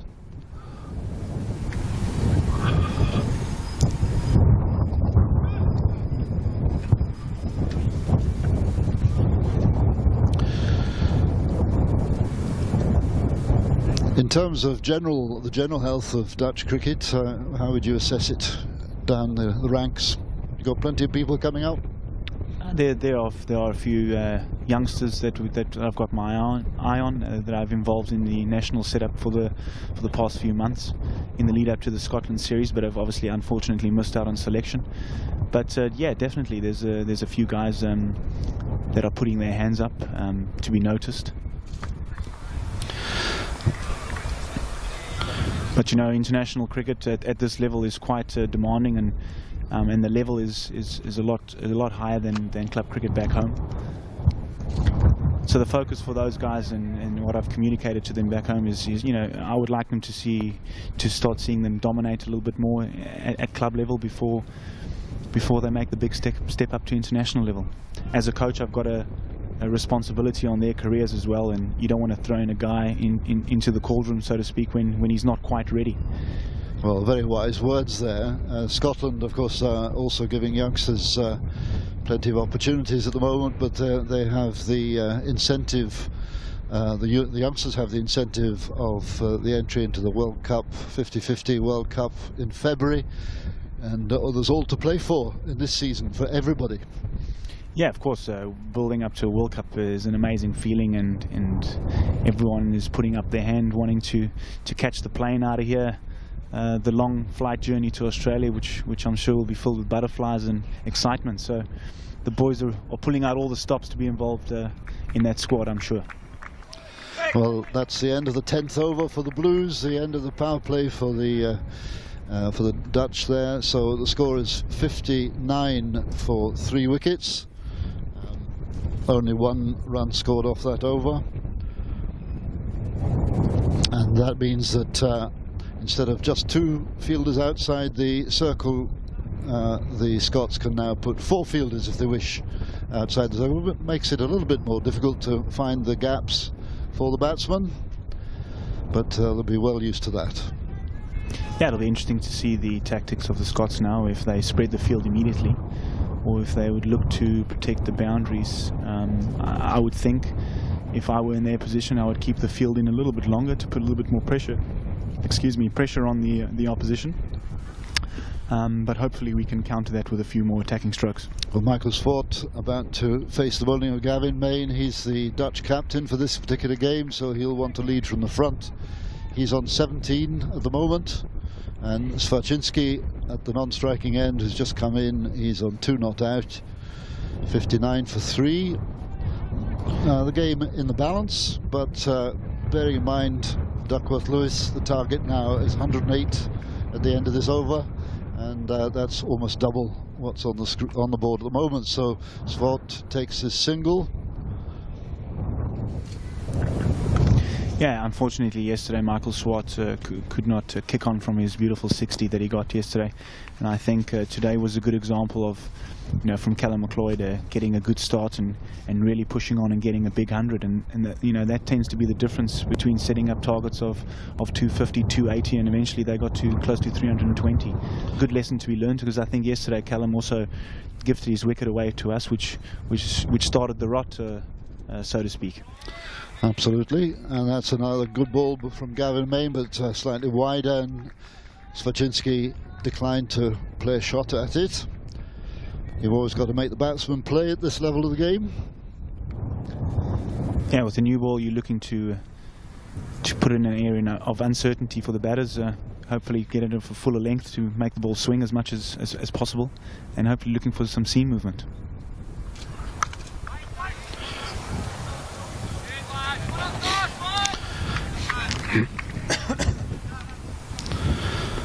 Well, I think the wind has dropped just a little bit. I'm trying to get hints here, but what happens when the wind drops on this ground is the cloud gathers and stays on top of us and drops all its rain on this ground. In my little knowledge of UK weather or Scottish weather is that...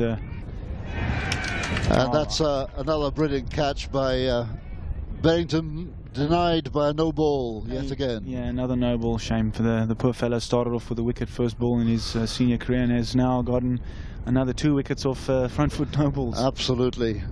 As a youngster, and I used to coach youngsters in my younger days, no balls were the bane of my life as a coach. Yeah, it's part of the basics of the game, but I'm sure the guy's got a lot of adrenaline running pushing through him, so he's charging into the wicket a little bit more, as mentioned earlier, with that little rise at the wickets.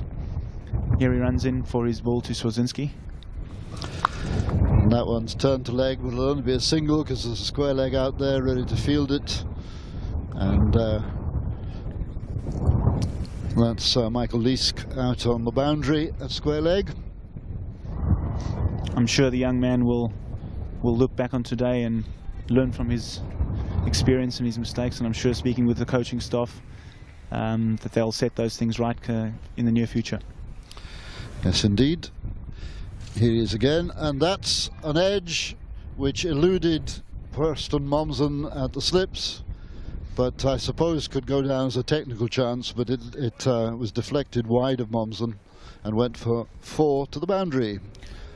Michael Swart living a pretty charmed life at the moment and getting away with a few no balls and edges here and there.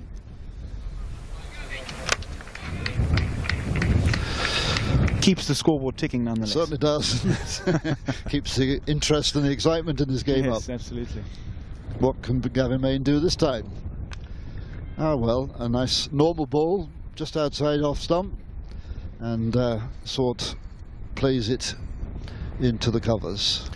Yeah, I think we were talking about the weather a few moments ago, and what I was trying to say was, You know, it's very unpredictable weather here in the UK, especially in Scotland. I would think. So I tend to hold my judgment on the weather in check. I do get updates every now and then, but they also change within every 2 minutes. So, well, frequently in Scotland we have all 4 seasons in one day. Yes, I've heard of that before, and we've experienced definitely the two extremities in the past 2 days. So hopefully for the spectators and for, I would think for both sides alike, that the rain does stay away and we get to see a good game of cricket to develop over here. Well, the Scotland captain, Kyle Kurtzer, has decided to bring pace back on at the pavilion end. Safian Sharif coming back for a second spell, probably just as short as the previous one, because that seems to be the fashion these days. Here he comes to bowl to Svacinski, and a bit of bounce from that off a fairly full-length ball. Yeah, just every now and then the ball seems to get a bit of extra bounce out of the deck. Either it's hit the seam, or sometimes, you know, a lot of the times the bowlers these days bowl cross seam deliveries, you know. And Svacinski goes out to do a bit of gardening, but also there'll be, after the rain, there'll be a bit of moisture in the top surface here as Sharif bowls again. This one a wide one, swinging away from the batsman. No run. Undoubtedly Scotland are trying to push for an extra wicket here to make that total, Duckworth-Lewis total, soar through the roof even more. Yes, Duckworth-Lewis at the moment sitting on 117 as the target for the end of this over, and that remains about 90% more than the scoreboard score itself. Here's Sharif, and good piece of fielding in the gully by none other than Richie Berrington again. Richie Berrington has been a bit quiet with the bat, but certainly has been throwing his body around in the field, which is a good sign of a good player. You know, I always say to my players that you've got 3 opportunities in the game to make a difference. Just because you haven't made runs on the day doesn't mean you can't, you know, put in the hard work for your team in the field. Well, that's absolutely true, as Sharif comes in to bowl to Svacinski again, and this one is slightly glided down to third man, deep on the boundary, but they only get a single, and I think there's going to be an urgent need for a bit more expansive batting shortly. Maybe Michael Swart's the person to achieve that at the moment. Yeah, I think as I mentioned earlier, Eric, he's not the most attacking player. You know, it's not in his nature. He'll look to get Michael Swart on strike as much as possible. And Swart steps over to the offside in order to push the ball round towards fine leg or wide fine leg. He only gets a single for that, but he's prepared to use his feet to try and get into a physical position to score runs off more or less any ball. Yeah, absolutely. Michael's also an experienced campaigner. He's played most of his cricket back in Perth on the Wacker for Western Australian state team over there. Sharif again. So he's seen and done it all before. What I would like to see from Michael today is pretty much what Callum did today was kick on from a good start, and he's the batsman in at the moment on 23. Hopefully he can get us into a reasonable position in the middle period, and then, you know, you've got to start playing what the scoreboard dictates. So still a bit of work to do for us, but we're still going at more than 5 and over on average. They'll certainly need to push it up because the target is over 6 and over. Scotland having scored 317 and failing to use the last 3 balls of the last over. One of the better scores by Scotland's team on home ground. In fact, the highest score, I think, on home territory since their 350 to win chasing Ireland's big total in July 2011 at the Grange, which you will know very well. Yes. No, it was a real good batting performance today by Callum McLeod, who really showed top order batters what it is like to get a big 100 and really kick on. I mean, I can't keep reiterating how important it is for batters these days to get themselves into good positions and really fill their boots, you know, and get a big score. Well, it was very impressive watching McLeod today. Callum McLeod got to his 50 and seemed singularly unimpressed by that score, and worked his way towards three figures. Got a little bit stranded by a quieter period in his late 80s and into the 90s, but then reached his 100 with a magnificent straight 6, and then pushed on from there until finally falling in the second last over, was it? Something like that? Yeah. And again, as I alluded to earlier, yesterday, I think he also went out for around about the 60 mark there or so, and you know, I'm sure they would have discussed it, that if he batted 3 yesterday, he probably would have won them the game. Yes, absolutely, he'd be well aware of that. But what we have Michael Swart facing the bowling of Josh Davey, who's the new bowler at the Meldrum Gardens end. Here he comes now. And oh, that's a direct throw by Berrington, as he did yesterday, but the batsman was back, and Swart set out again. Svacinski made his ground, and so it was only 1 run. Yeah, Berrington cropping up again in the fielding department. It's really good to see from a coaching point of view how a guy can pick himself up from disappointing with the bat 2 days in a row, but really trying to make a difference for his team out in the field. Well, he certainly has his radar switched on, there's no doubt about that. I wonder how much he practices that.